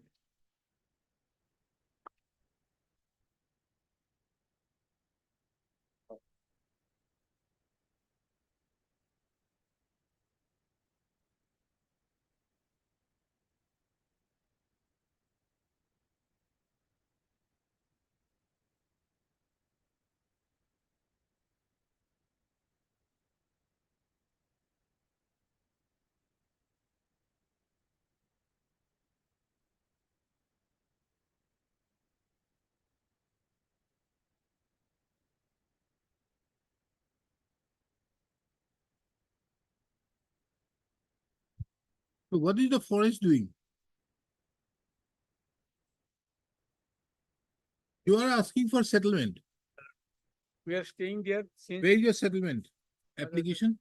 The annexer to page 24. We are allowed to stay on the land. But with the note that no, they are not to be given for annual or periodic pattern, but they will be allowed to stay. Paragraph 3 of the.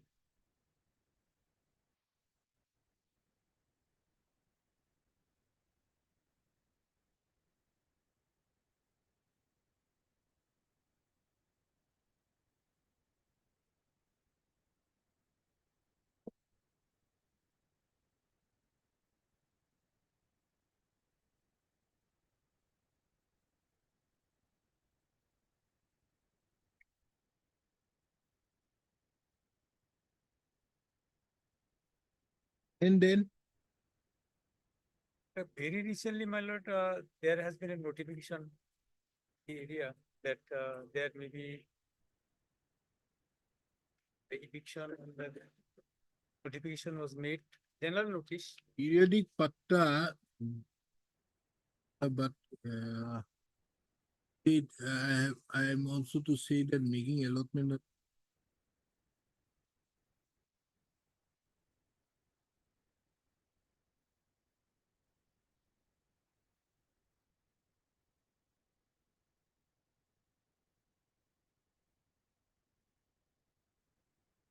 so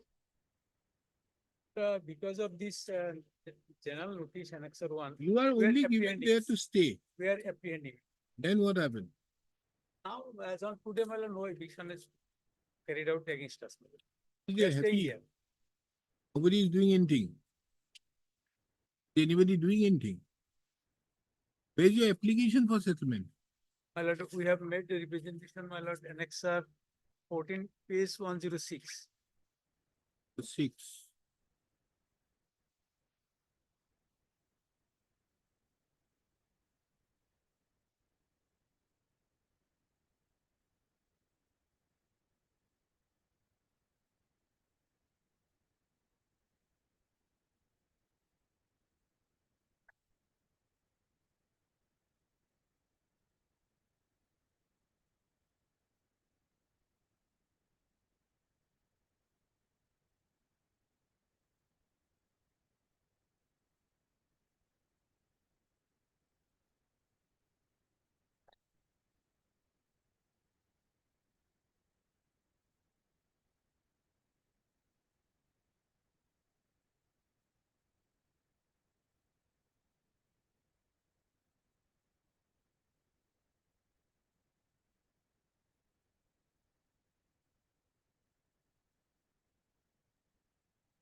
But how do we know that those persons are the concerned persons here? Who have been granted settlement in 1964 are the persons. There, my lord, my, since my forefathers were staying there. How many petitioners are here? Here, my lord, not all has come, all have come, my lord, only few person came, 3. only 13% came, my lord, out of the. How do you show that those 13 persons are there? Their forefathers were granted land. my lord, we are staying since the day of, my lord, of 1964. Huh? And the migration, my lord, relief eligibility certificate we have annexed, but those are of 1964. They are to, my lord, verify, they may have verified whether we are uh, family members of the that people, my lord.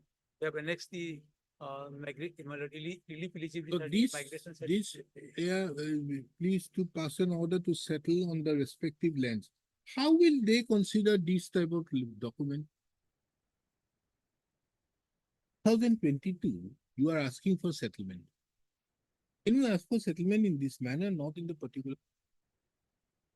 You have to file an application. Whoever wants, you have to file the application properly.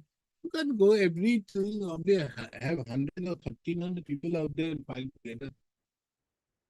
There is a particular manner, isn't it? The land policy of 2019 came. So if you have any right out there, stay there, file your application properly. It's not the way you file your application. Possession has to be, there's an application format. Either you apply in the offline, online mode or in the offline mode. The format by which you have to do. You don't do it. How can everybody claim and come up and one writ petition that everybody wants a possession? Not possible. Direction to file a prepaid application before the authority. I don't give you a direction, I give you a liberty. File an application as per the land policy. Land policy categorically mentions that you are to file individual applications or a family together. If you have 5 persons in a family together, you may file together one. That can be It has to be done as per the land policy. You can't file this representation, they would never consider. Isn't it, Mr. Handek? Not consider this type of. the procedure, they have to go through the procedure. There's a procedure. No, heard Mr. A.R. Sigdar, the learned counsel. The J.C. Handek appears on behalf of the My lord, I appear in the revenue department. Revenue Department of the government, and Mr. N. Gusami appears on behalf of the Sam, District Administration or District Administration. The petitioners herein, who are 13, na? 13 bus. In number, have approached this court being aggrieved by the inaction on the part of the respondent authorities in not taking into consideration their application for settlement filed on 30/11/2022.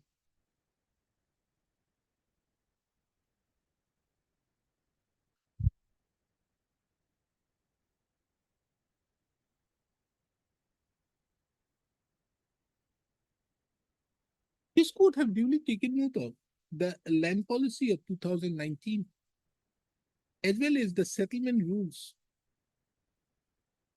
more particularly Rule 5.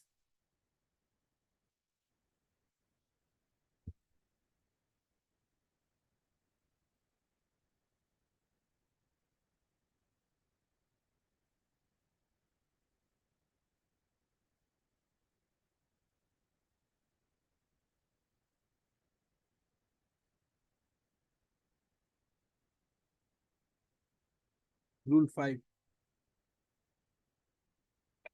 And more particularly, and as well as Rule 5 of the settlement rules.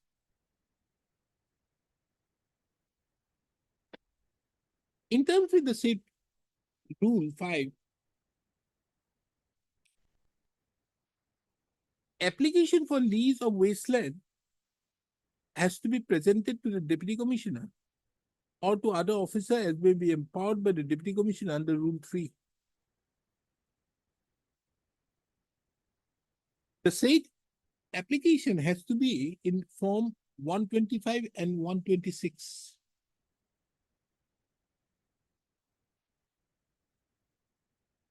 In addition to that, it is also apprised by the learned counsel appearing on behalf by Mr. N. Goswami, the learned counsel appearing on behalf of the district administration. The petitioners can also apply in the Vasundhara 3 portal.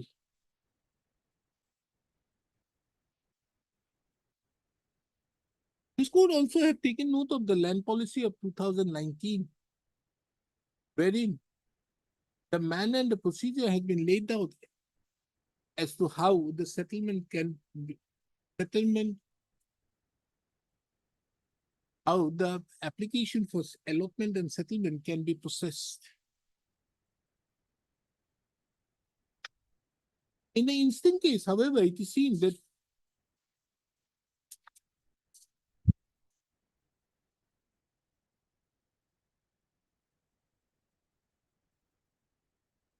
(161% have joined together and in submitting an application seeking settlement.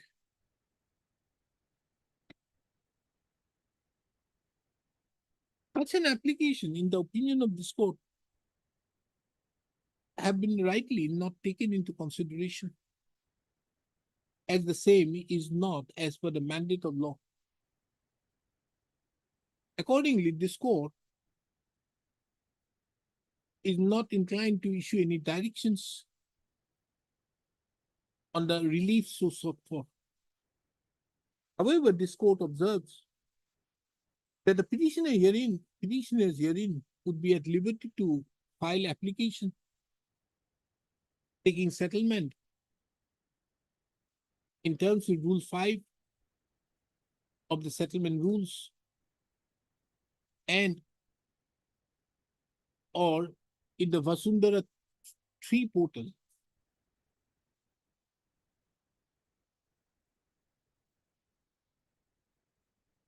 And if such application is filed, the respondent authorities shall duly consider the same in accordance with the extent law.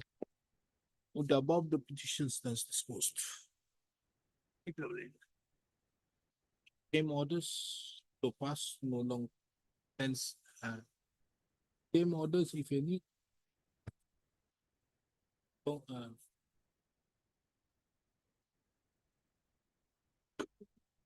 in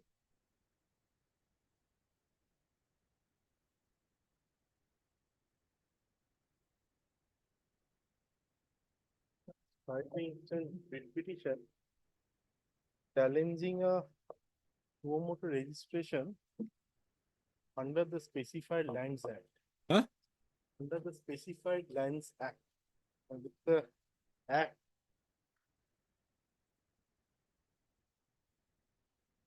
Some taxation on Specified Lands Act. hello. Now the government of Assam is getting a lot of money. Three of the nine judges.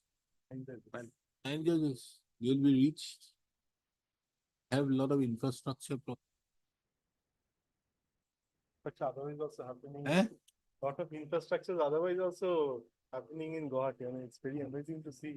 Now they will be getting a lot of money from 2005. Yes, tell me. The petitioner, my lord, they are into the business of exploration and production of hydrocarbon. But in 2021, the petitioner number 1 had executed a farm out agreement by which they had obtained a participating interest and ownership in respect of Amguri field, that is for us around 300 kilometers from Goa. But what had happened, if I may indicate the brief background of the matter, but initially the petitioner number 2 had executed a similar type of a contract with another company in 2007.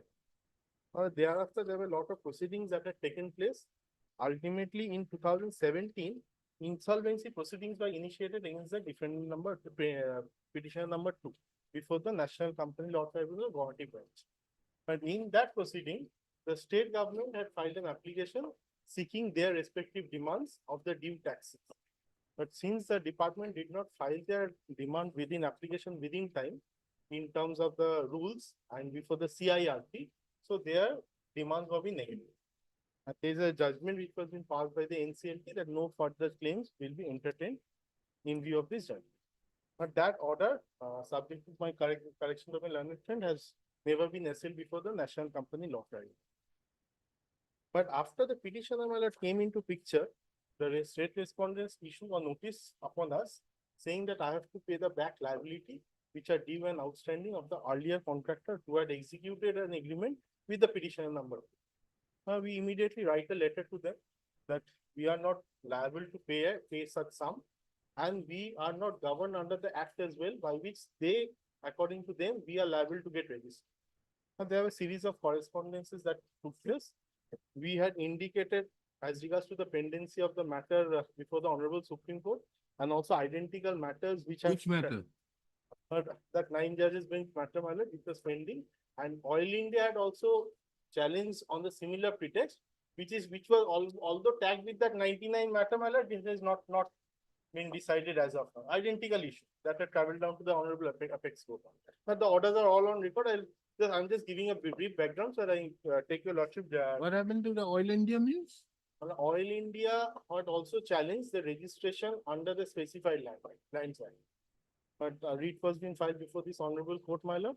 This honorable court was pleased to grant protection subject to furnishing of a bank guarantee in respect of the claims that the demand that the state government was doing. Challenging that order, Oil India went before the Honorable Apex Court. Honorable Apex Court give a labor protection with that without even furnishing the bank guarantee. No coercive steps will be taken against Oil. And that order is still subsisting. And that appeal and 2 of the appeals which were pending before this honorable court has been transferred before the Honorable Supreme Court to be heard analogously today. That matter is pending, and in pendency of that, the 9 judges bench decision has come into effect. Now, what had happened thereafter, but in 2022, my lord, the petition, the state respondents issue us a notice directing us to furnish details of the respective payment of taxes that we are making, and about the amount of around the quantum of exploration that we are going. But in this regard, what had happened, the Amguri field over which the petitioner number 1. You are challenging what? I'm challenging the issuance of the certificate. This, that is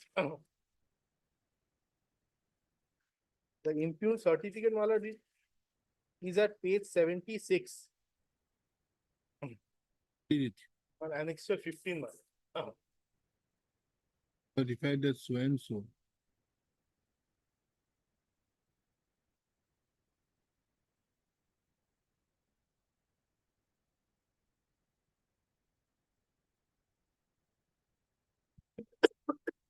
Then why are you challenging this? But this certificate, this enlistment was been done suo motu. This enlistment was being done by the State Department suo motu. But if your lordship kindly comes prior thereto, the letter which is at page 42 is annexure 2 of my application, wherein we had given a detailed representation that we are not liable for payment of the previous dues. So they registered you without your consent. According to the, without considering the representations. No, without your application, they registered you. Without their application, they so much. They had issued a So the show cause question notice. herein is, can they do so? Question here is, can they do so? Let us not go into so bigger issues. Let us. Yes, narrow it that, down. that is why I did not trouble your lordship by putting all those judgments on record. Can that be done? And secondly, it's prima facie, my lord, they have admitted it's a wrong certificate they have issued.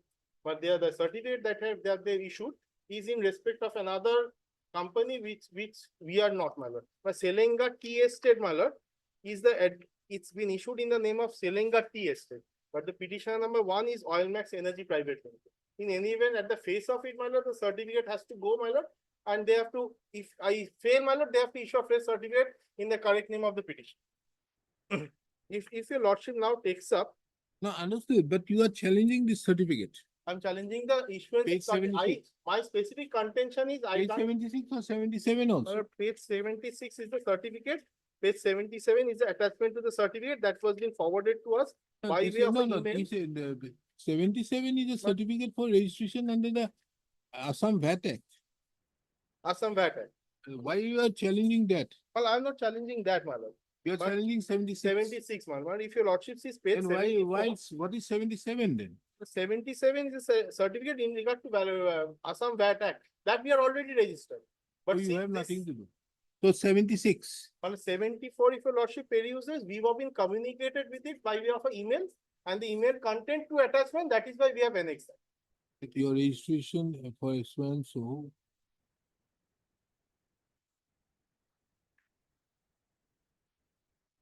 So as per you, you have nothing to do with this, or for that matter, you could not have been granted a certificate registration if you have not suffered. Consequences of non-registration is another aspect of the matter. Another We are not concerned. We are concerned with can a certificate of registration be granted without being applied? Or can the authorities forcefully make register? Okay. Let us see the act. Very good.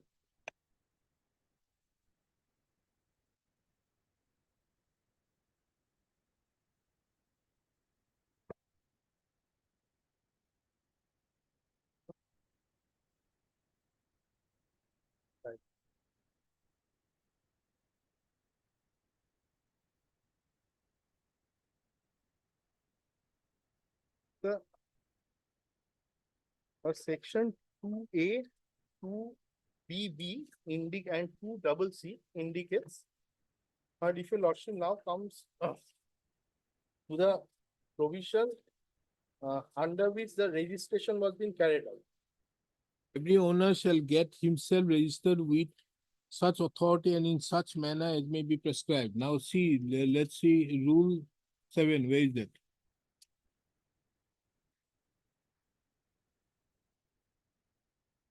Every owner shall make an application for registration in Form A1. The application on the year shall be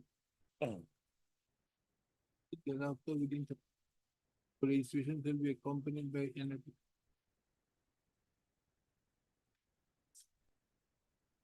Person making an application.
Yes, 7.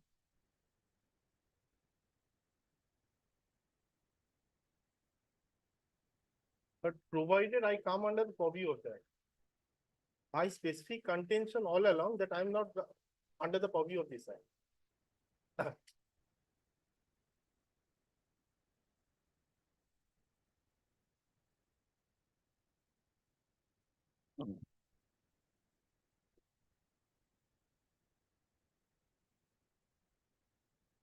Why do you say that you don't come? If your lordship now comes to page 42 of my application, the detailed representation that we had written to them in terms of the letter. It's the letter dated 22nd of October 2021. But in the affidavit, there are twofold contentions that they have taken. First contention they have taken, I am liable to pay the taxes of the earlier contractor. Second contention that they have taken is that the registration was done mistakenly in the name of some other entity, which is a purely a typographical error, and it will be corrected in due course of time. And third is, once the rectification has been done, they are going to make assessment and levy the due taxes that may arise out of that. These are the twofold contention that they have taken. The main reason of getting us registered is to recover the past dues of the previous contractor of 2007, over which the NCLT proceedings are raised. That is a very clear case. And the second, another point that they have taken is challenging the order of the NCLT Guwahati branch. They have preferred some proceedings before this honorable court, and there is no documents forthcoming from which it's going to be demonstrated that there is any proceedings pending before this honorable. And that is these are the 2 points that they have taken. But Mr. Counsel, tell me, what is the ground that you don't come within it? Why do you say so? But my ground is the Amburi field over which I am carrying out my activity, my lord. The entire, only a part of it is being used for crude oil purpose. Rest of it is all tea garden areas, over which there is an exemption made by the state government by way of a notification that I'm going to be exempt. But that also I have annexed in my affidavit in reply. If your lordship takes up my affidavit in reply once,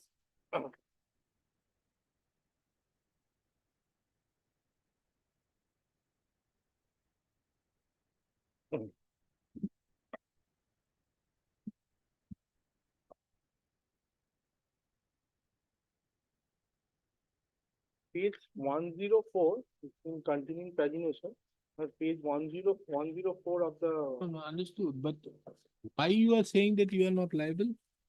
But What the land you have taken? two aspects. One is they say that I am liable to pay taxes over the entire area over which I am holding a lease. According to us, it's not correct. Because a major chunk of that area over which I am exercising my rights falls under the tea garden. Oh. So that is exempted by way of a notice. Right. I have any notification also. Right. In my affidavit in reply.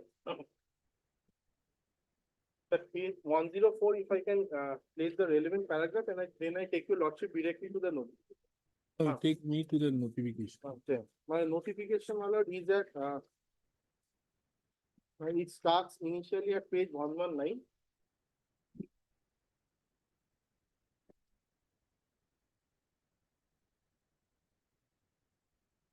But 120, if your lordship comes to amendment of section 2, the 2A was being inserted.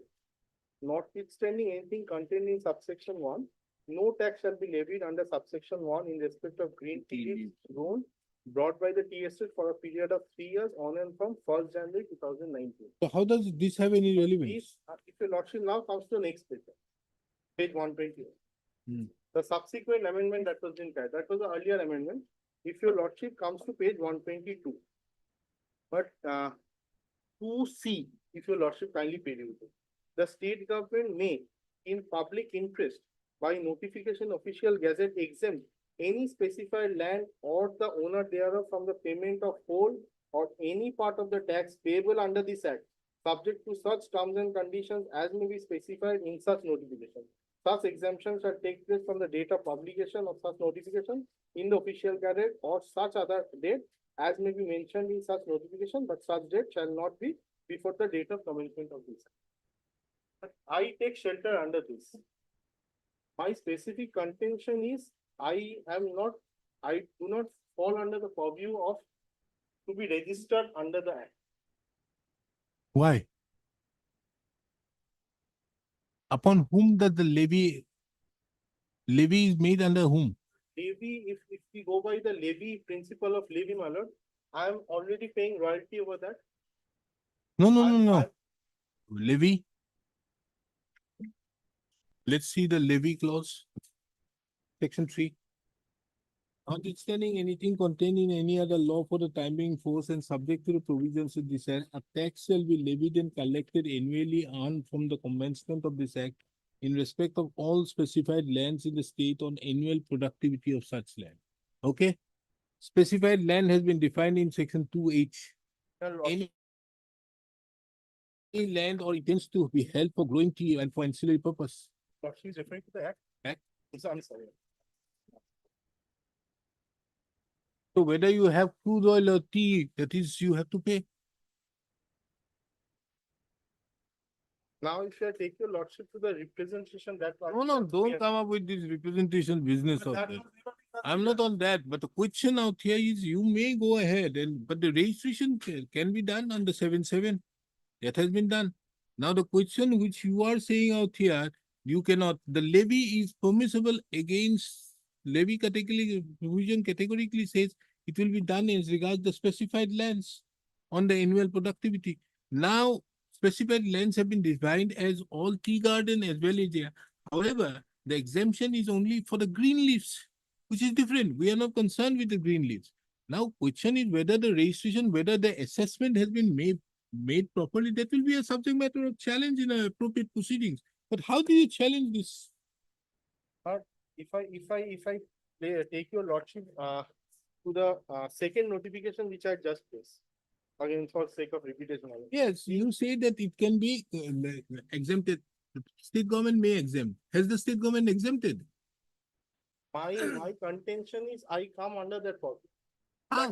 That is what I have indicated. That power That is being given. Kindly see, the state government may in public interest by notification in official gazette exempt any specified land or the owner thereof from payment of the whole or any part of the tax under this act, subject to such terms and conditions area. Such exemption shall take effect from the date of year. Now, Mr. Counsel, you are a counsel from Guwahati. No, I'm not. You are from? I'm from Calcutta. Fantastic. You must be doing tax matters. Almost Fantastic. more or less Okay. little bit. Okay. Now tell me one thing, which I understand as the area. Just for example, you must have seen a lot of provisions by which exemptions are being granted. You have the central excise exemption, sales tax exemption. But then also you require a registration. You may be exempted. It's another aspect of the matter which will only take effect at the time of assessment. But your registration has to be there. How do you take care of that? If I may indicate in this way, my lord. A registration, there might be an exemption from payment of the tax. Very well, they can. That's for specified. But can the state government, by way of a notification, set aside the provisions of the act which stipulates what is the specified act? Sir, I bow down what has fallen from your lordship. I bow down what No, has it fallen has been done. Now the question out here is whether they do an assessment, how they were rightly or wrongly, very well. You can challenge it in appropriate proceedings. But the question of registration which has been done has been that. Therefore, I wanted to see only one thing as to whether the authority could have done it. Just in the circumstances, there are some acts where it is not permissible. 7-7 is But in indicates. this, the rules permits, as per 7-7, to do that.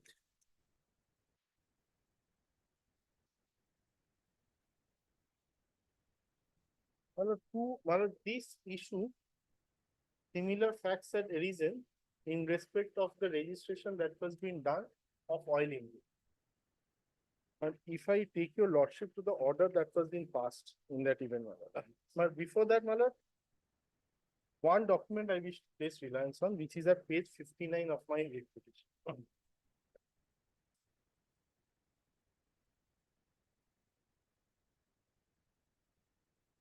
Yes.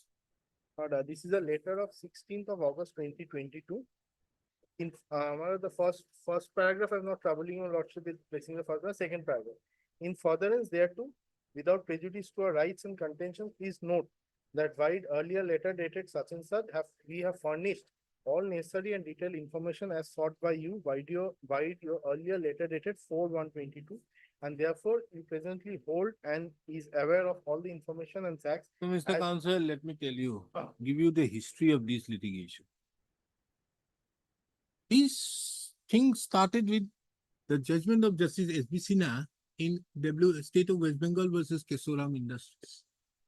Once that judgment said that there was a stenographer devil in the judgment of India Cement, the state of Assam became very active. Then they issued two notices, one to oil, the other to the ONGC. Both of them challenged. First judgment was given by Justice Ranjan Gogoi in single, where the petition was dismissed, holding that the power is still there. The point which was raised out there was as regards entry 14 of list 1, which empowers the power of regulation and taking into account the reference which was made by the president to the Supreme Court in respect to that. Whereas the single bench out here categorically held that no, in view of Kesoram Industries, this particular thing, they are not going to get it in view of the judgment of Justice Sinha. Matter went to the division bench, 2 appeals were filed.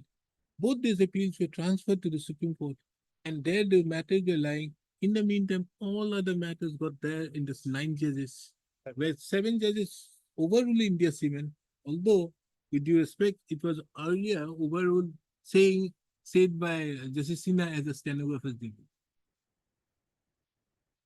Isn't that the story behind it? But so that I was intending to place those orders only what had fallen from your lordship, but which we have also annexed here page 61 and 62 of our petition, my lord. But at this juncture, my lord, without therefore proceeding it was any further, my transferred. lord, prayers if I may place before your lordship, my lord. But may we be granted an opportunity of hearing, that was not been done. Opportunity that we place on record the relevant documents by which we justify our stand that we are not liable under this act. Let that opportunity be granted, and subject to hearing, my lord, the petitioner, my lord, let the department take action in accordance. But as of now, how do you say that no? Because of the fact that it is a specified land, you may have an exemption. That's a different thing. That may be a subject matter of the assessment. You have a right. In the assessment proceeding, you will definitely have all rights. But how do you have a right as regards this? Because the power which is being exercised is under 7.7. 7.7 does not postulate a hearing. They have given you a notice of that, why you should not be registered. You have replied. They have considered and done the exercise under 7.7. Now, thereupon, if any other action is going to happen, it will happen. Registration is there, whether you are liable. It will always be construed to be not a registration on your volition. This is, we can mention that. The registration is not at your volition, it has been done by them. By the State Department. My lord. Because the moment you are registered by yourself, then you admit. Yes, I come under the. Keep that stand open so that you can, at the time of assessment also, take that plea. But otherwise, there is nothing else. That part can be taken care of by. I think that is, I think that And, with that, my lord, in that event, my lord, the certificate which has been issued by the respondents, that at the face of it, my lord, it's a wrong certificate that has been issued. So they will issue a correct statement. they'll- Yes, what do you have to say, Mr. Big? Or did I argue for you? Yes, in fact, my lord. But one thing, my lord, regarding that correction part, page lordship will see page 76. Since it is a suo motu, my lord, registration made by the authorities, while, my lord, instead of giving Olimex Energy Private Limited, it has been stated as Selanghat Tea State within bracket Olimex Energy Private Limited. And reason for that is at page 77. The GST registration, this is our record, my lord. Name and style of the business, Olimex Energy Private Limited, principal place of business, care of Selanghat Tea State. So this was incorporated in the. That's So a- that we can always correct. It's not But that, it my lord, has to be actually in the name of Olimex. exactly Olimex. So that we can always do that, my lord. Since now matter is pending for the honorable court, that correction we have not made. But, my lord, regarding that authority, that important pertinent query that lordship has raised, whether he will be liable to be so moto, whether we have got the authority or not, that part he will have to satisfy that, my lord, we do not have that particular right. I said that you have a right. That's why I'm saying it's up to the petitioner to establish, because again, sending the matter back to the authority to decide on this particular point. Lordship has said the lordship is satisfied, going by the provision. As well as. No, my lord, no, the question that you have a right. Yes. To do it, you have a power. Yes, It's a power is different thing. there. You have a power. But the only thing, it should not be taken that it has been done at his volition. Yes, yes. There's a difference out there. My lord. But the moment you hold it at his volition, then it will be a waiver on his part to raise Yes, that yes, objection that I have nothing. to do. Lordship. On that line, yes, you can. Isn't that, Mr. Counsel? And in fact, my lord, lordship will also refer to definition, my lord, 2H, Roman 3 and Roman 4. Both, my lord, crude oil and, my lord, oil fields it has been incorporated after the amendment in 2004. Yeah, that is what now. These two are the main problems. Yes. 3 and 4. 3 and 4 has been there. This happened in 2005. 4 amendment in 2004. Huh? In 4. 2004, it has been brought in. And, my lord, the definition D, owner is, my lord, You will come in, my lord, under definition, my lord, of owner, 2D.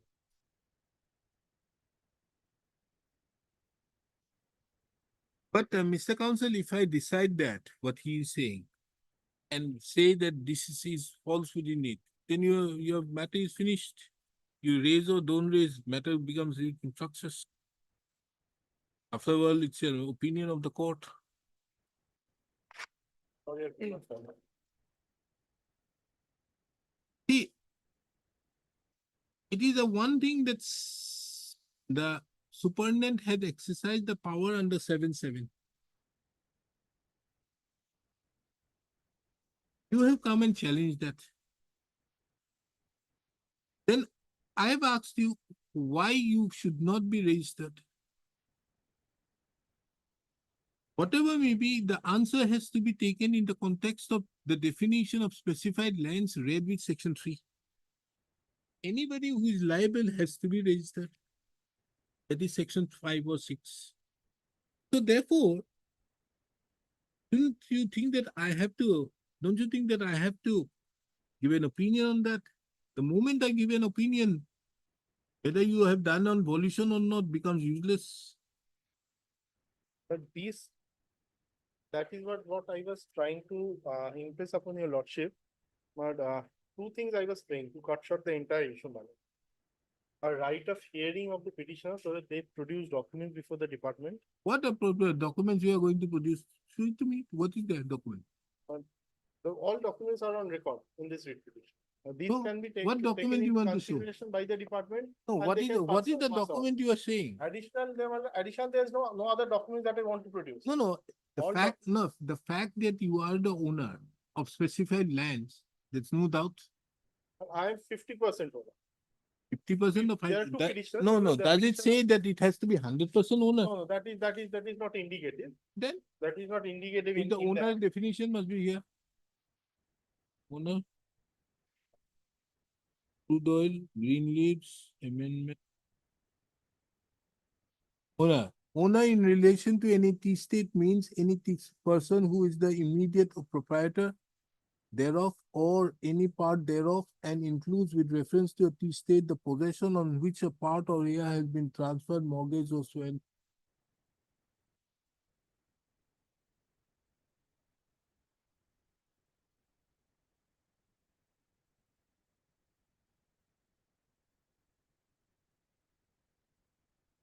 Owner now is different.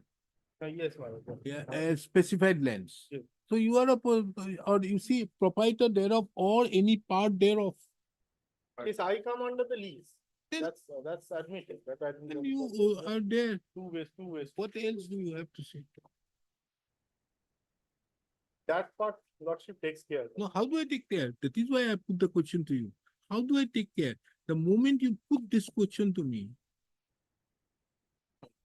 say, if you put this question to me today, and he puts that question, then look here, in view of the definition of 2D, then 2H, 3 and 6, he is required to be registered, and as such, we have done the registration as per 7(7).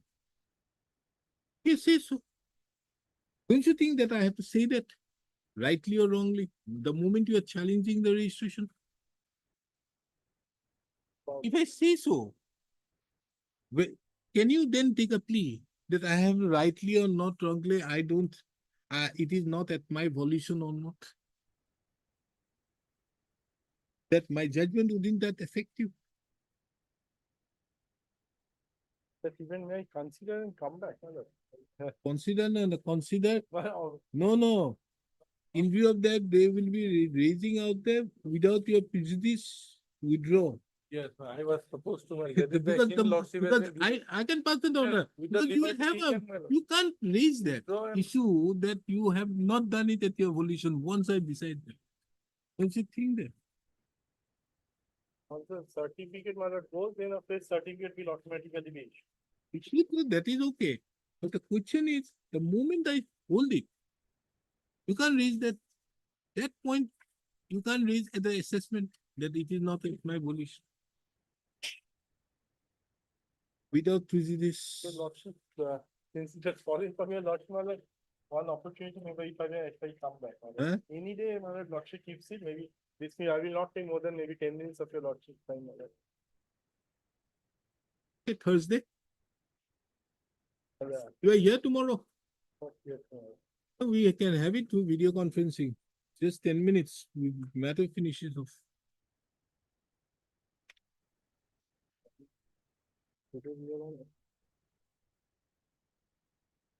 Lordship is indicating 27. No. 22nd.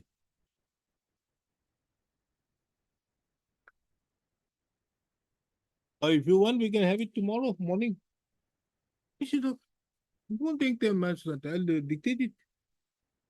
But subject to what is convenient, and made on 28, my lord, if your lordship kindly accommodates me, my lord. Sorry, my lord. This matter should not go so long. You see, I don't give. Lordship keeps it at the first item in the morning, my lord. Tomorrow. I'll come and indicate what the query has fallen. No, my no, lord. only that. I'll try No. my best to satisfy. You are leaving tomorrow. I'm leaving today evening itself. That's the go tomorrow. Tomorrow we finish it off at 10:30. By 11:30. Doesn't take much time, this matter. The only thing is this, just think about it, whether you would be more prejudicial if I deliver the judgment to that effect. Because with that opinion, you cannot raise that. That will be Because the considered. High Court has already said it will have a serious implication. That's why I'm saying. You have to only think about it, what to do. Otherwise, for me, this is the 10 minutes job. I can finish it now. But the only thing is,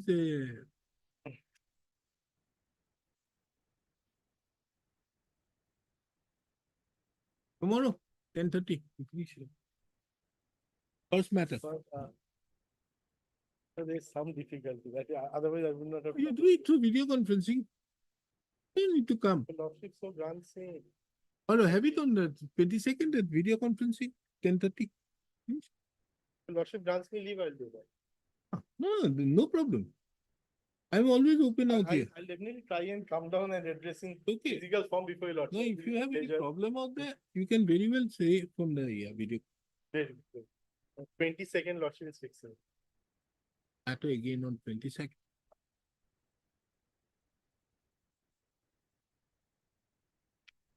Third at length.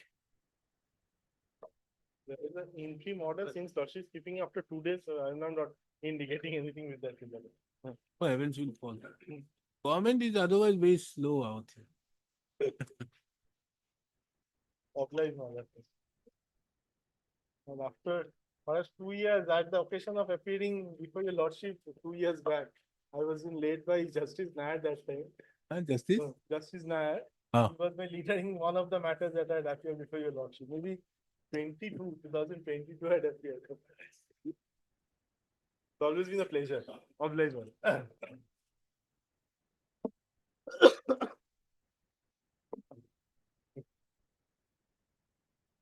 Okay, now.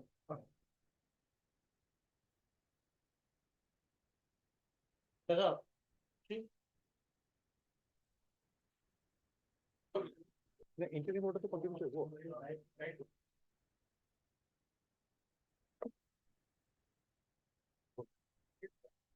Next. Okay. Meeting a second. I love it.